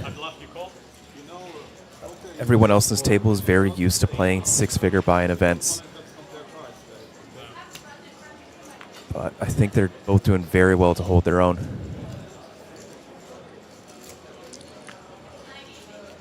Would you say this is shot taking for the two of them? Best we know?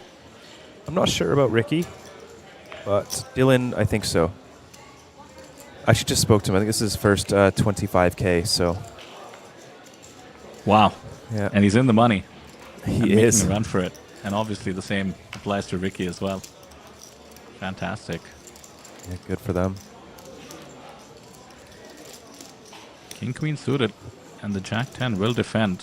Favorable spot for Ricky.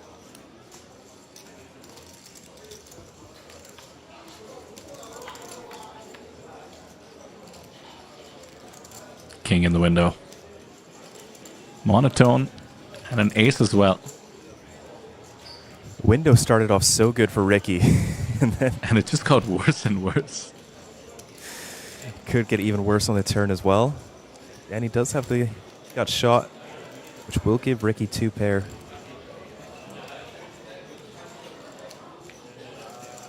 Queen of spades would be nasty. Queen of hearts would just slow down everything.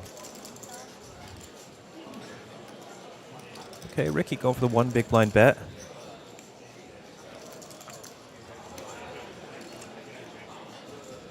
This one's interesting. The monotone ace king 3. Because if you don't look at this one specifically monotone, it just feels like a range bet.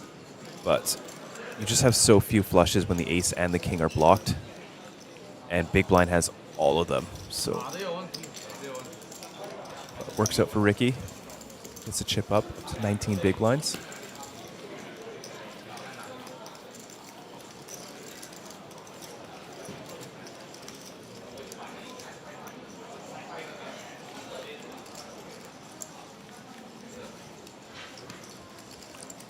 So Sam, you've been building a bit of an APT line collection yourself. I wouldn't say that. When you try About 2. 2 is pretty good. You ever feel like stepping out of the booth and trying to get one of the fancier ones? Every day. Yeah, you know, you're in the booth watching. It's great to watch all this poker and commentate on it, but it does really, you know the feeling. You just want to get out there and play, don't you? Yeah, and on that note, there's going to be a lot of satellites for the APT Championship. There is no way I can do that. You don't think so? I'll have to be in the booth for sure. Some late night stabs, perhaps? No, but if I win the satellite, how am I going to play and commentate? It's when winning becomes a problem that it's a problem. Well, for everybody in chat watching, in case $10,000 is not your usual buy-in, don't forget to look up the schedule for the satellites in Taiwan. And by the way, Jeju has just begun. You should fly in and join us for the APT main, Jeju.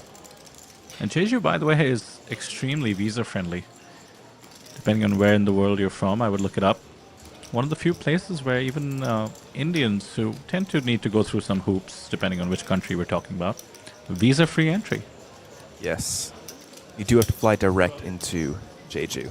But that is true. Not through Seoul. No. Beautiful island.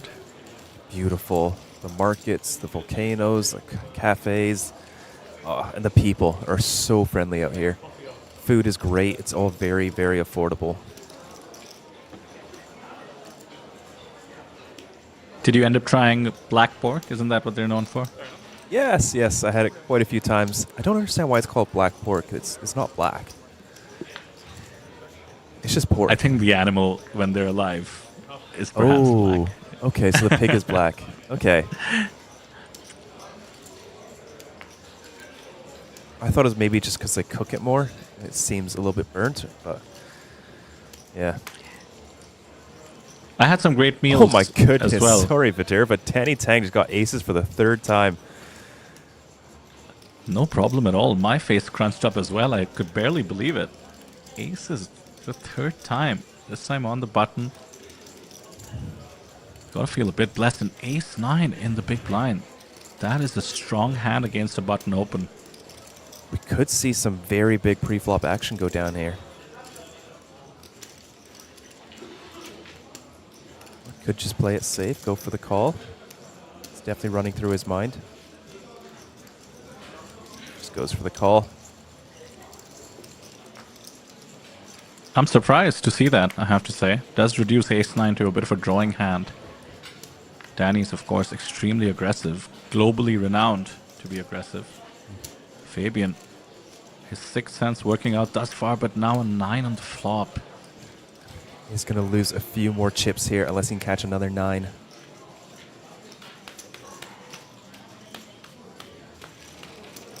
The top left corner, you do see we are approaching our next 20th line level, 30K, 60K. Small jump from the 25K, 50K we're currently on. Over to Danny. How does he extract max value of the Queen 9-6? Of course, there's a world where it comes another 9 and then an ace, and it's like we're watching rounders. Always rooting to recreate hands from rounders. That's Sizing the famous up here. opening hand. Yeah, 165,000 from Danny, which is, what is that? 2/3? Pot was about 200K? No, pot was about 300K. So a little over half pot here.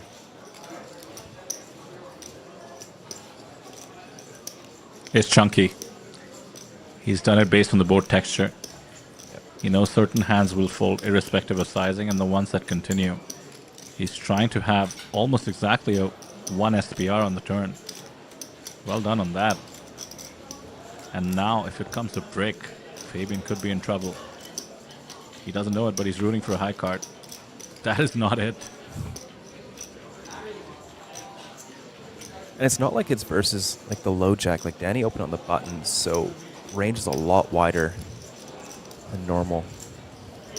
It's going to be very tough to fold ace-9 to a turn barrel.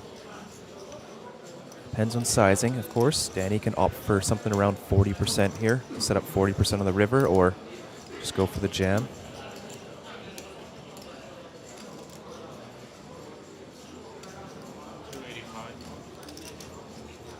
Just under half pot. 285, he says. Yeah, there's that 40%. Which, if called, pot will be 1.2 million, 320K behind.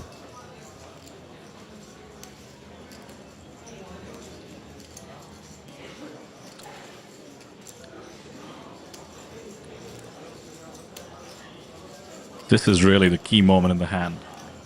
How are you supposed to get away from this? Well, the answer is not yet. And it's such a tough fold. Just say the river bricks out to like another 3. How do you fold getting 5 to 1 on your money?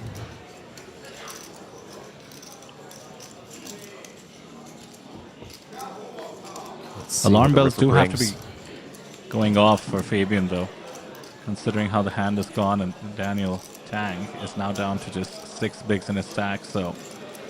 You may check this back. So 9-8 just got there, Jack-10 just got there. Something maybe like 7-5 of diamonds, 10-7 of diamonds also got there. Like a lot of hands do improve on this 8, as you want to jam and try get those extra 6 big blinds and risk running into one of those aforementioned hands. And Queen 8 got there as well. It's definitely not a brick. Be that as it may. Here we go, all of it. And there's that 6th spot you mentioned, Sam. Getting 5 to 1. And Danny's repping a pretty narrow range. A lot of those hands are just going to shove turn, so it's not like he has Jack-10 or 7-5. Right? Those hands are very happy to just shove and apply max pressure, try to get the most fold equity. So when he bets small, it's maybe something like 7-5 of clubs. Perhaps. Some hands that don't mind getting shoved on and having to fold.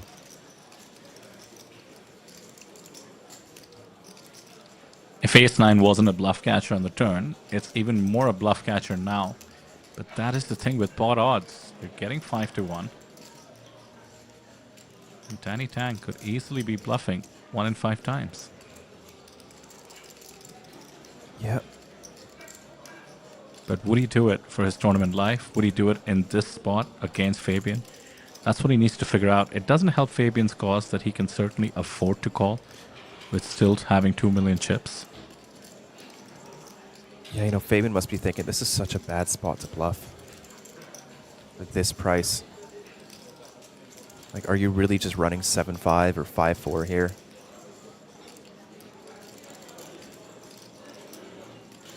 Sorry, 7-5 is straight, so maybe like...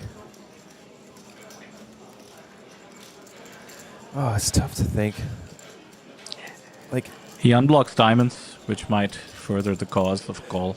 I was thinking that, but there's so few diamonds that are going to bluff. Like, king highs and ace highs are going to start checking. And then jack 10's a straight. The 9x is a pair. Queen x is a pair. There's 5-4 of diamonds. 7-5 of diamonds is a straight. Like, all of them have at least like a pair or is a straight or has okay showdown with like king or ace high. He is really in the blender. I don't blame him. What do you think, Something chat? like jack 5 of diamonds. Jack 7 of diamonds would be good.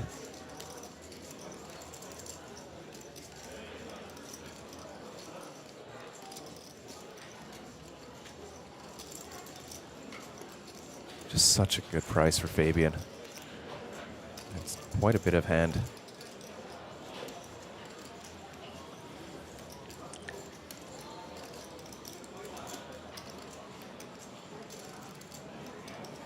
Oh, he does make the call.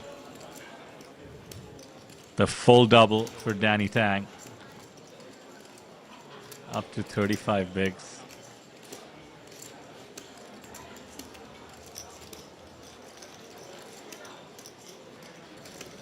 Third time's the charm. Getting paid with the aces.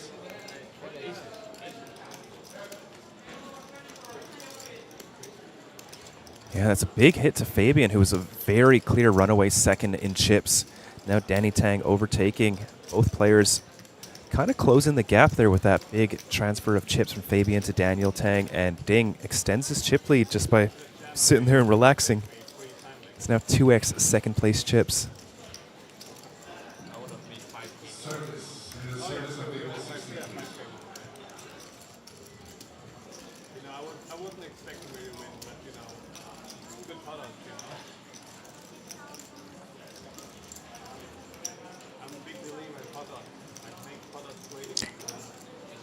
The whole table, by the way, was rooting for a call.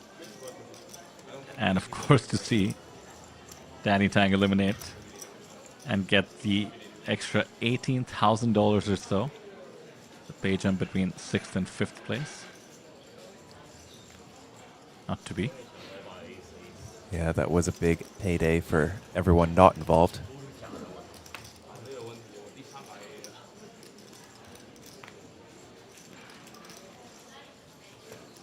$10-5 suited is certainly not going to cut it, and you have a blind versus blind after a while. Time to see what kind of small blind strategy Fabian has with his unfortunate new short stack, or shorter stack I should say, still. Around 35 bigs. Oh, pardon me, the blinds have gone up. 30,000, 60,000. 28 bigs or so. The jam from the 9-6 suited. Dylan with a nice pickup. Really needed that. It's good in theory if you look it up. Considering his stack size. Absolutely crucial pickup.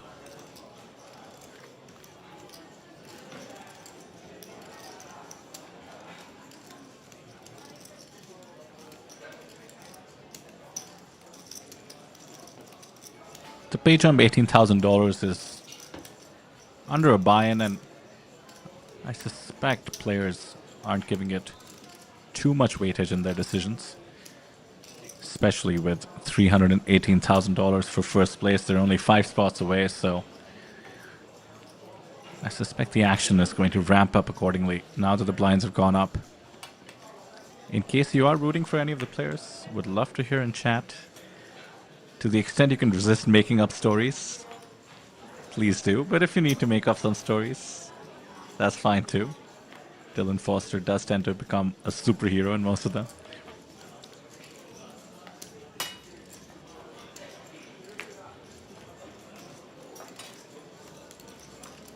No resistance. Momentum for Danny Tang, approaching 2 million in chips.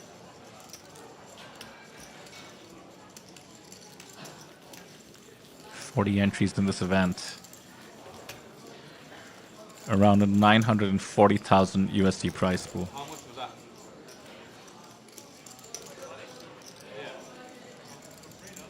Is it? Why? For superstar only? It must be for superstar only.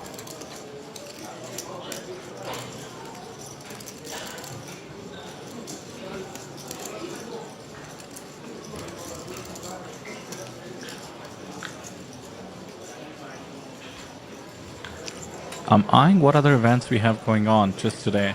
It's always fun to see. You can do that as well. Just go to apt.poker. Click on Jeju. Big ones today. The Mystery Bounty Hunter Flight A. That's the one people love. Around 1.1 million Korean won is buy-in. I believe that's about 800 USD. The National Cup is down to just 11 players. Huge prize pool there as well. Around 400,000 US.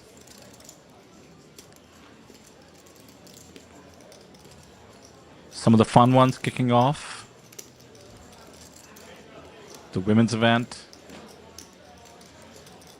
Some turbos, hyper turbos. And of course the super high roller. That a lot of the eliminated players who did not make the money have already signed up for. Punat Punsri, I see. Joseph Chong. Meanwhile, back to the action here. Roman, who's had a rough go of it. Pocket sevens. It's one overcard. Could be the momentum he needs.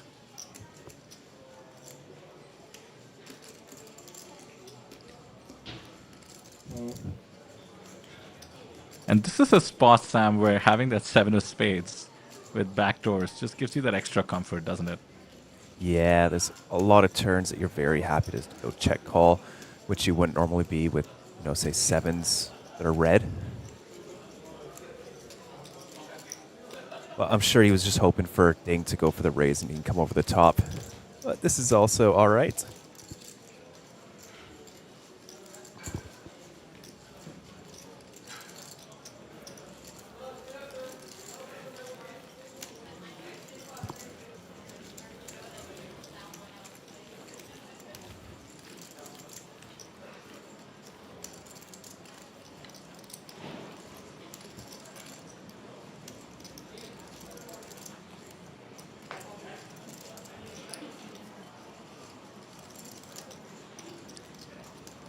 I have to say, I'm a bit surprised to not see an elimination yet once we went into the money. Usually, things ramp up. Short stacks having the best of it most of the time. Yeah, and we are quite deep, considering down to the final 6. We did have a decently long... you know what, the bubble wasn't actually that long. We were down to 8 and then kind of flew by.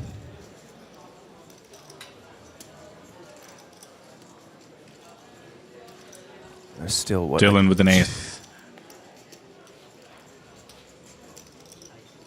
He's the only sort of short stack at the moment.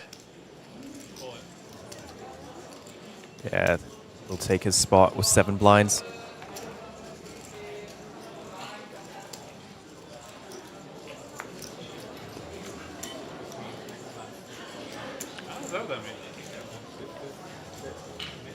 Easy enough.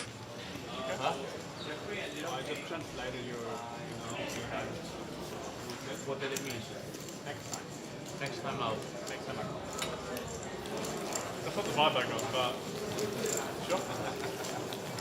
You know who you remind me of? Go on. No. In case you find it offensive. Bradley Cooper?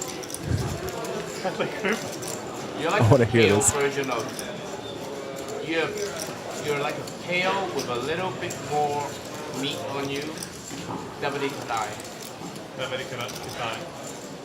That's overall a compliment. Yeah, legend. That's not a. Yeah, I don't. Yeah, that's not a negative at all. That's good. That's very good. I'll take that.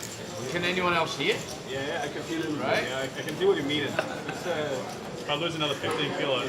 quite a catch. Okay. Stop by I side. can see what you mean. In Who was that he case said? any of you missed it, Danny said that Dylan has a bit more meat on him, but apart from that, he reminds Danny of Davide Katai. In case you don't know who that is, I would look that up. How do you spell this name? It's okay, they can't hear it. It's like David with an I at the end. Okay. He's one of the Davide sickos of the poker world. And with Dylan's hair today, I guess I could see it. And it is a compliment in terms of poker for sure. And look at this. What in the world is going on? Danny Tang with kings. He compliments Dylan. Dylan just about picked up some chips, had some fold equity. Thankfully for him, did not jam. And in it comes from the small. The other short stack happy to get out of the way, and I suspect Dylan did raise with the intention of raise folding with a hand like this. Yeah, there it is. I mean, it sucks to raise fold when you just got up to 10 big blinds. And now you have to give away 2 and then go into the big blind in 2 hands, but it's all right. Danny Tang compliments Dylan. Takes his chips away. So if I can't speak German, y'all can't speak Chinese. No, I mean, I can say it in English. Josh is saying Bradley Cooper is a stretch. It's similar hair. We're playing 7 big blind raise folding.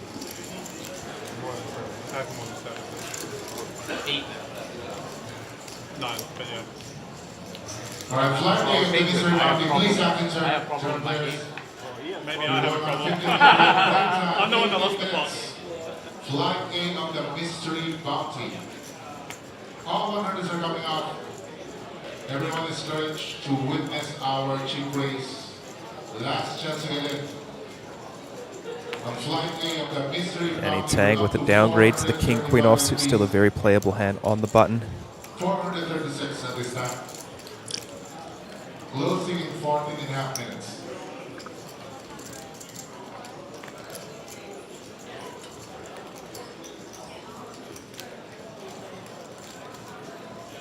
Well, talk about momentum. 2.25 million and a very clear second place now. No, he's just been picking up hands. Aces 3 times, kings once. A full double with the pocket aces.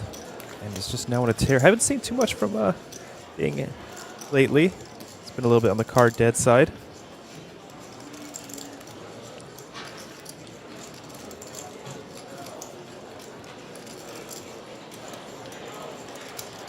I am loving this overhead shot, by the way. Yeah, I saw Roman's in the traditional outfit. dinner there. Or snack, just a big piece of salmon it looked like.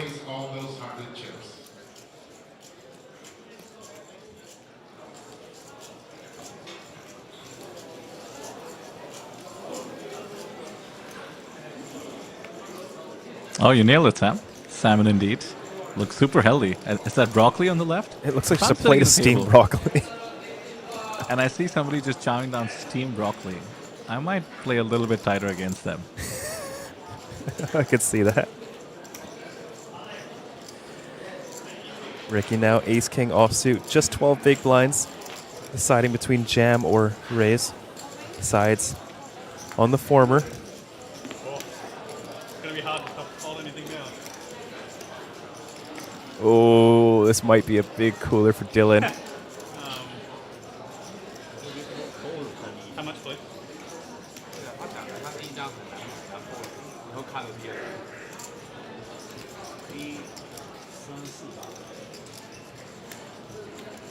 He just benefited, I believe it was right before the bubble, from the opposite situation. Facing a jam from ace-7, had ace-queen.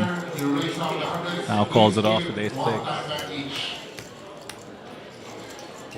Ricky in great shape. Get up to 850K. That should be more than that, right? He's got 680 plus 380. Should be over a mil. Yeah. Well, the pot's 850 because of overlay. He'll have 300K back. Makes sense. With that, table 16, please. With that. Dylan Foster at risk. Needs a 6. Both his suits are alive, which is something. Yeah, extra space, please, Dylan.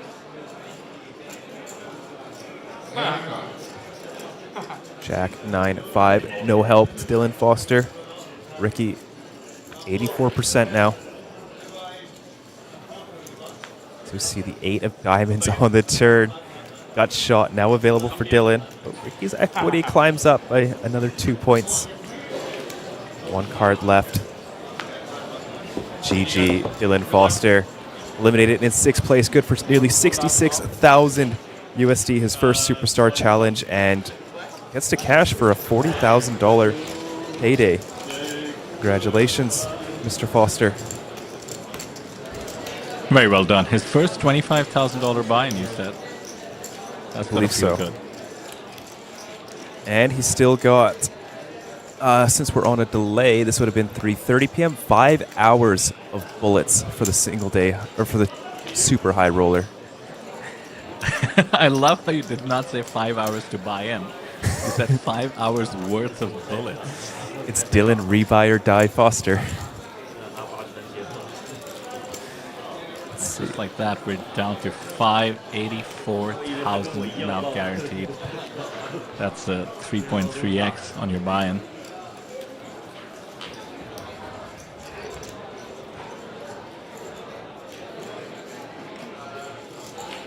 All farm players and dealers of Super High Roller Day 1. Let's complete the card, everyone. And we're going for a 15-minute break. Break time last time. And this is friendly reminder for the all tournament player. Vaping on the table is strictly prohibited. So if you do so, you may get penalized. So try not to vape. If you want to do vaping, please go to the designated area. Thank you. Very playable hand for Danny Tank.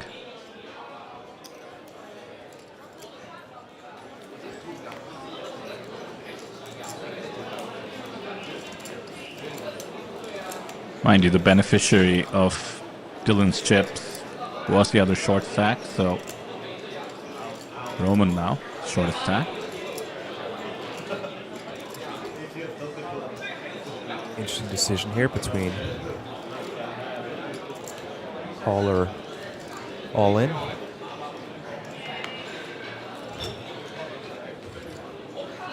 Not sure if he has room to small 3-bet, but goes for the jam.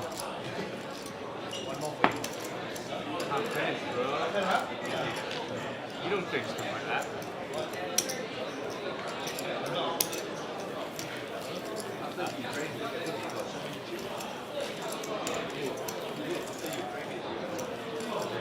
Drink more. Drink more.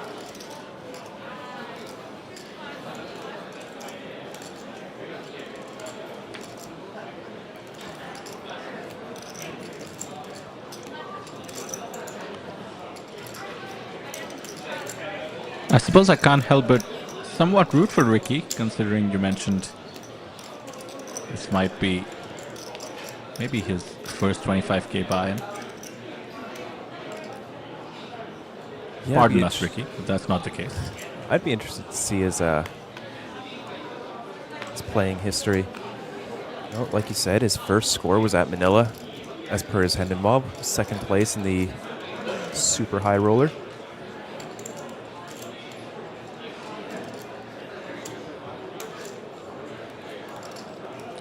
When I was reading Fabian with the when I was reading the player list today, this morning, I saw Ricky Huang from Australia, and I looked at him. I was like, "That's not Ricky Huang," but I got him mixed up with Vincent Huang, also from Australia, and another APT regular. Of course.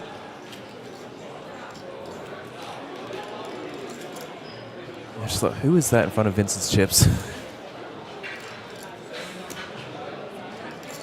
Vincent is very experienced, if I remember correctly. Yes. Plays a lot of the super high rollers. Ooh, Roman going for the essentially 20 big blind jam here versus Fabian's cutoff open. I think this is like bottom of chip EV calling with ace-9 off. What a spot though by Roman. I mean, he's committed, but now Fabian has to do the math on how much Roman has left behind, which I think will dissuade him from calling. Who knows? You know, Roman, very aggressive, has been taking almost every spot. Will get Fabian off the dominating ace-9.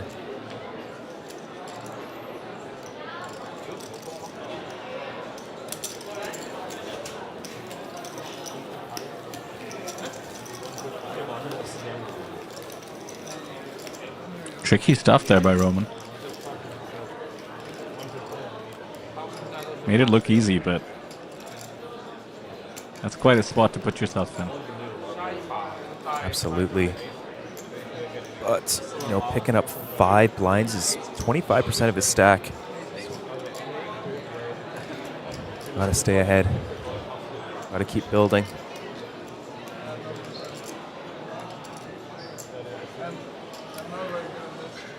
Someone in chat asking what the buy-in is. 25,000 USD. Currently everybody locked up $84,340.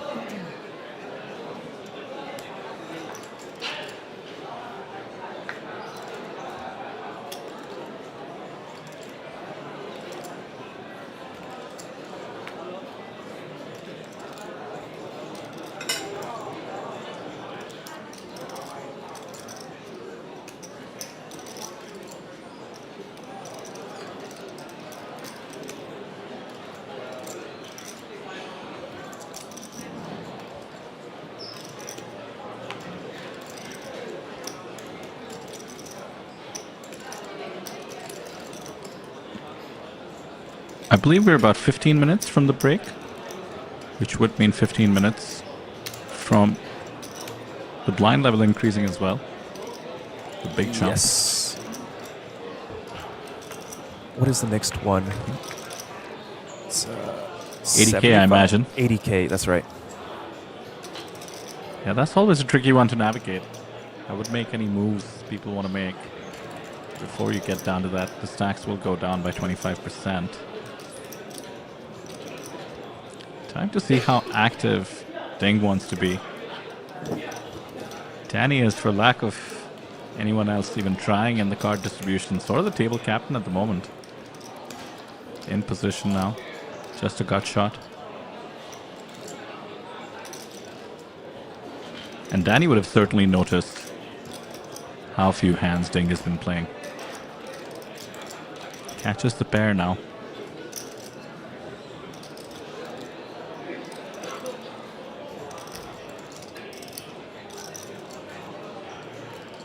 No raises pre-flop. I think Ding is happy to just let this one go. Yeah, just try and get himself to showdown as cheap as possible. See if Danny allows that.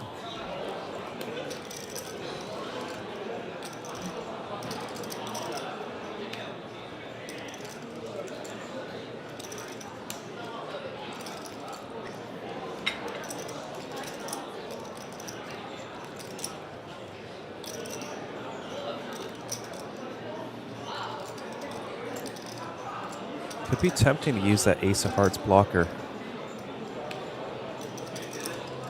Maybe a better hand would be like Ace 7, at least with an open ender. A little bit of something something. Just hits the muck. I will say that Ding's close-up is fantastic on so many levels. We get a nicer look at his watch, which really does seem like a fascinating timepiece, to the extent it even tells the time. And then he did have all 3 Mega Lions behind him. Ooh, yes. They're still out there, still up for grabs. We'll be handing out the first one tomorrow.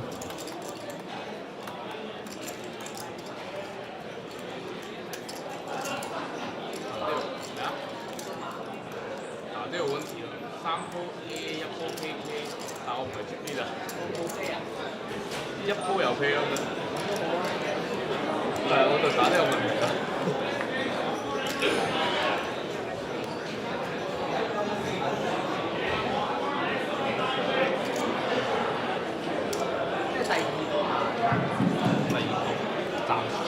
All right, flight A, mystery bounty, 2 minutes left in break, guys. Last chance to get in. Here on flight A of the mystery bounty. Once again, tournament leaders. KXVN Poker in chat pointing out that there are 3 Triton champs on the table. Yeah, but we like to think of them as 5 APT champs. I'm just kidding. We love Triton champs. We love having them. I will say that Fabian's scarf, though, which is a Triton scarf, could use an upgrade. Yeah, we do have APT the scarves, especially the cashmere ones.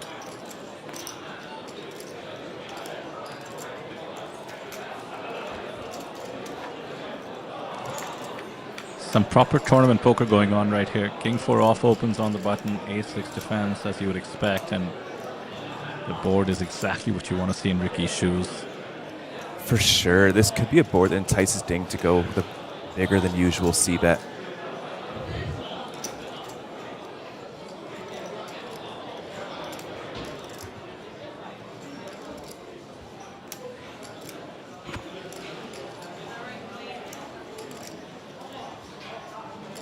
So over to Ding. What does he want to do? Oh, we'll go small. It's like 80K.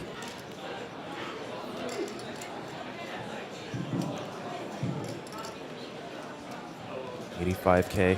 Just wants to target Ricky's auto folds. All right, less than 1 minute. Flight A, mystery bounty, less than 1 minute.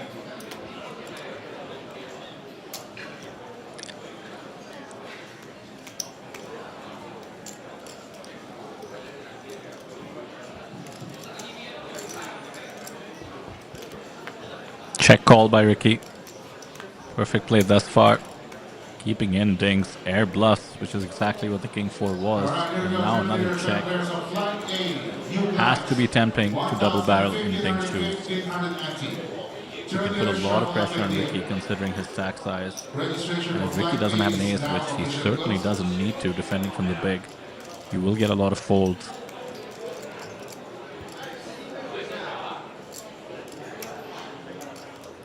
Ding want to put that King of Hearts blocker to work. 63 is the number. Looks like he does. Firing once again, 280,000. Setting up for that river shove. If Ricky calls, he'll have 600K behind. The pot will be very close to $1 million. It will be over $1 million.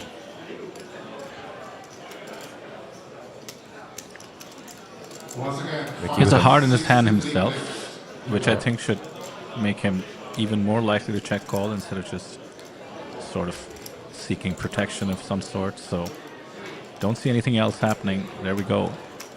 Yeah, gotta go for the call. It's pot up to 1.1 million. Let's see what develops on the river. Will Ding go for it?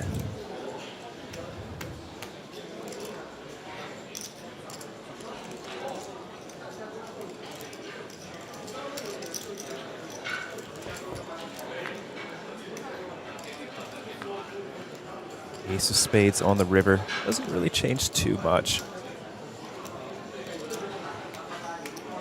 Might give Ricky some confidence to make the call and might slow Ding down. 10-8 did just get counterfeit. It's a little bit less likely he's up against an ace. Ding just checks it. He might feel that he's going to have a tough time getting 10s to fold now. Ricky gets sort of half his stack added, picks up 500K in chips.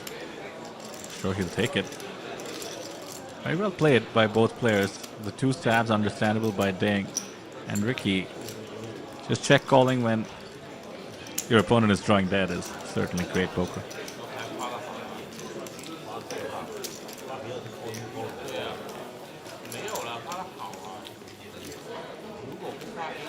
The next page jump, by the way, almost a full buy-in. Takes you into that 6-figure territory. 108,000 USD. 140 for third place. Then we get into the crazy territory. 220,000 for second place. And 318,000 for first.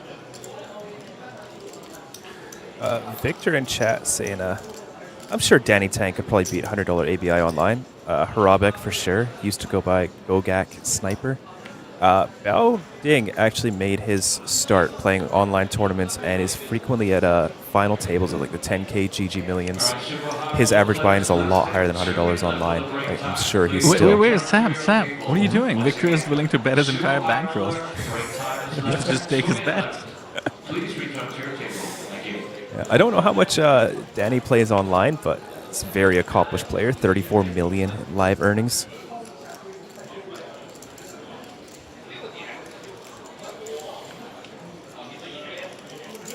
Interesting spot here. Both players with ace-8 off. Let's see who can be more aggressive with it. 350K is the raise from Danny Tang.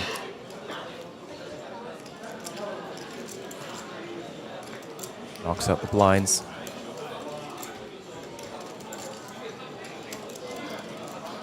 Back over to Ding.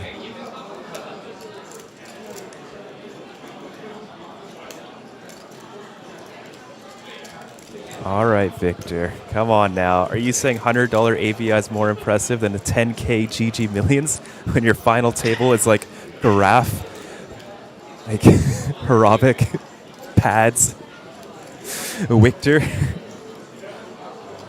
That's a very, very, very tough field. You know how it is, Sam? Sometimes as you move up in stakes, they get easier. I don't think that rings true for the online MTT scene. Perhaps in some like live games, like live cash games, I could see it. But yeah, those online streets are not for the faint of heart. Meanwhile, just look at Danny Tang's momentum. He's up to 40 bigs. Ding is still clearly the chip leader. However, they're so close to each other now. 49 bigs for Ding, 40 for Danny. And nobody too short, hey?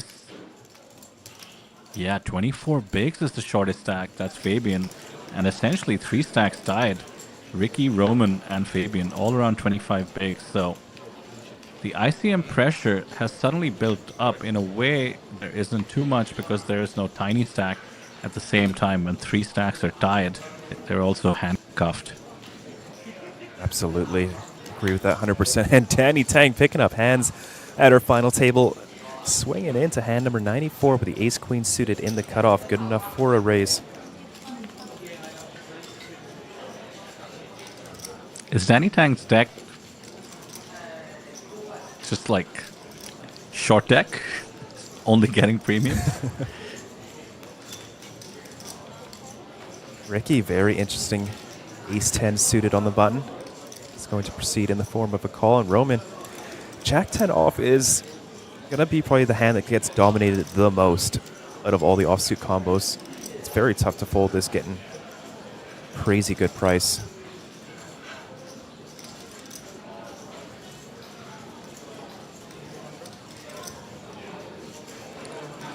Oh, that was a big reach. Is he...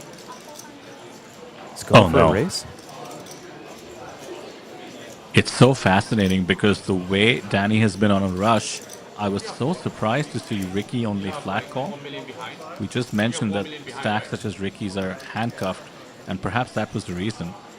Roman having none of it, putting on the squeeze, thinking that Danny could be opening loose. I wouldn't blame him considering the frequency with which Danny has been involved, but this time Danny certainly has the goods with ace-queen suited.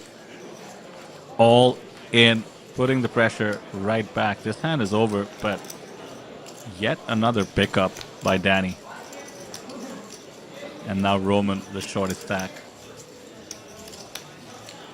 I think Ricky's decision to flat there was pretty nice. You're in position, you got a suited ace, and if he jams, like ace-jack is always calling, and ace-9 is always folding, king-10, queen-10, all those hands are folding, so it kind of seems like you get called by hands that dominate you and fold out the ones that you're doing very well against. So I kind of understand the ace-10 suited flat there. You're going to play so well post-flop. Your hand just... Oh, for sure. Yeah. I guess I was suggesting the other option being a 3-bet. Yeah. Okay, yeah. Yeah, like a little small 3-bet. could entice some sort of like those suited broadways to continue as well. But it's Roman so if you get jammed who fell on. for the... Yeah, absolutely. Absolutely. Which is partly why Roman felt more comfortable doing it. Jacked it off. It was an easy 3-bet fold, but he's taken a hit to his stack. And that big jump in blinds is about maybe 12, 13 minutes away.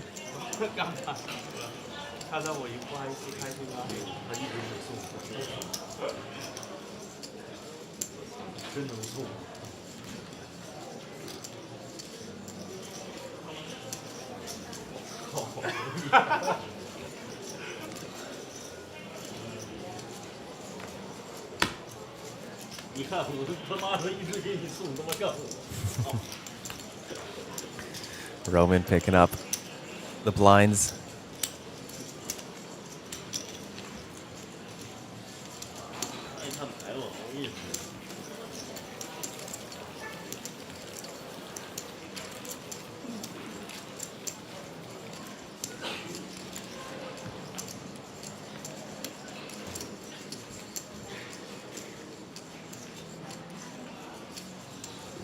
Still with 5 remaining. Who will be the unlucky player to go home without a 6-figure score?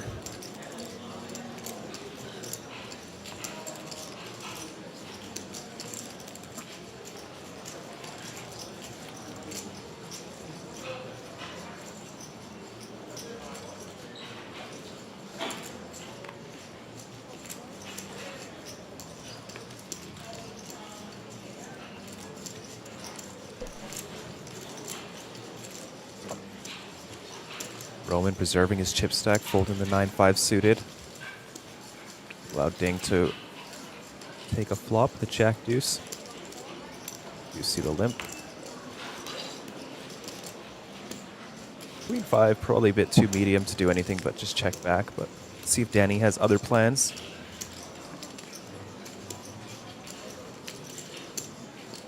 Checks his option.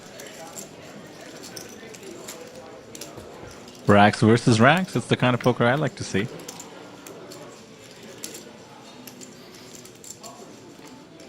Ace 8-6. Both players miss. It's Dink's flop for the taking because it's much easier for him to represent an ace that he was trapping with. Doesn't go for it. Maybe thinks the Jack is just enough showdown value to go for the check.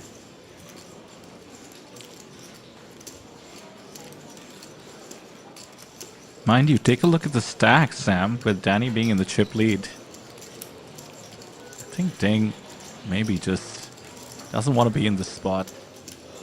Has the chip leader on his left now.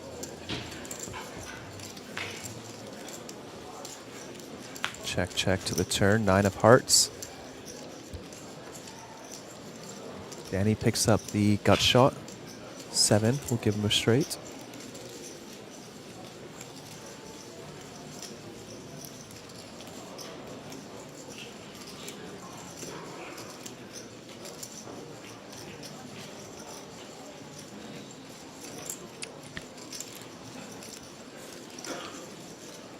Yeah, Ding has given up.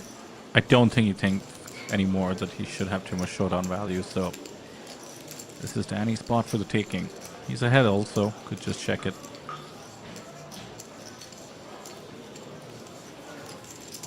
Yeah, it's just there's really no good rivers for you with Jack Deuce if you do decide to bluff. Like a Jack makes a few straights. A Deuce. Oh, there he goes. Hits the Jack.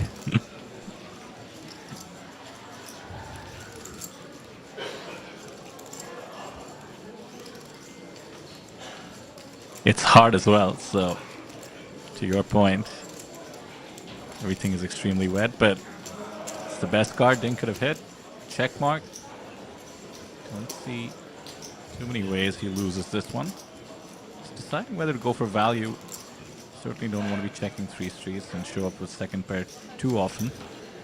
I think there's enough like 9x, 8x, 6x that Danny is happy to check that Ding wants to get value from. But folks, looks like that is going to be the final hand before our players take a short break. We're still down to our final 5. Vidir, this has been fun. I believe Kyle will be coming in the booth to join you for a couple hours. It's been fun indeed. Enjoy your lunch, I assume, and I'll see you soon. And for the rest of you, see you after the break.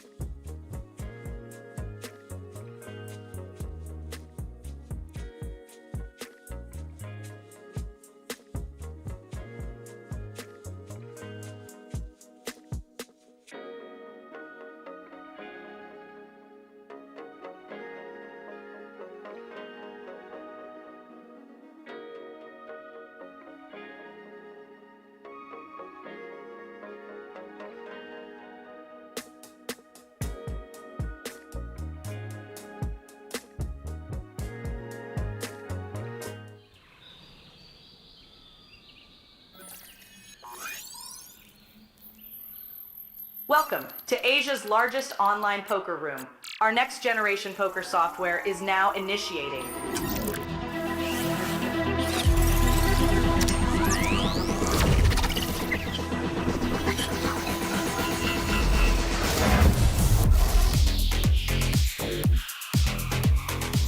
Elevate your online experience with a wide variety of poker variations to choose from.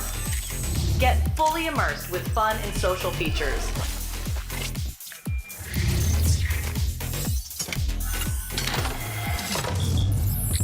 Level up your game with PokerCraft and Smart HUD.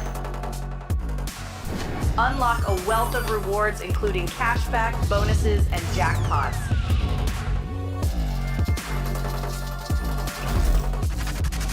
Join world-class poker tournaments featuring some of the world's most renowned brands and the largest guaranteed prize pools in the world. Experience the best in customer service and hassle-free transactions for a seamless online gaming experience. With online poker available on all your devices, you'll be able to play your favorite games anytime, anywhere.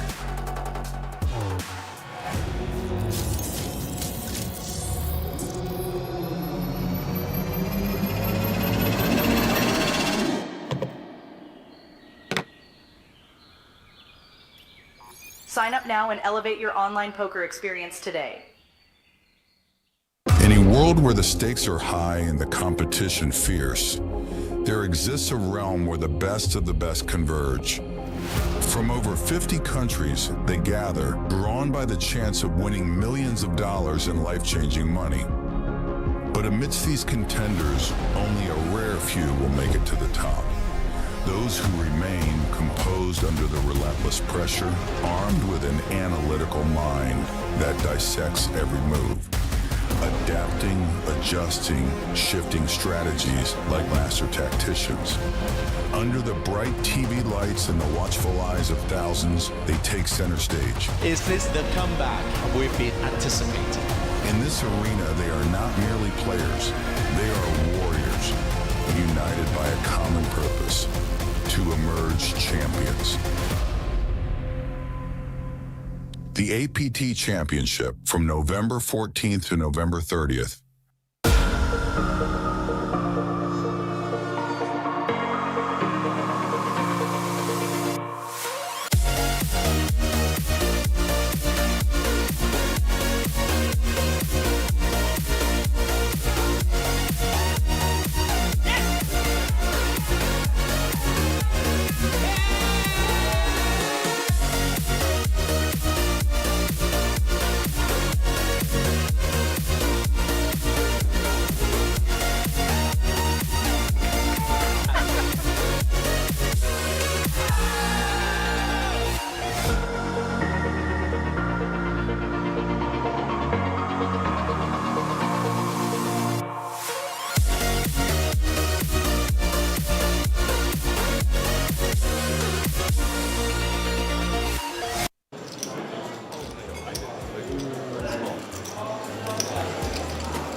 And I told him before, I told him myself.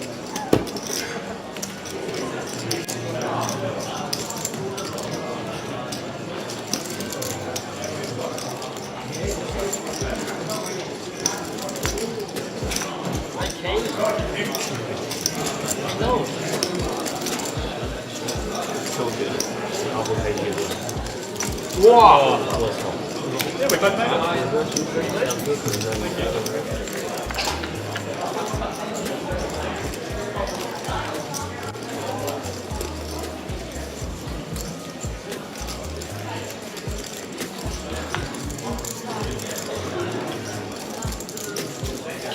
Oh yeah, you're right. Another. Wow. Wow. Confirming the colours of the team.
Service, in the service of the OCC.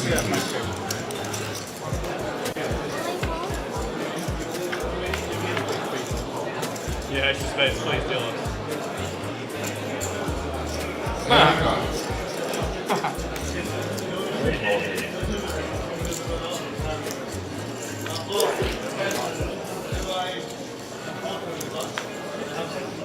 I'll take it.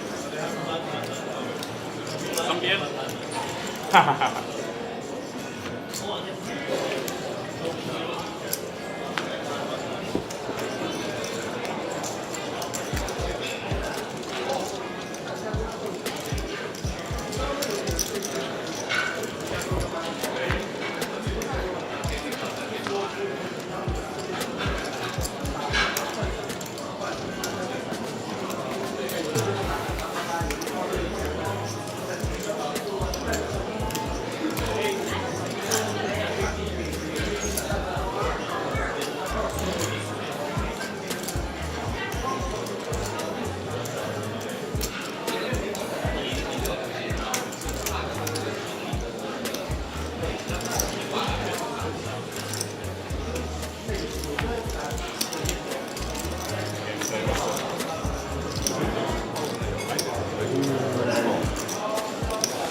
And I told him before I voted myself.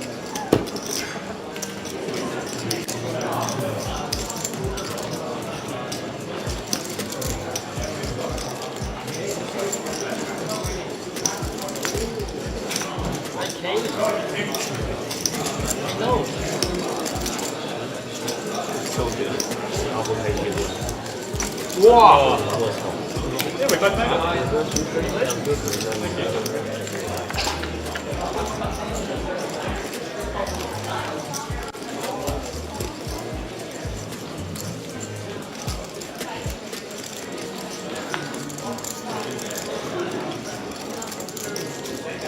Oh, yeah, you're right.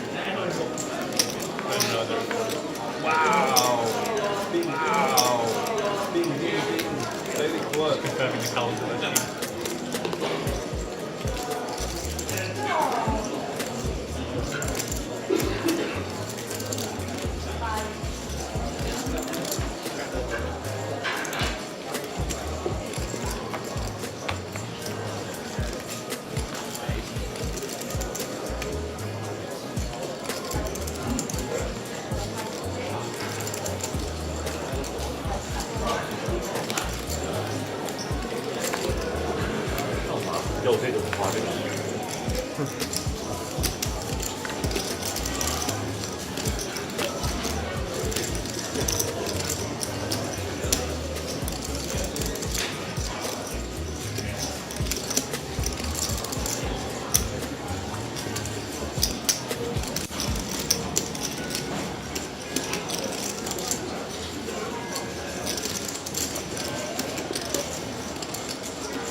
Service, in the service of the OCC.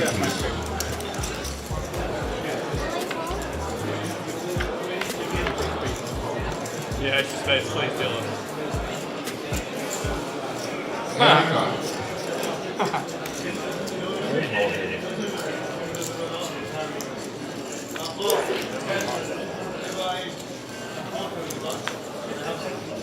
I'll take it. Some bien.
Welcome back, everybody, to the Asian Poker Tour. We are here in Jeju, South Korea, for our second last stop of the year. You are watching the Superstar Challenge final day. My name is Pocket Kyles, and I'm joined in the booth by Vidur. Vidur, how are you doing? Doing very well. It had been a really, really fun session going down from, I believe we just reached the final table, and now we're down to 5 players, which means 84,000 USD locked up. Not too shabby, even for a monster $25,000 buy-in. That's the Superstar Challenge snapshot right there. 950,000 USD or so in the prize pool, which means first place walks away with 318,000, not to mention the $10,000 APT Championship main event ticket. Yeah. We did lose one player after making it into the money. A fun one, to say the least. Dylan Foster. No, say it ain't so. Not Dylan Foster. Oh, my heart is broken, Vidur. Who's going to sing to us on the stream? Yeah. Exactly. I do get it. Oh. We still have Australian representation in the form of Ricky. Certainly not the singing kinds, but a great story developing, because Sam, before he left the booth, was telling me how this might be sort of shot taking for Ricky. He's not a regular at these stakes for sure, and he's already cashed for 84,000 and looking to make a run at it. Yeah. The others include Danny Tang, absolute regular at these stakes. Roman Rubik, can say the same thing, the man from Czech Republic rather. And we do have Fabian Gums, who just opened it up, the man from Germany, opening King Queen off. The erstwhile chip leader, Deng from China, now a close second in chips. And Danny Tang had been on an absolute heater in the last session. Let's see. if he gets the same run of cards. He got aces thrice, kings once, and then Wow. a bunch of other premiums as well. Sometimes when you just start to run hot at the right moment, I mean, we've all been there in tournaments, and it can be a magical feeling when the cards start coming your way at the right time. I mean, yes, it's a game of small edges and skills, but you need that luck too, right? It does so much, and it just feels so relieving after you've been grinding so many tournaments, grinding even just one tournament all day long, to feel like a breath of relief there. And look at this. It's also what you make of it, isn't it? He's taken ace-8 suited. He's the chip leader, but he doesn't have too much more than Ding. And he's put in the perfect squeeze. Fabian opened under the gun, but again, 5-handed. That's the hijack. Ding just flats on the button as it happens with the same hand. And Danny Tang says, take all you can eat. Wow. And this is going to get through. What a beautiful squeeze spot here for Danny. You know, it's not small. It's a tough spot to take, right? It's a lot of pressure there. But Ding just flatting on the button, you know, you smell blood, right? Smell that weakness, and then the open too. You just got to get through. There's a 15 big blind open stack, right? And also the amount of time he took just goes to show this is either something he studied so well in the past or obviously has developed an instinct for, because you can run the math on it, sure. Ding is just flatting. The best hand he would ever be trapping with would be aces, but you block an ace. Obviously the risk premium is so high. But Danny just like puts it all together, knows the dynamics, has such a great feel for it. This is what separates the best from the rest sometimes. And mind you, the best amongst these 5 superstars is saying a lot. Yeah, no kidding. Not surprised to see Roman Hurback still in the mix here. Saw him take a lot of thin spots early in this final day on our feature table. And I think, you know, it was my prediction that it would pay off, and to see him here in the final 5 is no surprise.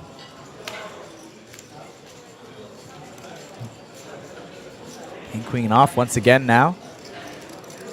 This time we'll be opening it from the cutoff instead of flacking, but we'll run into pocket jacks from Ricky Huang.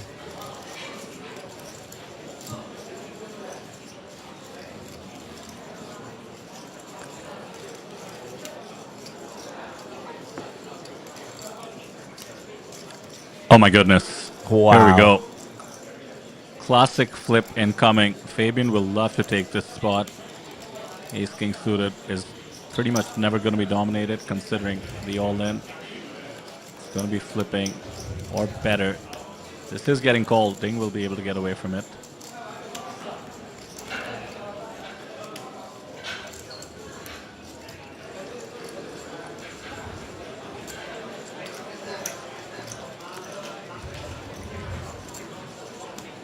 You may just see another ladder up here.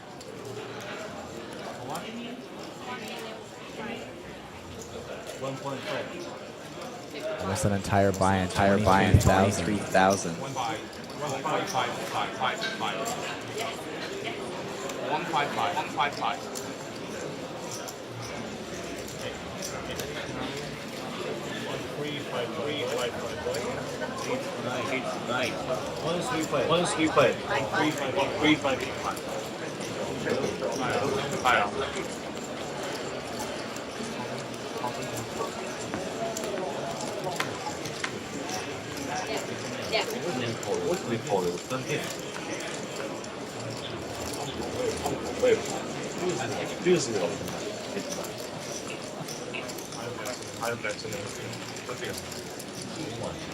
Here we go, Fabian Gums at risk. Ace King suited. Ace King suited.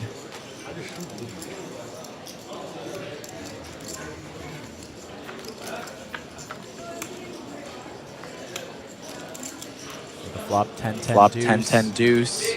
2 clubs. Along with jack of clubs. Hands on the board. He's going to need an ace or a king on this river to stay alive. 4 of diamonds will seal.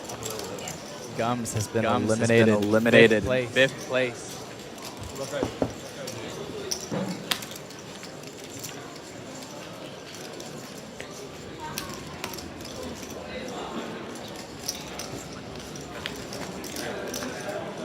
We're going to mute your mic for a while. Some trouble with the mic.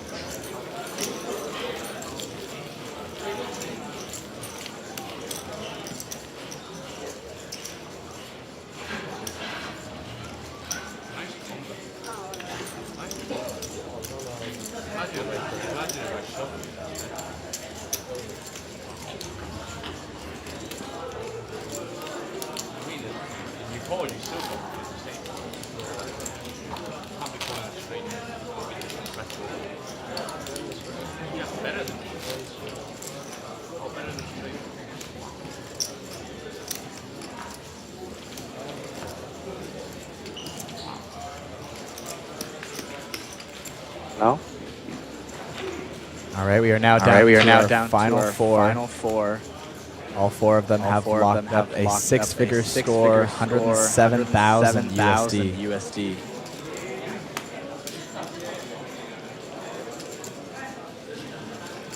Daniel Tang with Queen 10 suited in the cutoff.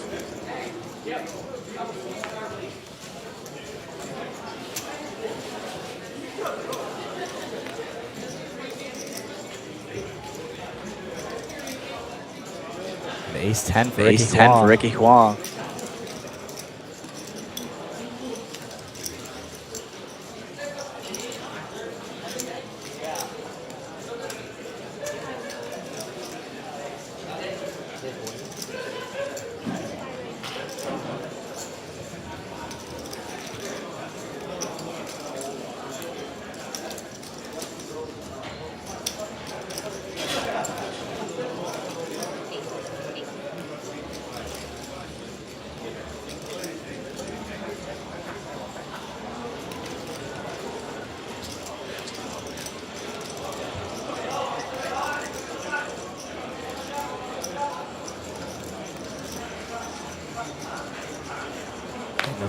No Tang facing the 3-bet here. Just gonna let it go. Ricky Huang takes down another one. Over 3 million in chips now. Both Danny Tang and Ricky Huang sitting around 40 bigs. Almost tied for the chip lead.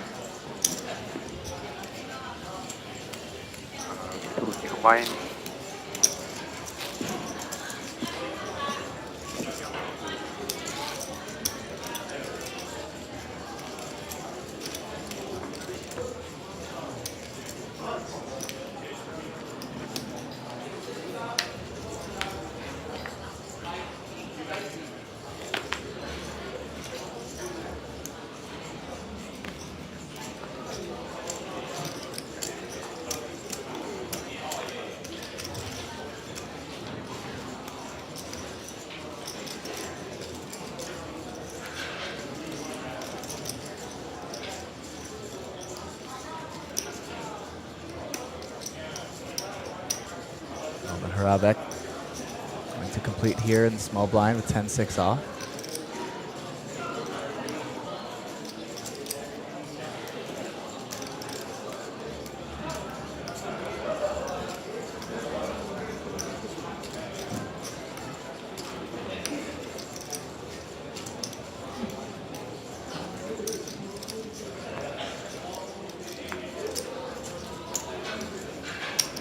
We'll get the job done with 9-3 off. Going for the bluff there. It's the better hand to fold.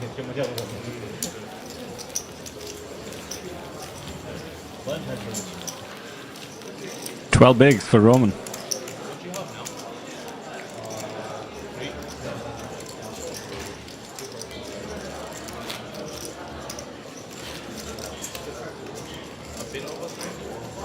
Four-handed is just a whole different version of poker, I feel.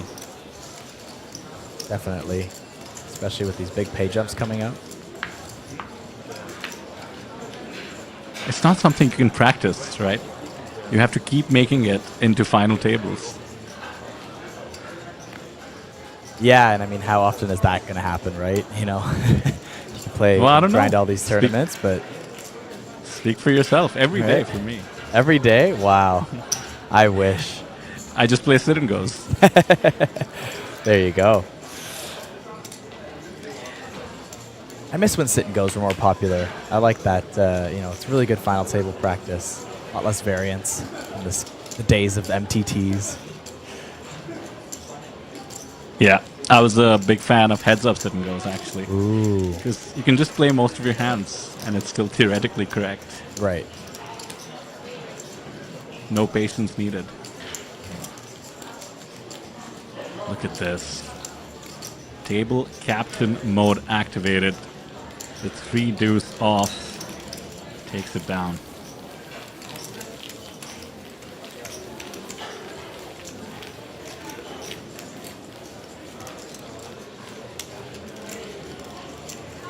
Just under 1 million chips for Roman. Four-handed, the blinds and antes come quick. Just need some help. Now, Kyle, I'm sure you've heard the 3 deuce off is called the dirty diaper. But the question is, do you know why? Because I've been looking for a definitive answer, but I'm yet to get one. I was gonna say just because it's shit, but yeah, That's possible, right? I mean, yeah, you're supposed to throw it away. That could be it.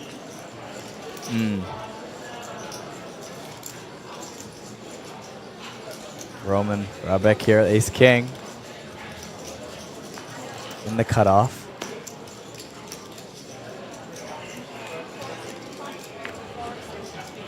Love to see it. Four-handed under the gun is a cutoff. He effectively jams an Big ace open king here, for yeah. Ricky.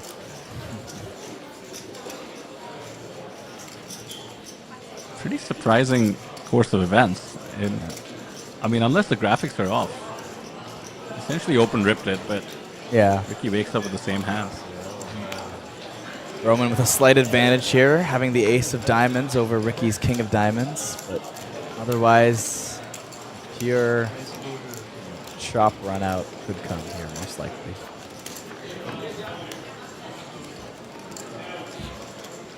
And with no spade in either person's hand, it will be chopped up here.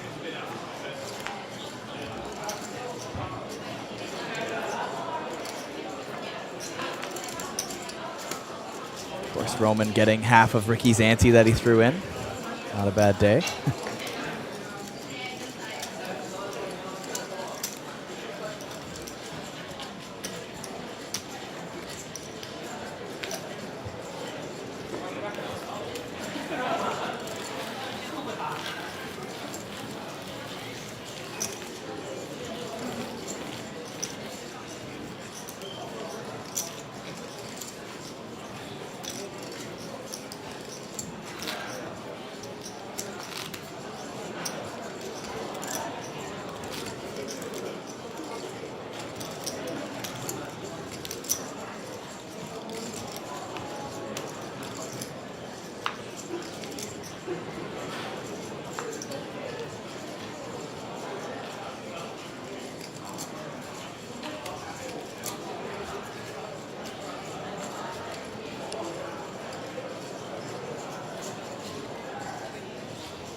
Chat letting us know about the echo. Appreciate Yes. it. If you don't mind, chat, if you could let us know once more if things are okay with both Kyle and I talking. Sounds like there's a few of them commenting now saying it sounds good. Certainly appreciate the assist. It is the first day of the streaming schedule, so some pains here and there are bound to happen, but should be smooth sailing once we get the king sorted out. Speaking of a pain, nothing like opening king jack off and getting 3-bet by Ricky Huang. You know, I do love those segues. A man after my own heart. Right? The dare it was meant to be. Don't know if it was meant to be for Ding Bao now. Here though, king jack off. Facing this pressure, covered by Ricky Huang. In the final four here. Besides, pressure is comfortable enough to see a flop. Yeah, I'm not surprised. I mean, apart from the quality of the hand itself, king jack off, he is in position. He has been getting pushed around a bit. Something that you don't love after you've been the chip leader for a while. Right. Good thing he has some experience and edge over Ricky as well post-flop, and this is the kind of board that is now going to be difficult to navigate.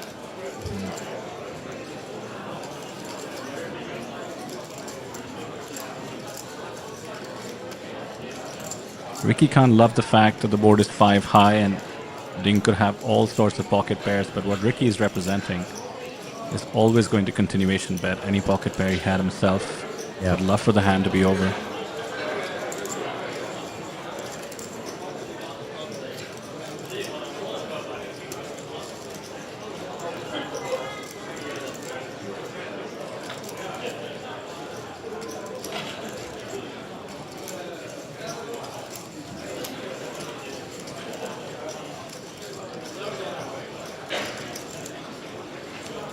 Ding gives it up. There it is. What a great result for Ricky, who has climbed up from being the shortest stack at some point. He's approaching 3.75 million in chips. Wow. An absolute force in this table.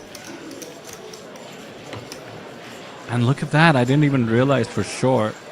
Chip leader from Australia, Ricky Huang. Dominating the table.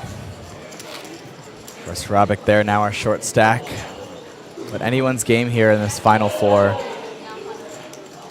The black 2D Lion trophy up for grabs.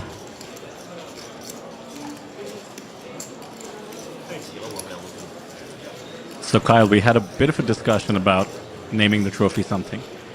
Chat did help us with one suggestion. I believe it was the silhouette.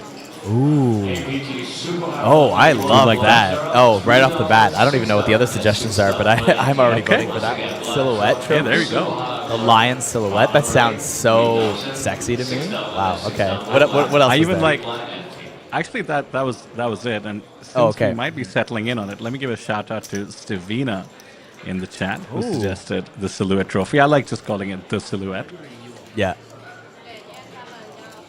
I like the silhouette. It's a prestigious one. $25,000 Superstar Challenge. That's the one you want to have. Of course, the Mega Lions. Yeah. Our trophies have trophies. It did win the award for the best trophy. Of course. Prestigious in its own right. Right? And by the way, Kyle, I don't know if you caught this, but at the Championship Festival in Taipei, the Superstar Challenge is 50,000 USD. Ooh, I did not catch that actually, but oh man, you know who did catch something? Ricky Huang with the pocket Kyles. He's got 2 kings facing Daniel Tang's open here. Ace 10 off. This is a bit of a cooler developing because Ace 10 off four-handed is actually extremely premium. And Danny Tang has been so active that there is a bit of a dynamic here where he might think he's Danny, that is, might think he's getting 3-bet a bit more than he would otherwise. Yeah. I suspect at least a call.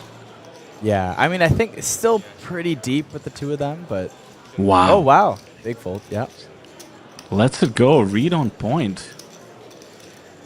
Ricky, of course, was the only other big stack at the table, so Danny, wanting to make the most of the ICM pressure, decides not to tango, and great timing for it.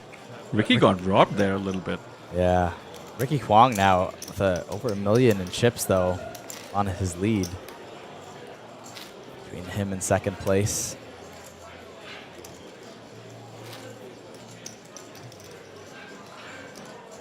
They're looking at about a $33,000 page up now over a buy-in.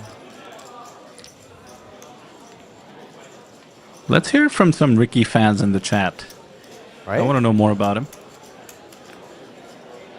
His hand and mob is absolutely fascinating. Your first live result, $150,000. Pretty baller. Right? And we're going to see more here. Yeah. Ace queen off.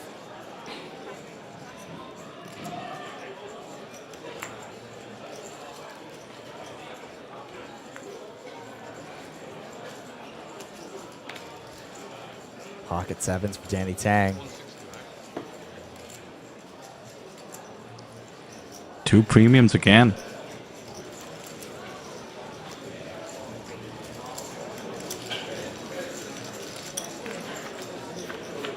Not just calls. I was actually expecting more of a 3-bet there. Likely respecting ICM again. Yeah. There is a 10 big blind stack, mind you. Roman. These 2 are the 2 other biggest stacks. Yeah. Heavy factor. in that call for sure. Now the real game begins. 1 overcard to the 7th position and ace queen off for Ricky, not to mention the chip lead. Oh, that is a huge c-bet considering the board texture. He decides to go 3/4. B75 as the kids call it.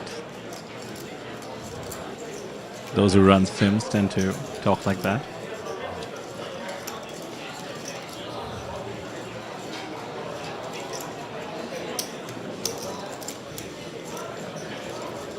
Check call by Danny.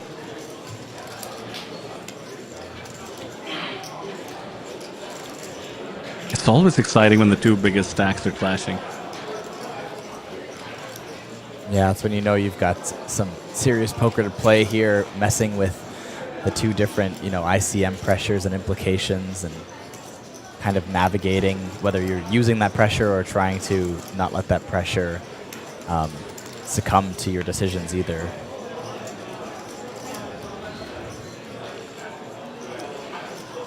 Ricky's missed the river. Check mark for Danny. 7 seems pretty standard check in this spot. Not much you can get value from, barring the occasional 5. Could decide to block bet it also. Goes with the check. I don't see Ricky stabbing at it. Yeah, plenty of showdown value. And the chip lead flip-flop. Danny now, 3.6 million. And you were mentioning Ricky. Sorry, go ahead. Oh, I was just saying they're basically tied. I definitely. Take it back. Yeah, there you go, exactly. But yeah, it's funny you were mentioning Ricky Huang too, with the interesting, results in his Hendon mob and whatnot. And I remember him because that first cash there, 150 grand in Manila earlier this year, that was my first APT series. And it was also my first time being thrown in as introducing and hosting the final table in the heads-up match because Greg was busy, so they had me do it. And I went in there, and so I actually got to chat with Ricky Huang a little bit, talk to him about it. Oh, nice. Yeah. And, I don't know how much people just don't want to give away stuff or whatnot, but if I recall correctly, I believe he just kind of went in, and everything he talked to me about was how he was just like, just here for fun, plays occasionally. It's like a very recreational conversation. And I was like, oh, wow. You just no way randomly jump into a super high roller. Yeah. We have Gilbert joining us in chat, frequent APT viewer and commenter, I should say. Asking if Funat cashed. He did not. Came in as the chip leader, but he busted well before the money. Yeah, I lost a couple really big hands there in the first couple levels of the day, including a really big hero call he made for about, I think, half his stack at one point. And never really recovered. He's obviously hopped into the super high roller, the 10,000 USD buy. Oh yes, immediately. I don't even know if he left the tournament area. Probably had auto register button clicked or something like that. Just sat down.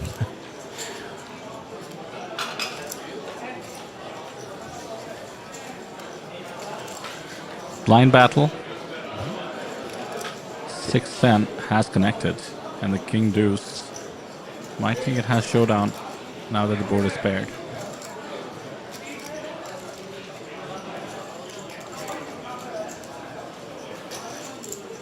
It's gonna go for a bet here, though.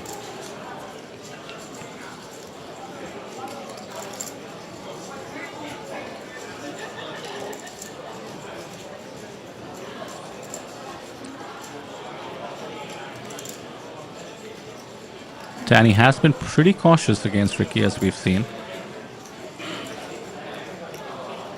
But you don't want to take it too far.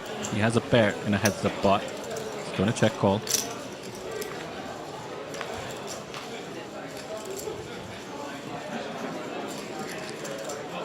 Gilbert says at least Punat's buddy is still in and chip leading. That's Danny Tang. Those two are often seen together at the APT. Or Triton, for that matter.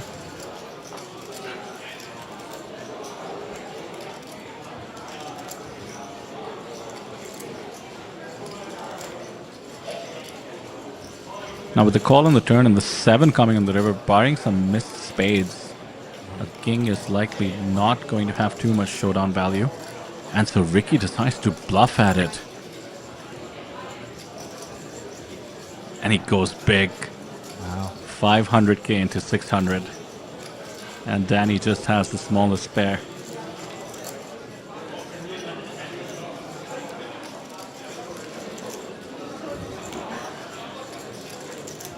This is a bit of a different gear from Ricky.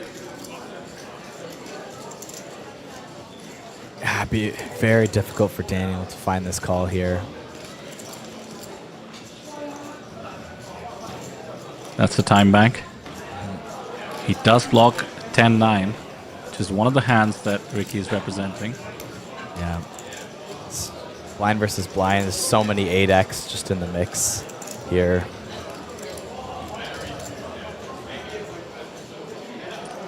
I don't think we have a believer, Kyle. Wow. But it's not a call. It's a check raise. Oh, so he's going for the... they're bluffing each other. This is wild. He's turned a pair with the blocker to the nut straight on a paired board into a check raise bluff. I mean, talk about advanced poker. Wow. So Daniel Tang basically decides he certainly doesn't have the best hand here, but that also Ricky can't be that strong, has the 10 blocker, gonna turn it into a bluff with the best hand. Wow. Some power poker here in this final 4. And what a difference this is going to make to the chip dynamics. Danny now up to 4.5 million in chips, 56 bigs now versus where he was at, tied exactly with Ricky. So a huge delta up top now.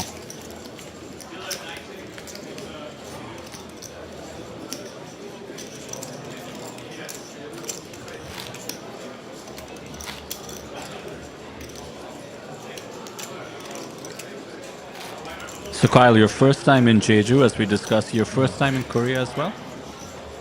Second time. I was here for Incheon, but this, second time in South Korea now. And, you know, most of my time is spent in the casinos, of course, being here in the booth and whatnot. But from the little I've seen so far, I do really enjoy it out here. I'm sure you've had some kick-ass ramen at least. Oh yeah, definitely. Not this trip so far, but when I was in Incheon, definitely had a couple spots that were very tasty.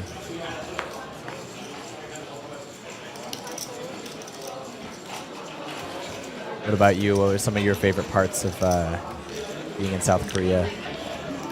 So I've been to Jeju before, just the once, and I mean the ramen certainly is up there.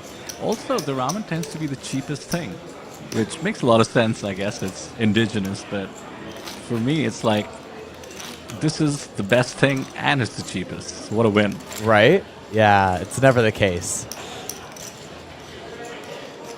But Shinhwa World at Jeju is so cool as well. It's really an ecosystem amongst itself. In case some of you in chat are still considering coming down, we do have about 8 days of the festival left. It's just like an all-in-one destination. You have spas, you have beauty centers, shopping, casinos, theme parks, water parks. I could go on, you get the idea. Grocery stores, mind you. Maybe like 40 restaurants. You can just walk to all of it.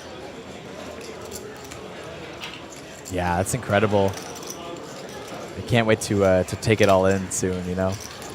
It's just my first day here, so kind of just straight to the booth for now, but it definitely looks like there's, you know, it's a whole, I mean, it's a whole resort, right, of course, but something about it being on an island too seems very exciting.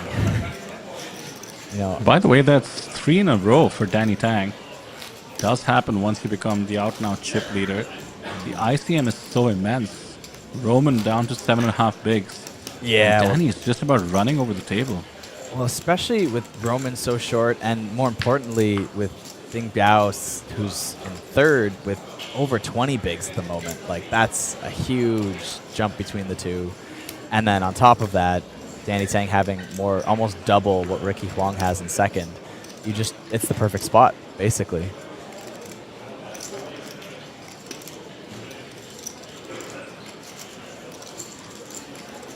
This is borderline. Jack 5 suited.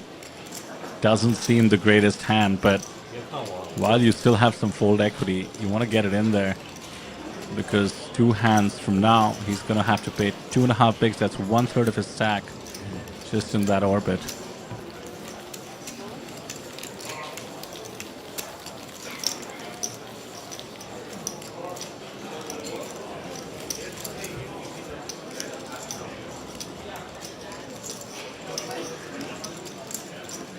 Danny Tang has almost half the chips in play.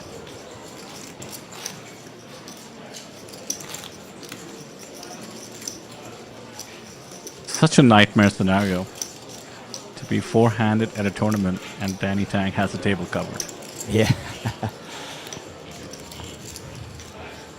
Yeah, he's just one blind steal away from half the chips. It's definitely a dominating spot at the moment.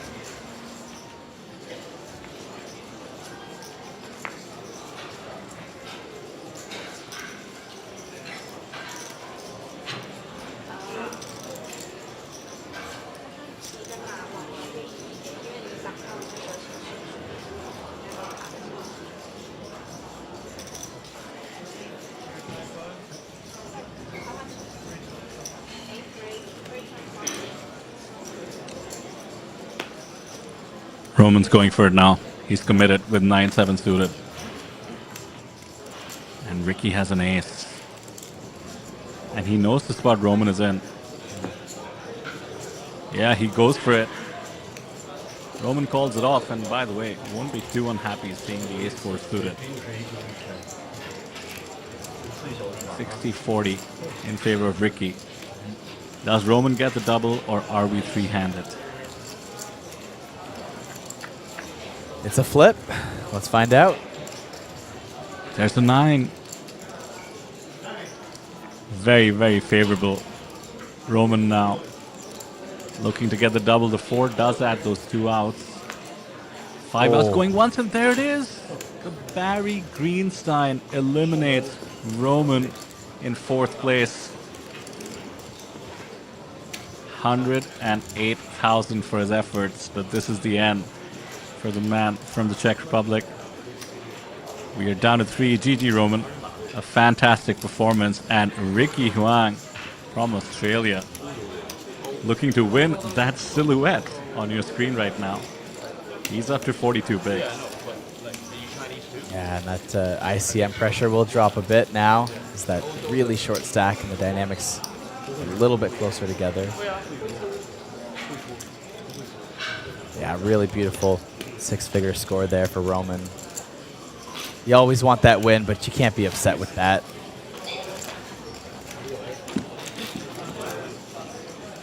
GG in the chat for Roman. GG indeed, and just like that, we're down to 3. Danny about 1 big blind from having the table covered, as you said, Kyle, but the pay jump now is so massive. $80,000. Yeah, more than a 3x buy-in now.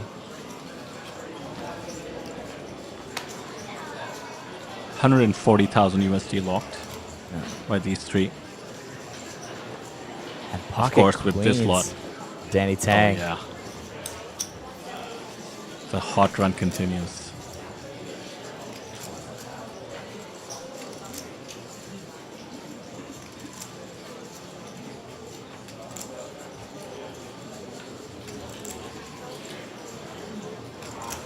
Good time to get away from the Jack-9 suited. But of course, part of the reason is ICM. Ricky now the middle stack.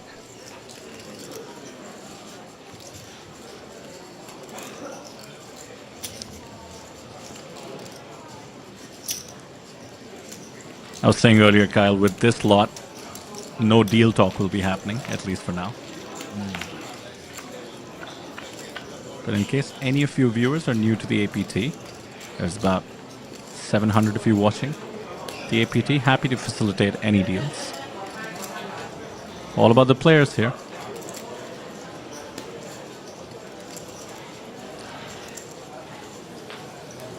Gilbert in chat reminding me that in Asia we don't say GG, we say Ayya. Shout out to Greg goes all in. Well, the ace on the river was certainly an Ayya moment, but you know, it was a 60-40 pre-flop. I don't think Roman will be too disappointed.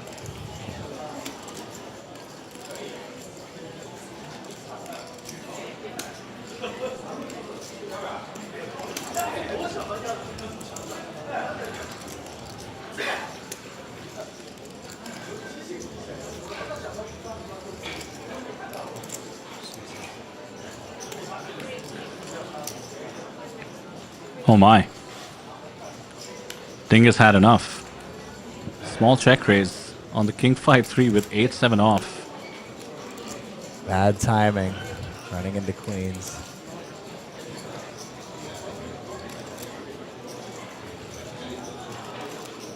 Danny can't love it, but he's the massive chip leader. Can't go around folding queens to one bet at the moment, but there's the story being told here. Look at the SPR, Kyle. Yeah. Almost won. You think Yeah. Ding has a jam in him? Hits an ace as well. Another overcard to the queens.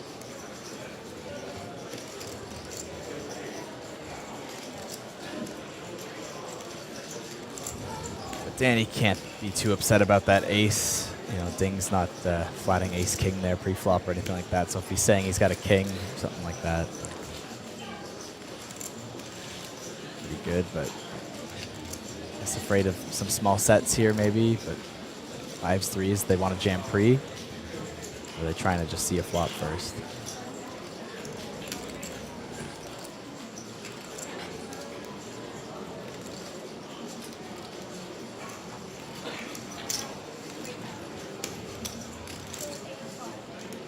Now he's turned his hand into a bit of a bluff. It's a bit of a mix actually. Could get kings to fold considering Danny can have an ace, especially something with the ace of clubs in it. Every once in a while, you do get called by worse as well. You do want to charge any draws that were being check raised, clubs or straight draws. Obviously the 8 high cannot continue, so Ding losing a few more chips. He's down to 1.1 million. Danny Tang now has both of their stacks combined covered.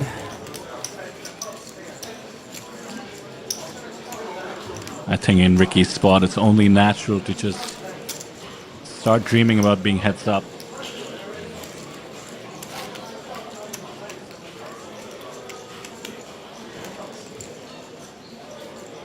So taking a look at his hand and mob once again, Ricky that is, yet to ship something. That's second place, and was it the baby superstar you said? Or rather the super high roller? Yes, yeah, super high roller. Yeah, so second place is the best finish thus far for Ricky. You can't really complain about having 2 second place finishes, you know, too as well. But if you could get that championship, pick up a trophy. I mean, in hand and mobs alone, we're talking about Ding Bao from China approaching 19 million. Danny Tang, 34 million. Ricky Huang, 180,000. Yeah.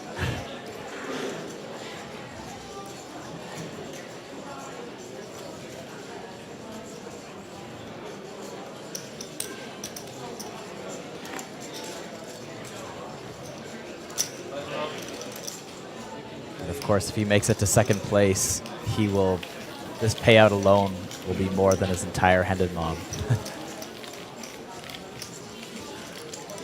220,000 for second place. Not a bad day at the office. Early on in the series. What a feeling. And that applies to all 3 of these players, of course. 25,000 USD was the buy-in. 197 million Korean won. That's 140,000 USD locked up.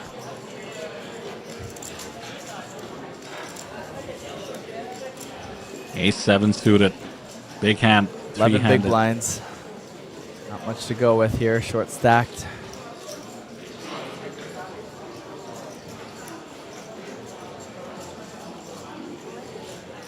And there's the jam.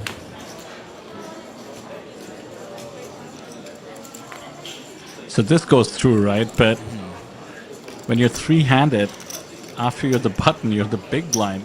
So Yeah. he has to put it all the blinds he picked up, all but the small blind, back into the pot. Yeah, at least it's free. Yep. You One earned free it. orbit. Right. You know the old rule, if you steal a blind every orbit, you win the tournament. You can never lose. Right? Yeah.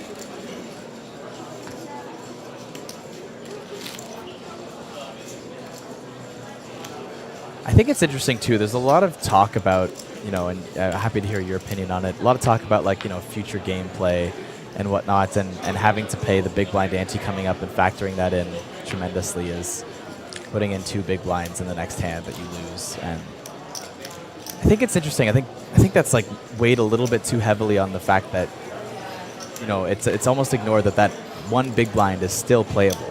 You lose the ante to the middle, but in that next hand, you still have that big blind behind. You just lose 1 big blind in the next hand.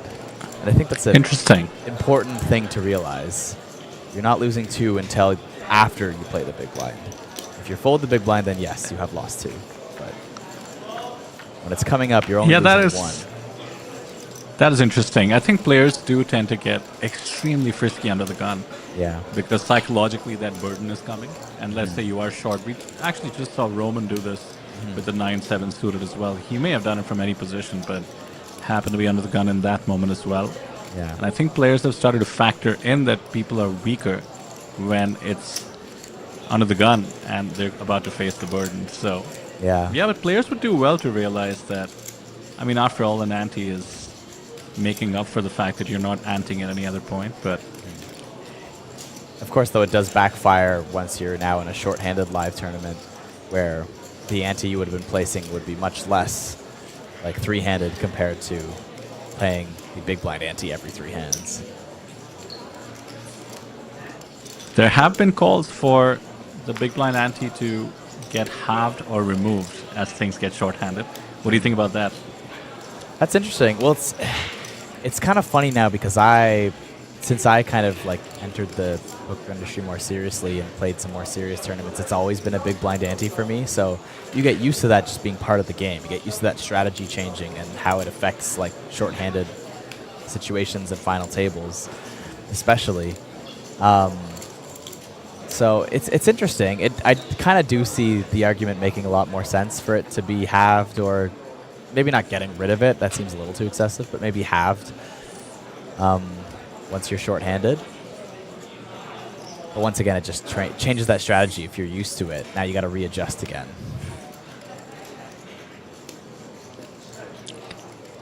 By the way, a quick look at this 8 big blind pot here that Ding is very likely to pick up. It's going to give him so much more comfort. He's actually going for value.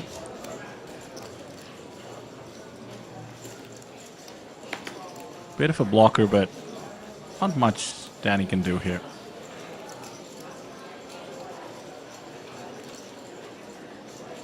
He's grabbing chips. Hero call incoming. Jack high one time.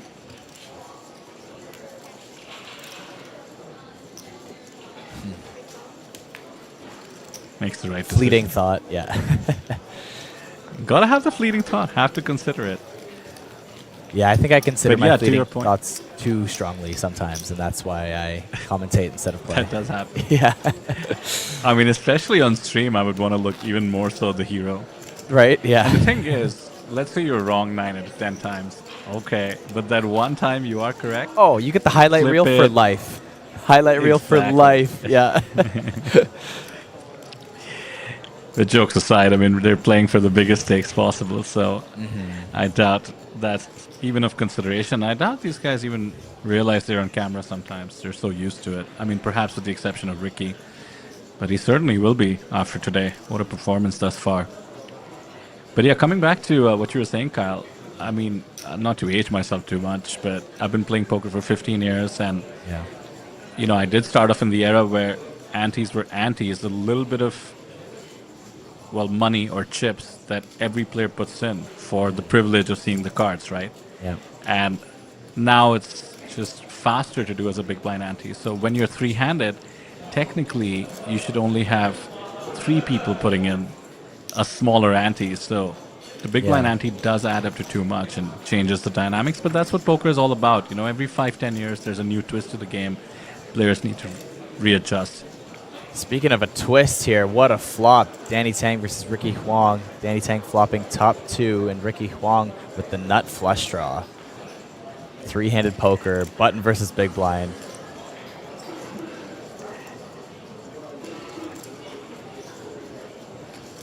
Both these players with the pressure of a shorter stack on the table as well. And both these players loving the flop.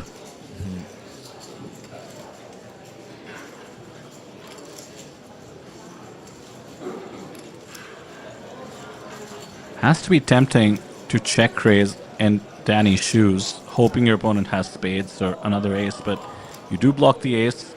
Your opponent is not going to have spades too often.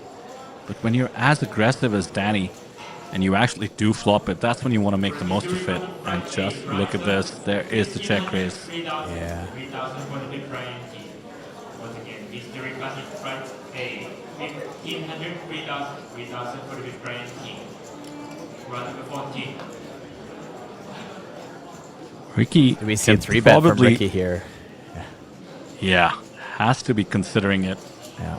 At the same time, he has to be afraid of where this hand can calls, go though. because if it doesn't come a spade on the river, that's when things get really tricky. A spade on the turn, pardon me. Turn, yeah. But there it is, Never the jack mind. of spades. He just knows. Of course, there are still boat outs for Danny Tang, but what a setup hand here.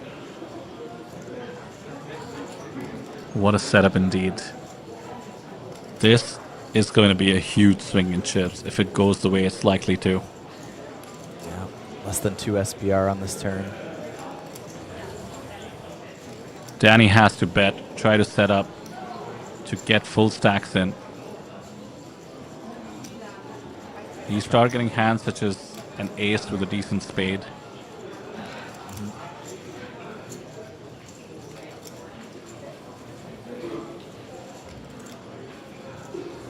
Or indeed hands as wide as king deuce with the king of spades. They would just be forced to call a big bet here.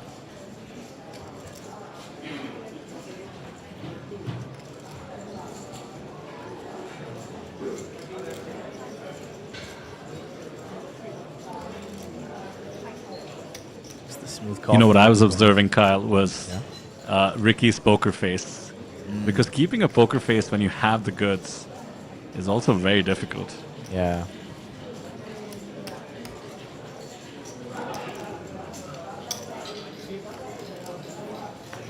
Three outs life for Danny Tang. That's not one of them.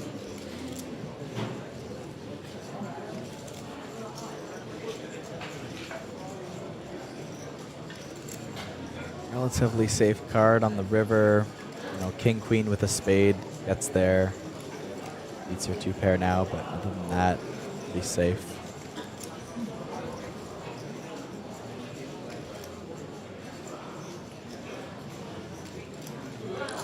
And he also has to think about what he can get value from. Does he think just a pair of aces, even with a decent kicker, will pay off stacks? Seems unlikely. Also wants to protect himself a little bit. I don't see him shoving for those reasons. You don't want to get coolered with something like ace-10, or of course a flush is totally possible. The only question is, does he decide to bet medium? Oh my goodness, did he stay all in? I think so, yeah. That'll be snapped off. Wow. Massive swing and chips. Danny Tang sending Ricky Huang over 6 million in chips now.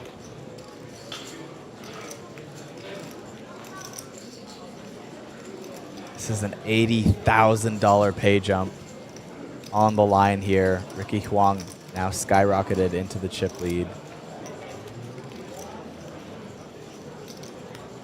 Absolute cooler, three-handed at the 25k buy-in, and Ricky Huang on the right side of it.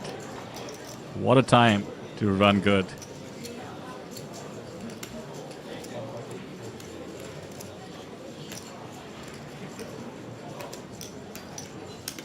You know, you were talking about his poker face there too, and you're saying that it's hard to, you know, stay stoic when you have the goods. And I don't know about you at the table, but for me, I've always, you know, looked up to people like Negrano who love to be super chatty at the table, and I find I'm not great with it unless I feel like I'm one of the best players at the table.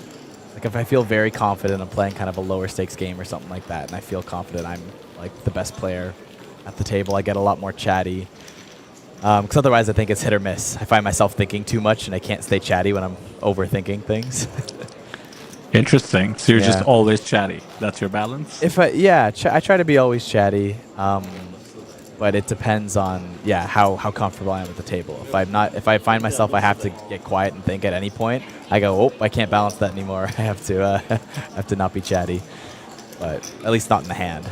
But I have been experimenting lately because I do like to be chatty in like some river spots, you know, against my opponent. And I think a lot of people, you know, obviously it's easier to be chatty when you have the goods, I think. So I've tried lately experimenting with using it as a way to induce a little bit more fold equity than you would normally have. I like it. Yeah, I like it. So I don't do it in these crazy bluff spots yet, but I've been experimenting with it in like semi-bluff spots where I don't really hate whether I get called or get the fold. And I've noticed that, like, you know, the sample size is small right now, but so far it's been heavy on the fold side. And people have literally told me, like, in, you know, WSOP events and stuff like that, they've been like, oh, I was on the fence, but, you know, you were talking a lot, so I decided to fold. And I went, ooh. Or something about what you said made me feel like I was going to fold. And they, you know, they're calling it out like they think they had a soul read on me. Well, the whole time I was experimenting if it would work, and they were just proving my point. And I was like, oh, this is sick. It's working.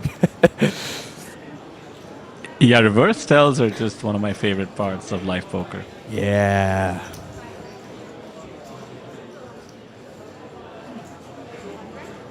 So if anyone's here By at the way, APT, 100. Yeah. Oh, yeah. Go ahead. Sorry, go ahead. I was just going to say, if anyone's here at APT sees me in the hyper turbos late at night, if I'm talking, now you know maybe I'm closer to the bluffing side of things. You have that edge for watching the live stream. Are you going to be firing the hyper turbos? The 11 PMs, the midnight? I usually do a few. I need to. I'm not satisfied till I have one of those baby lion trophies that I could take home. You know. Oh, trust me, I know. I've tried my best and bubbled plenty of tournaments in my efforts. By the way, right after that big pickup, a 60 big blind pot with 100 big blinds in play. I mean, Ricky is just loving life right now. Yeah. He got a walk, and he had pocket 10, so fair to say. He's running hot, of course, playing well as well. Now getting busy with the 9-6 off. Yeah, I tried to put some pressure on Ding here. Opened it up from the small blind, but Queen 9 suited. Decided it's good enough for a flop. But is it good enough to withstand a C-bet here? Not connecting with the board at all. Yeah, he went with really unconventional sizing. He actually raised the minimum. Yeah, went really small blinds are there. 50, 100. Yeah. So Ding, of course, came along with the Queen 9 suited. But I think it sold some sort of a story of having a monster on the Ace-8 deuce board. And just like that, Ricky picks up his third hand in a row.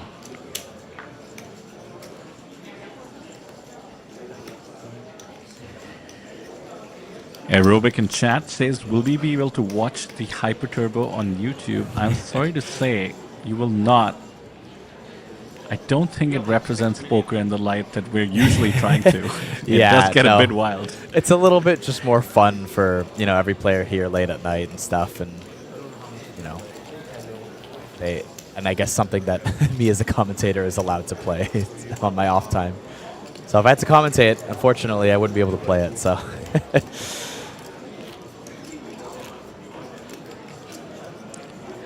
We did have Kiwi join us back in chat. Oh, of Kiwi and course. Gilbert saying hi to each other. Kiwi special, always a regular on the stream. Gilbert as well. Gilbert saying it's always glad to see someone familiar. Well, we feel the same way with the two of them in chat. Yeah. Nick in chat commentating on the outfit the dealers are wearing. Well, thanks for noticing. An APT special. The dealers tend to wear traditional outfits for the country that we're in, Korea in this case.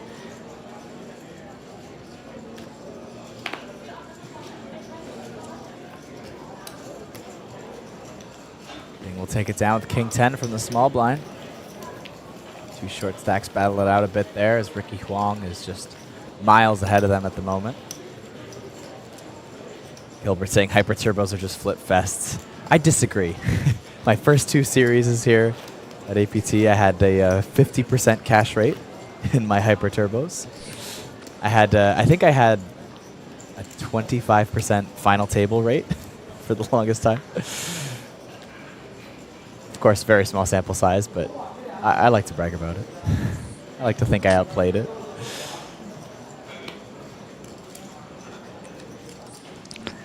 There's skill in all forms of poker. That's the best part of the game.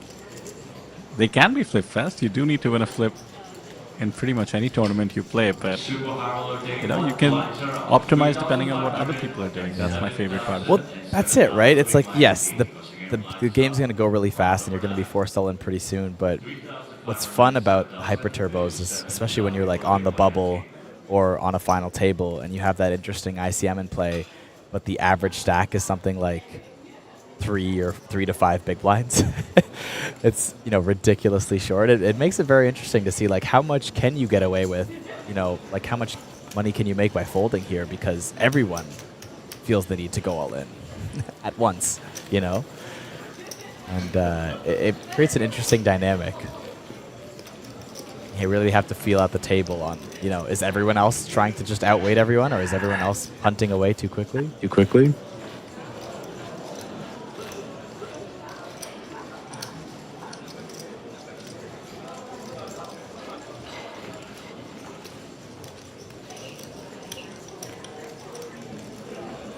Juliana saying Hyper Turbo Mystery Bounty is the best.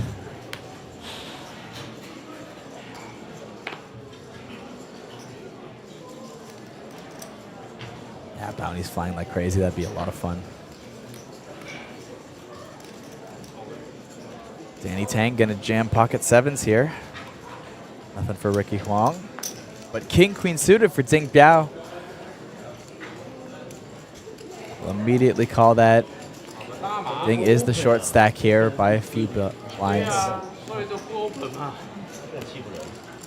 Ding will need diamonds, king, queen, or straight. Almost an even 50-50 flip here. This is huge in equity.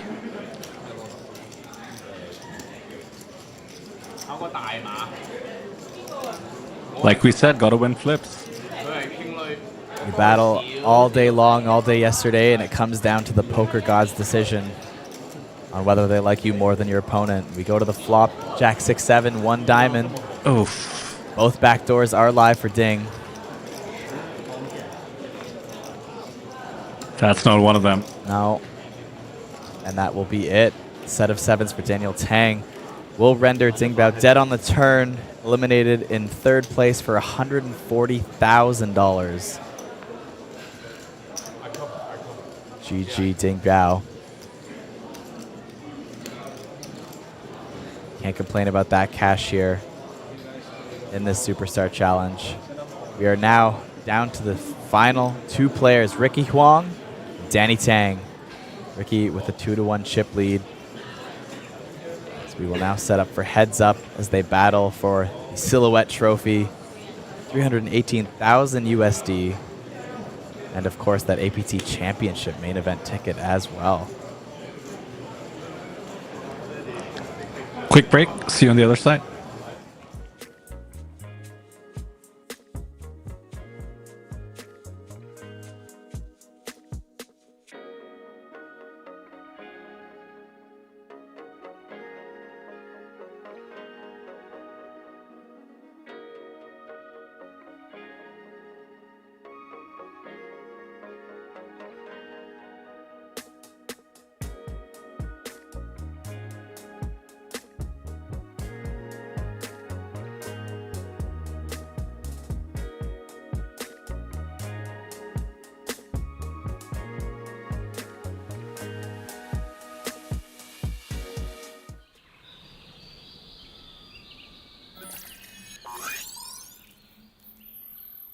Welcome to Asia's largest online poker room. Our next generation poker software is now initiating.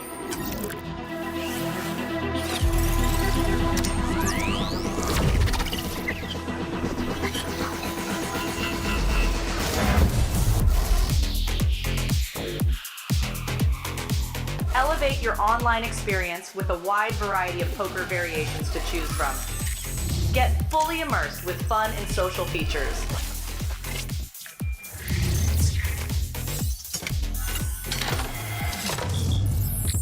Level up your game with PokerCraft and Smart HUD.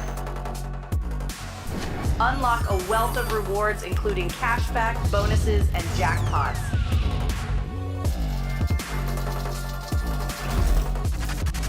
Join world-class poker tournaments featuring some of the world's most renowned brands and the largest guaranteed prize pools in the world. Experience the best in customer service and hassle-free transactions for a seamless online gaming experience. With online poker available on all your devices, you'll be able to play your favorite games anytime, anywhere.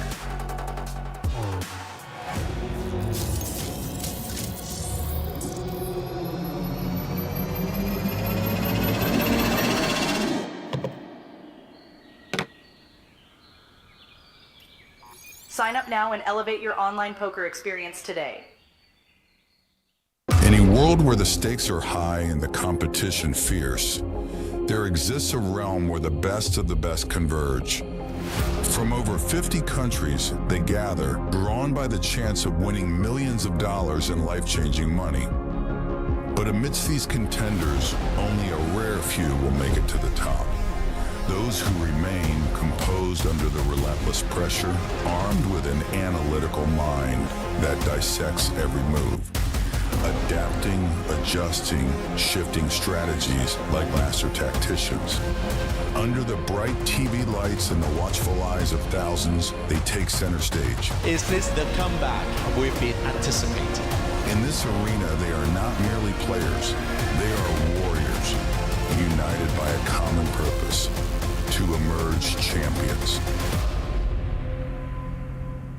The APT Championship from November 14th to November 30th.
mystery bunny front 8, rise up 1,500, 2,500 for the APT. Mystery bunny front 8, 1,500, 2,500 for the front 8.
mystery bunny front 8, rise up 1,500, 2,500 for the APT. Mystery bunny front 8, 1,500, 2,500 for the front 8.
继续摸到。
For mystery bucket front 8, rise up 1,000, 2,500, 2,500 for the empty. Mystery bucket front 8.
Welcome back, everybody, to APT Jeju in South Korea. You are witnessing day 2, the final day of our Superstar Challenge, the first streamed event of the series. My name is Pocket Kyles. I'm joined in the booth by Sam Insel as we are now heads up. One of our final 2 players, Danny Tang or Ricky Huang, will be walking away with that beautiful silhouette lion statue. And sorry, Kyle. I just want to cut in 1 sec. Are those helicopter landing pads on the roof there? I did see a couple of them. Yeah. That is crazy. Just goes to show what kind of venue we're in here, playing for millions and millions of dollars. I heard a rumor that's how Dylan Foster, gets here. Yeah. He uses 2 of them. Two of them, yeah. Yeah. With holding onto ropes from either one and just like flies in. But here we are, a very deep heads-up match. The average big blinds being 50. I believe it's a 2-to-1 chip advantage for Ricky, who is coming in looking to close out an APT tournament. Was second place against another super crusher, Tobias Schwecht, just last trip in Manila. And now up against Danny Tang, Hong Kong's #1 MTT player. He is got his work cut out for him, but congratulations to the, I suppose, newcomer. And good luck. 2 competitors, $318,000 for first place, as well as the APT Championship main event ticket coming up November 23rd in Taipei. I was talking to Vidur about it too, and I got a chance to speak with Ricky Huang actually briefly. It was my first series at APT Manila, and it was my first time being the host for the final table and the heads up, and Ricky Huang was there, and got to do a small, quick little interview, a little chat before too as well. And from what I recall of that conversation, it was very casual and very much like his answers seemed like oh, just kind of wanted to try this for fun, whatever kind of thing. And I'm like, really? Are you sure? Like it seems like you've got a pretty good head on your shoulders here about the game. So I mean, in the words of Tony G, it's poker, Phil. Of course I lied, but. I'm not sure if I 100% believe it, but his Hendon Mob would say otherwise, and that was his first Hendon Mob cash, and who knows, maybe just had some money to play with and knew the game a little bit, decided to go for it, and went, all right, this is fun, let's keep doing this. First pot goes to Danny Tang. Danny Tang trying to crawl back up, just a 2-to-1 underdog at the moment. Still anybody's game here. It's beautiful. Exactly 10 million chips in play. Yeah. Makes the math very, very, very easy. Yes, eligible NSF players can make a deal. We always facilitate deals and help the players as best as we can here at the APT. I don't think there's going to be a deal made between these two, however. Sorry, Gilbert, I just saw you had a whole thing here for me, asking me about Hyper Turbo situation. Let me read it quick. I didn't see it on my break. Let's see, make sure there's not a hand on the stream while I start reading another situation here. Tang is going to open up 2 bigs here. 9-6 off.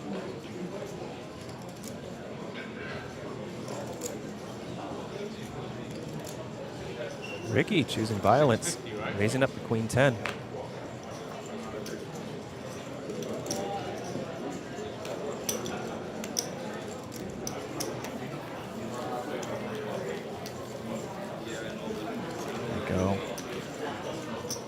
What you're saying, 6 left, you get ace queen off in the big blind with 7 big blinds. That's pretty big for Hyper Turbo.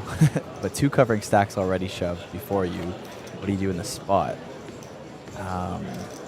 2 covering stacks would be 9 and 11 big blinds deep. I guess there's a little bit more information. I feel like, are we in the money yet? You know, where are these pay jumps? What's going on? What are the other stacks? I feel like that's the biggest. Where they shove from too. Yeah, that's like the biggest thing. Like I'm really looking at too is like who else is really short right now? Is this final table ICM? Is this bubble ICM?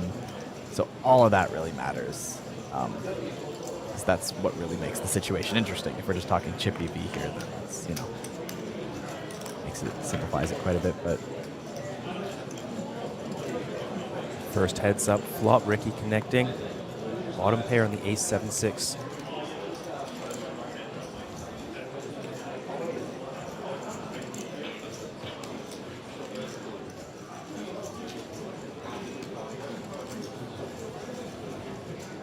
Backdoors though for Tanny Tang.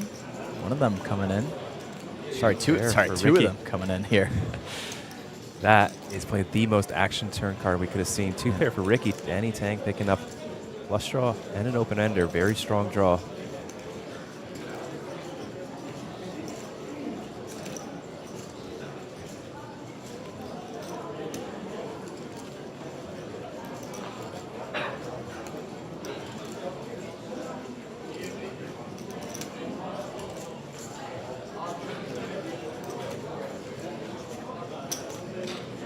Hot sit. Wow. Back over to Danny. How does he want to proceed with this hand?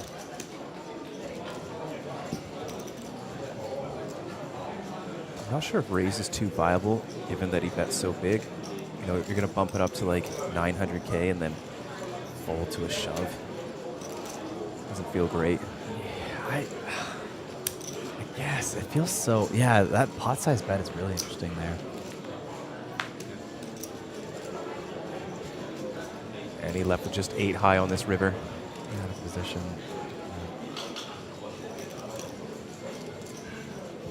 Just giving up now.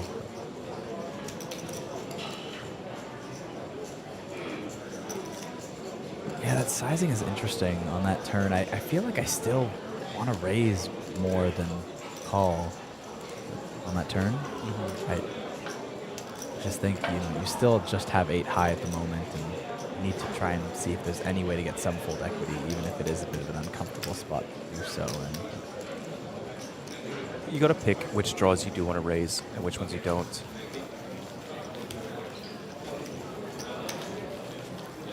And then with a draw that strong, just you get jammed on. That sucks. You have you don't get to realize that. You got like 35% there. You can make just a profitable call, and if you don't hit, you just fold. Yeah, that's true. There's no ICM anymore. You're calling 300K to win 600K, and you've got 35% equity. It's make a bid. But you raise and you start getting talkative too at the same time. You do those 2 things, and then fold equity goes up like 5%. Yeah. I do have decent implied odds on diamonds. Tough to get paid on a 9 or 4 though.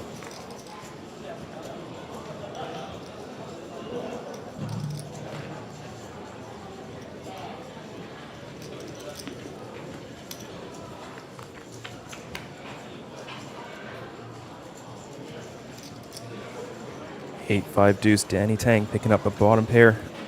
Both players backdoor clubs and some backdoor straight draws for both.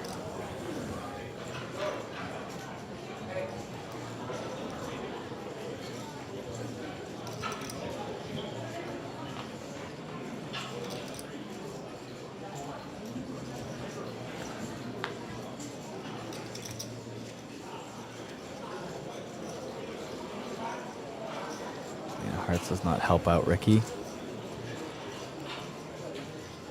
After the flop checks through.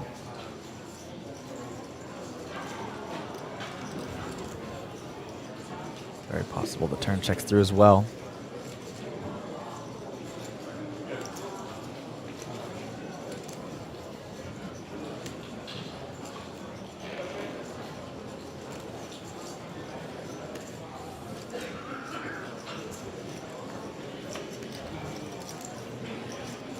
Nine on the river.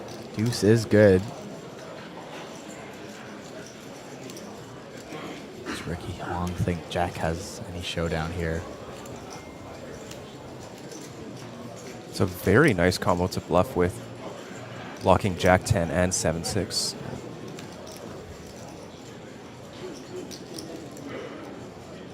$200K bet.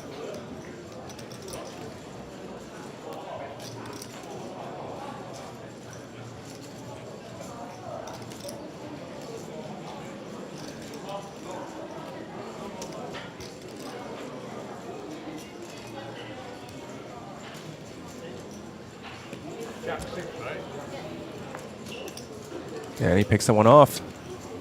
400K headed his way.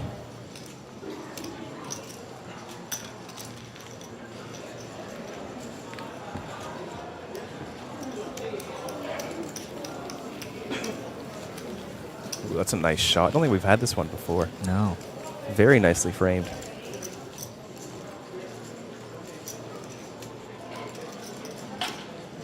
I think it's because it has too much of the camera crew in the shot and they don't want to be in the shot as much. They're just like, yeah, it looks nice, but I don't want to be. Don't put my face in it. Yeah. And they're in control of that, so. I like the lions sitting so out there in the nice. back. They're all perfectly lined up. It Right. just looks incredible. It was very beautiful. Sad to see them go.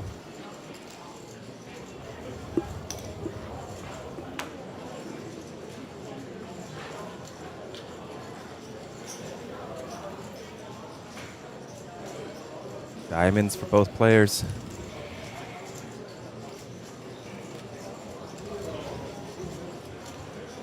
Looks like Ricky going with just a limp-only strategy so far. Diamond in the window, but 7-6 will keep Danny Tang safe from a disastrous game-ending career. Sorry, cooler. Sorry.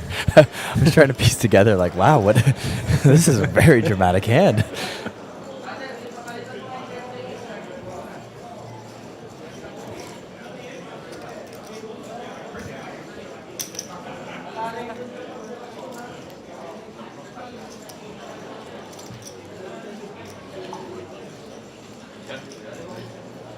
There's the bet from Ricky Huang.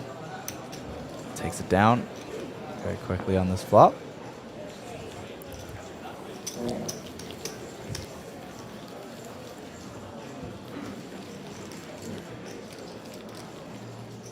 You work in Hong Kong?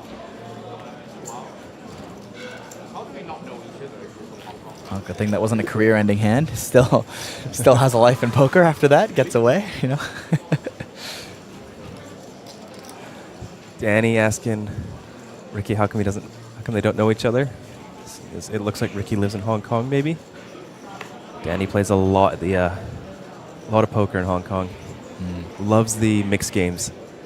Oh yeah. He will play like 1-2 mixed games all I night. love that. Loves it, yeah.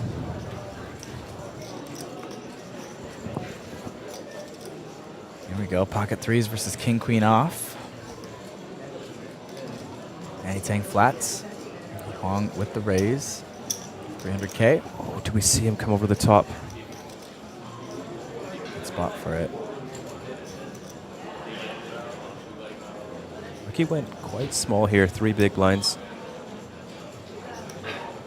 I wouldn't say quite small. It's on like the smaller end of raises, anywhere from like 3 to 4.5. But with the big blind ante, I assume it goes a bit bigger. There's the jam.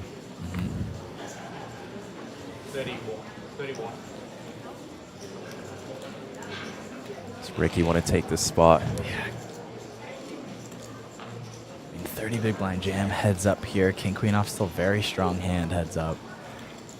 Like I feel like you're almost certainly flipping like against like small pocket pairs, like for sure. Almost always, Which I'm pretty happy to take against Danny Tang.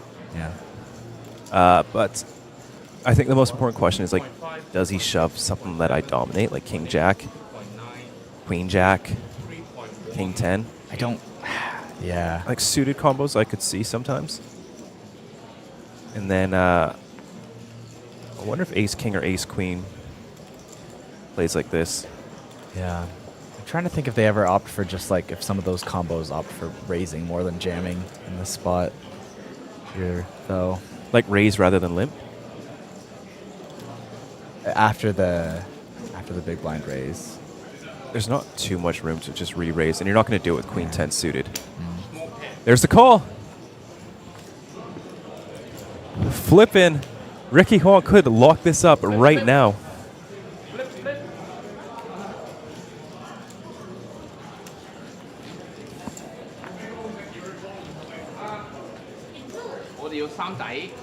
This is a massive, massive flip. Right now, it's about $100,000 heads-up match. Here we go. Ace, Jack 6. Pocket 3 still ahead here, but 10s are now added to the list of outs for Danny Tang. 9 of clubs on the river. No help. One more card to come. 10 outs left from the deck. Could it be? No, the 7 of spades. And just like that, they have swapped stacks. 2-1 chip lead now becomes a 1-2 chip deficit for Ricky Huang. Daniel Tang, the new chip leader here, heads up. I mean, Ricky just had the chance to win the Superstar Challenge right there, was flipping 48%. Was very, very close, and pretty scary flop for the pocket 3s. Backdoor hearts recovered.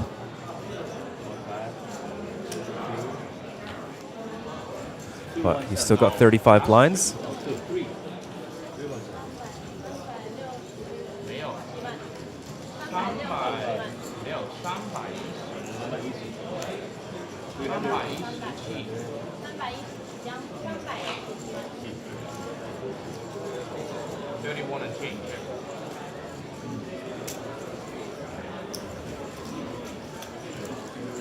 That was huge. Like, we are playing a $110,000 heads-up match plus the trophy.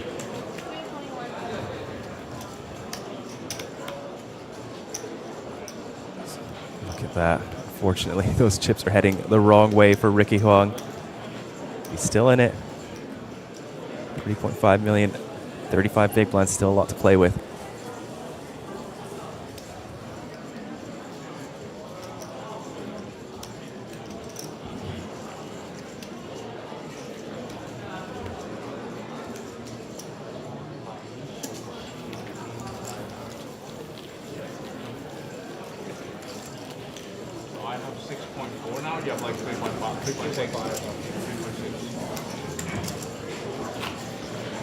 And you know, you say $110,000 heads-up match here, but really think about what that ticket could be turned into. Worth way more than 10 grand.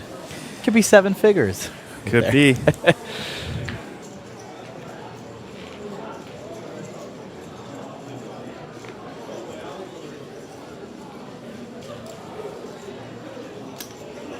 Back into the action, Ricky. Queen 9 offsuit now. Still going for the limps.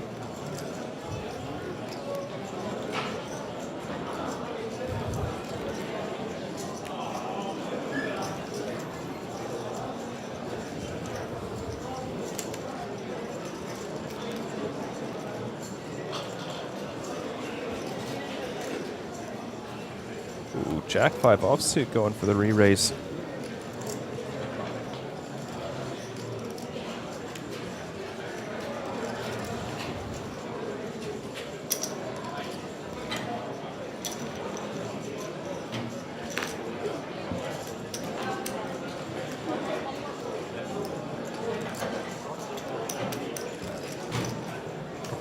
not going to shy away, though. Makes the call, and we go to a flop. 7 in the window. Queen deuce, top pair for Ricky Huang.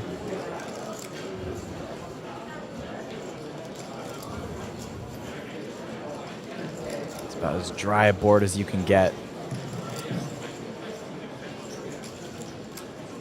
Daniel, only 2% equity with 2 cards to come here. Gonna need to go runner, runner. 2 pair or trips. No flush or straight potentials available. Flight B of the Mystery Bounty. Tournament players, break time, 15 minutes. 15-minute break for the Mystery Bounty under Flight B.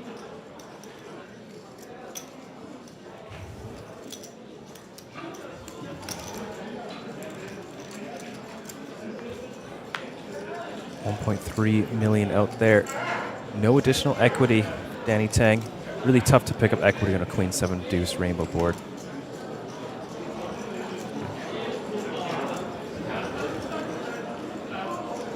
Either had to hit your card or not. That was about it.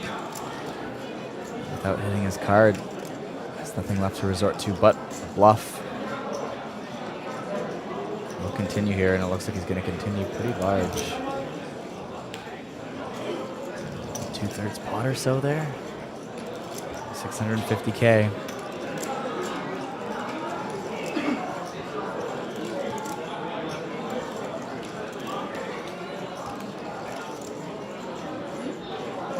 Nothing to do but call here in Ricky's shoes and hope that Danny, 1, doesn't have an overpair or something that beats you, and 2, hopefully just blast on the river and you get to trade stacks again in back-to-back hands.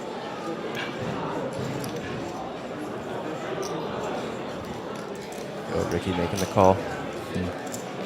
2.6 million in chips, 7 of hearts on the river.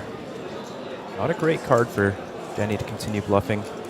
Ricky is going to have quite a bit of 7x.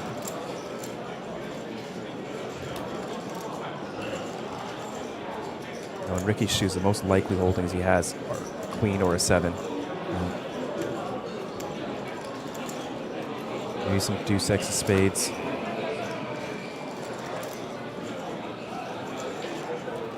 Recognize that, and we'll just give up here on this river.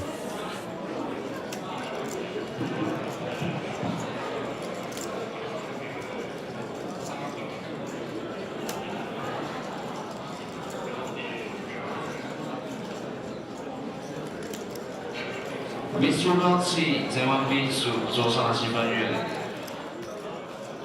Ricky wondering if he can get some value here. It's going to be tough. I think this hand's mostly just a check back. Even with Danny double-barreled, it's tough that he's going to have something that bet turn that can now check call river.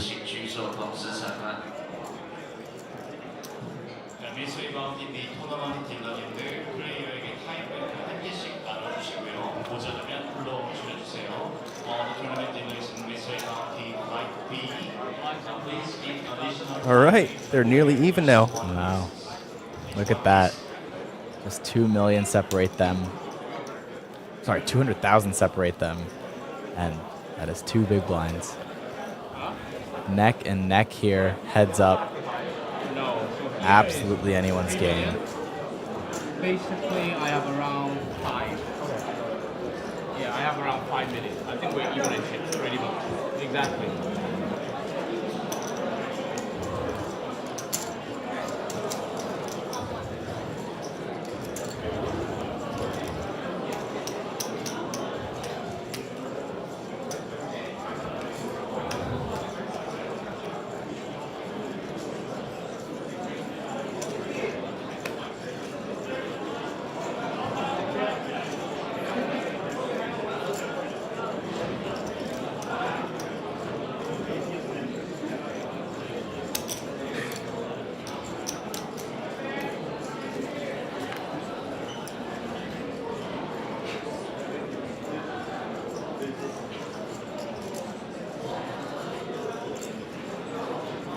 Danny Tang going for a more aggressive pre-flop strategy than Ricky.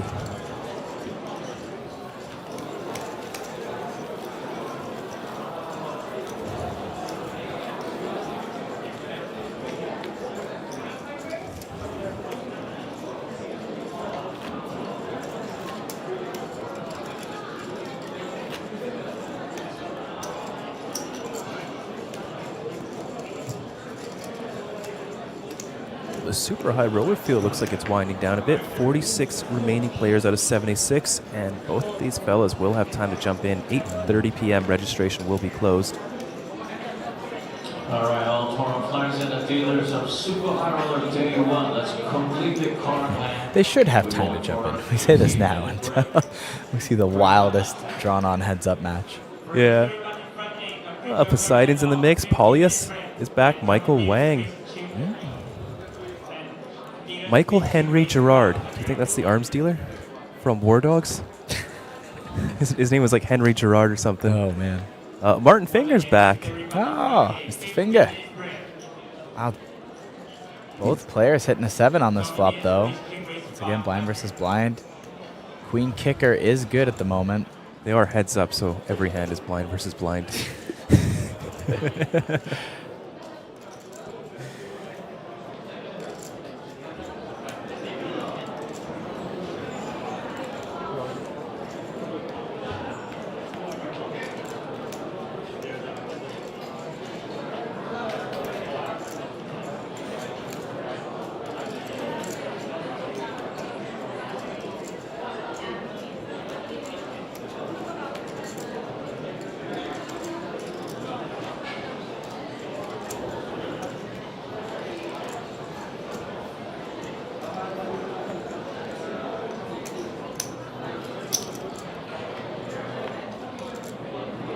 Ace of spades on the turn. Introduces some chop outs for Daniel Tang's 7-6.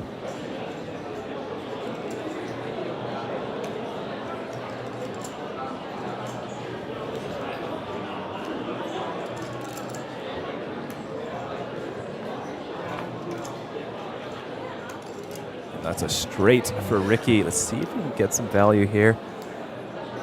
Danny may go for a bluff. Be close to the weakest hand you could have in this spot, barring something like 8-6, 8-5, 8-4 maybe. No, it doesn't. Just checks. No. Use your discipline to not go for it there.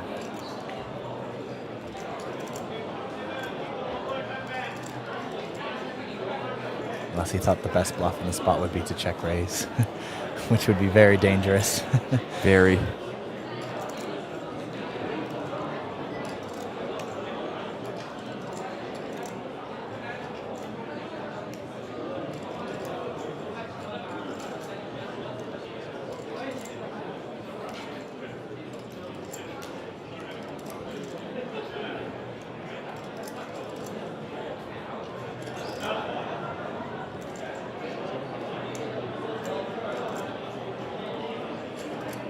Just a bet from Ricky. Bet though.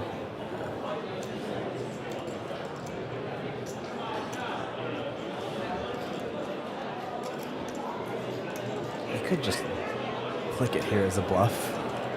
You generally go pretty small when the nuts is like one card. One card. Yeah. Sides against it.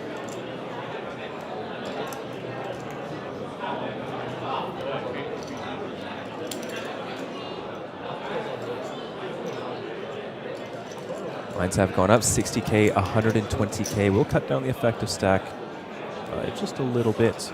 It's like a total of 16 lines moved from play.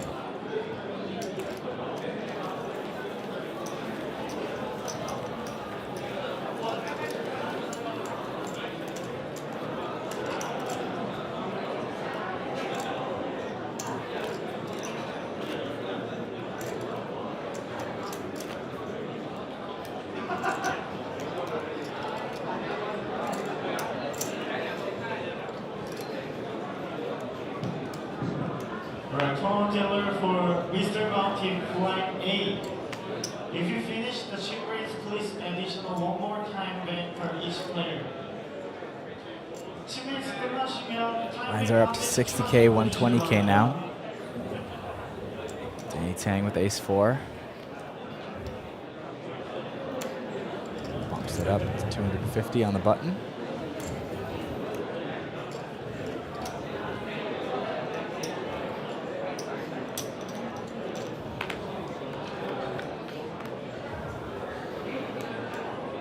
Ace-5 suited for Ricky Huang.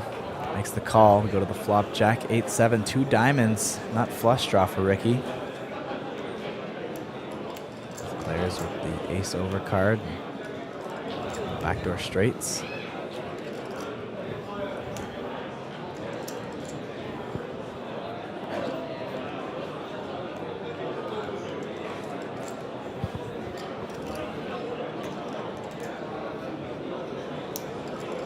Checks through.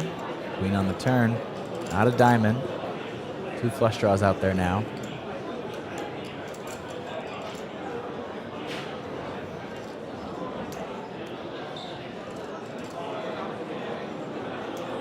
Kickers are not in effect at the moment, so Rick River would chop this up. It's tough for Daniel to get there, as Ricky will fire a bet. 450K is the price to continue for Daniel Tang.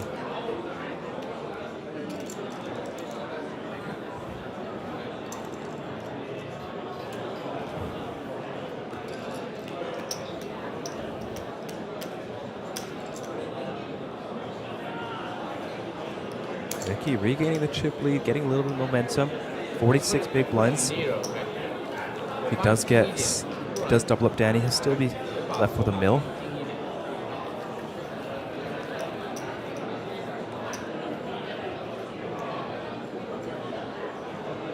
I like that on the stream right now. You can kind of hear how bustling the room is already here, just a couple days into the series. Yeah, I like the new audio that we've got. Ambient sound. Adds quite a bit to the stream.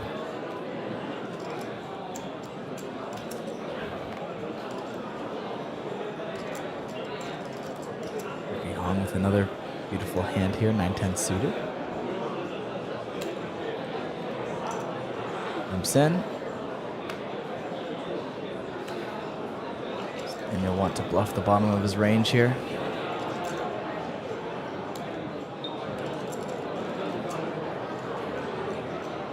This time.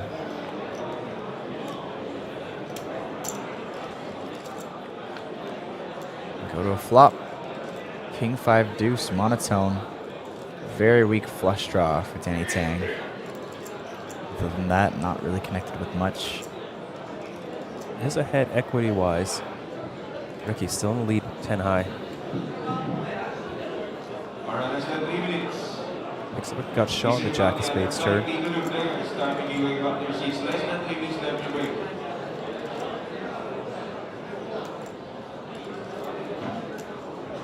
Doesn't change any of the outs for Daniel.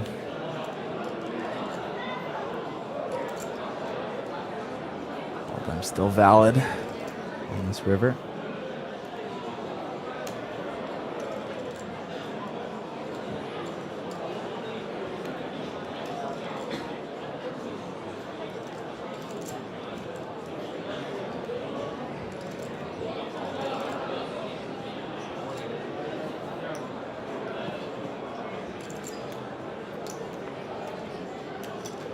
Did he jam? What did he say? Oh, just bet 180K. Sorry. Yeah. I thought I heard him say all in, and I was like, that can't be right. And then I saw the snap fold, and I went, dude, what happened there? All right, Mr. Bang, we're going to have like big number players. Please go back to your seats. Less than 2 minutes left you break.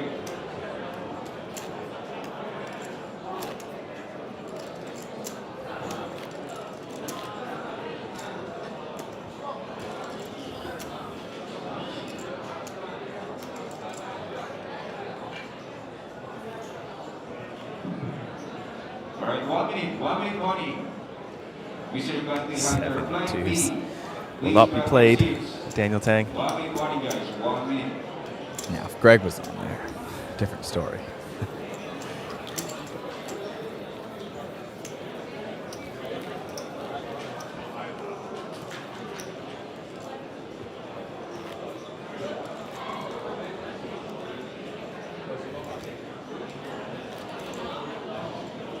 And there's Punat Punsri watching the heads-up match.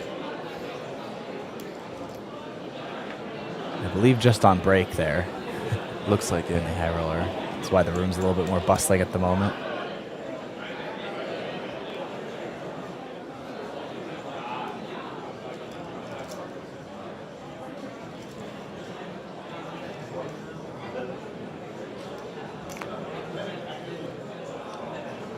going for the raise now from Ricky. Here we go, Mr. Bounty Hunter. Just 2 big blinds.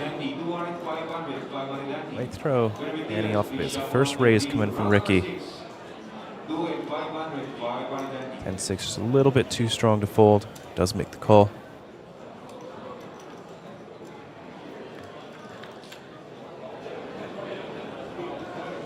Nine, 7, 5. Both players with a gut shot, but Ricky does not want to hit the 8.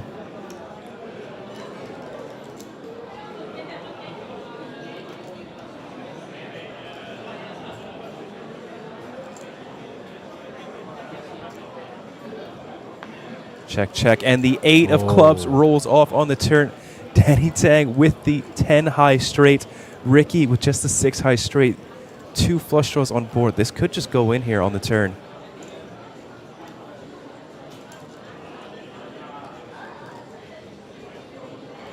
I can't imagine Daniel checking here. It's just too likely your opponent's going to check back.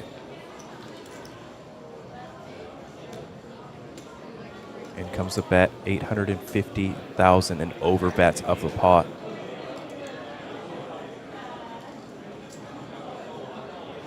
Over to Ricky, this turn straight. Doesn't hold any clubs or diamonds in his hand. Does he want to choose to fast play it?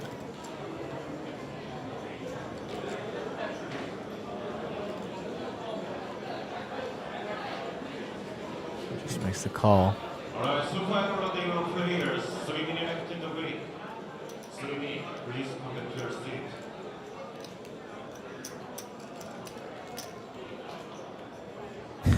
Bitter in chat. Not like that. King of clubs on the river, so backdoor flush does come in. Let's see if this can save Ricky. Giving Danny a full double up. It'll be tough, heads up. Can't see it, yeah. Does Danny still go for the shove here on the river? Despite backdoor flush coming in. Out of the flush draws that arrive on the river, Ricky's more likely to have the club than the diamond. For mystery bunny front A, 3 minutes warning. Please return to your seat. Looks like he sizes down to 1.9 rather than a jam.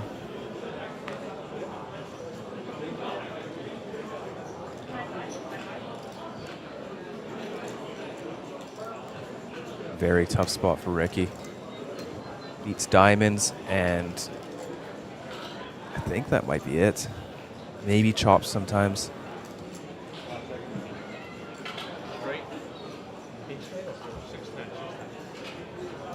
Let's go, Danny. Let's go, Turu.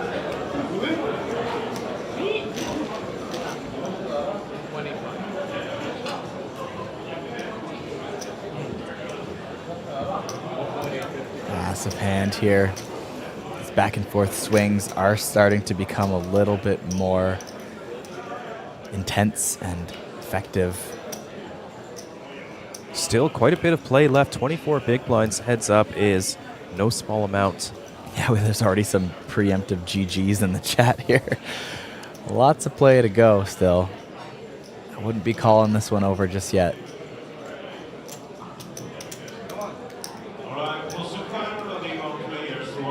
Does that come on from Punat to Danny Tang?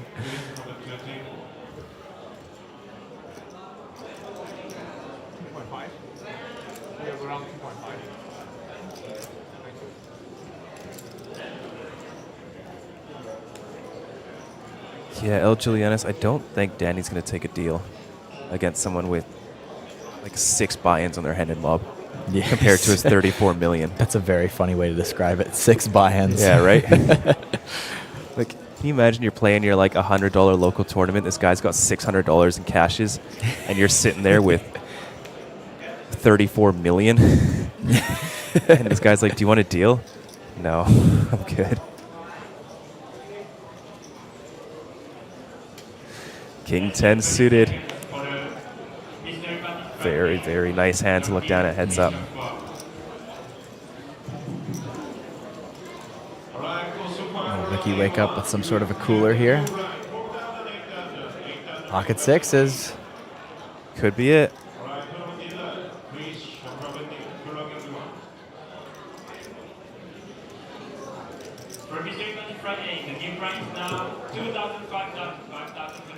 I think that's the jam.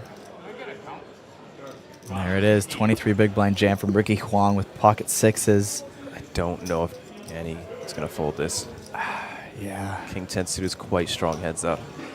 It's a pretty big jam, but yeah, heads up. That's very premium hand here. And it is a limp than a jam, so he does have to call a little bit more. Now, if this was like raised to 2.5x, you do get a little bit better of a price. Let's see.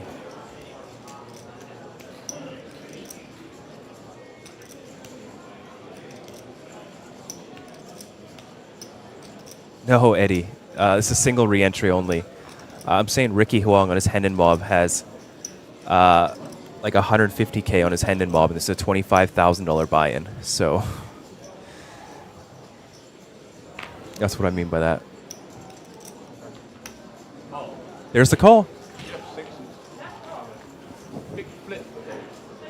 King 10. Here we go, another flip. The last one went Danny's way when he had the pocket threes and held versus Ricky's King Queen. It's been a lot of coolers against Ricky this heads up match. See if he can get back into the chip lead. Be up to 5.6 million, just over half the chips in play. Interesting. Danny Tang had stood up here when this all started and then chose to sat back down for superstition equity. Wonder what that means. We go to the flop. 3-3-9. Safe for Ricky. Needs to fade a king at 10 or running hearts. Running jack queen. Safe. This could get Ricky back in the mix. 86% to be back up to 5.6 mil. Danny can spike a king or a 10. It will be over. And the 10 of diamonds rolls off on the river. That is it. GG Ricky Huang from Australia. Played very, very well and is once again going to be a runner-up in our big field buy-in events. He has had some extremely tough competition, held his own, and Danny Tang taking home yet another trophy to add to his collection. And there we go, our champion, Danny Tang, 318,000 USD silhouette trophy there, and of course the APT Championship main event ticket worth $10,000. And can I just say, Danny Tang made 3 final tables this month. This is his 4th one, and he's finally closed it out. Does get the main event pass for $10,000. I'm sure we'll see him in Taipei. If he wasn't coming before, we've roped him in now. Exactly.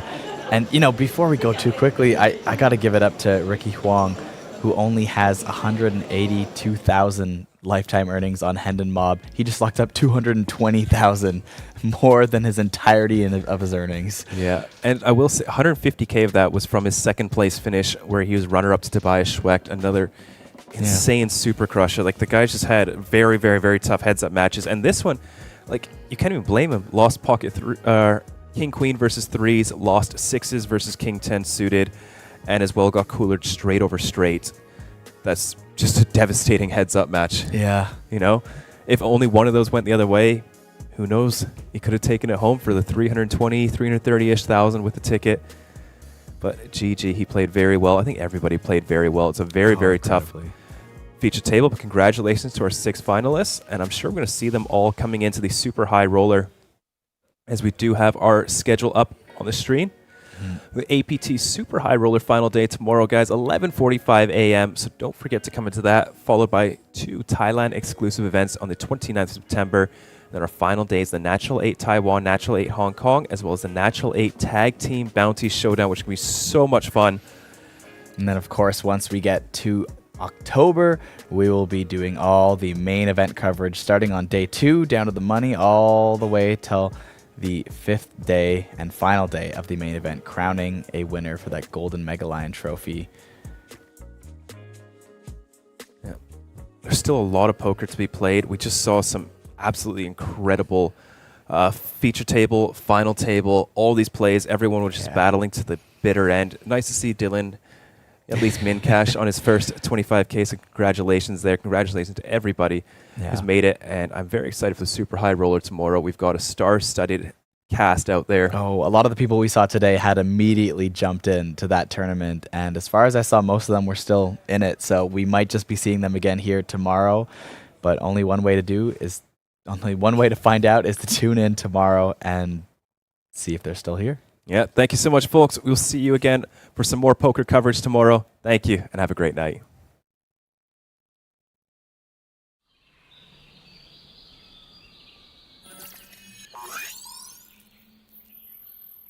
Welcome to Asia's largest online poker room. Our next generation poker software is now initiating.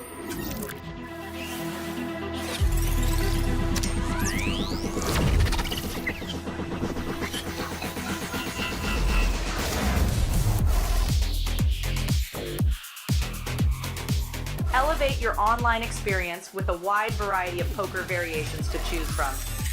Get fully immersed with fun and social features.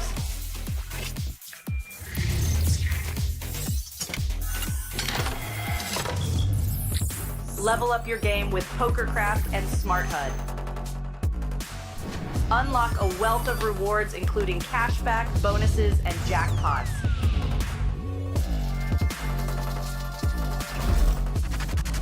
Join world-class poker tournaments featuring some of the world's most renowned brands and the largest guaranteed prize pools in the world. Experience the best in customer service and hassle-free transactions for a seamless online gaming experience. With online poker available on all your devices, you'll be able to play your favorite games anytime, anywhere.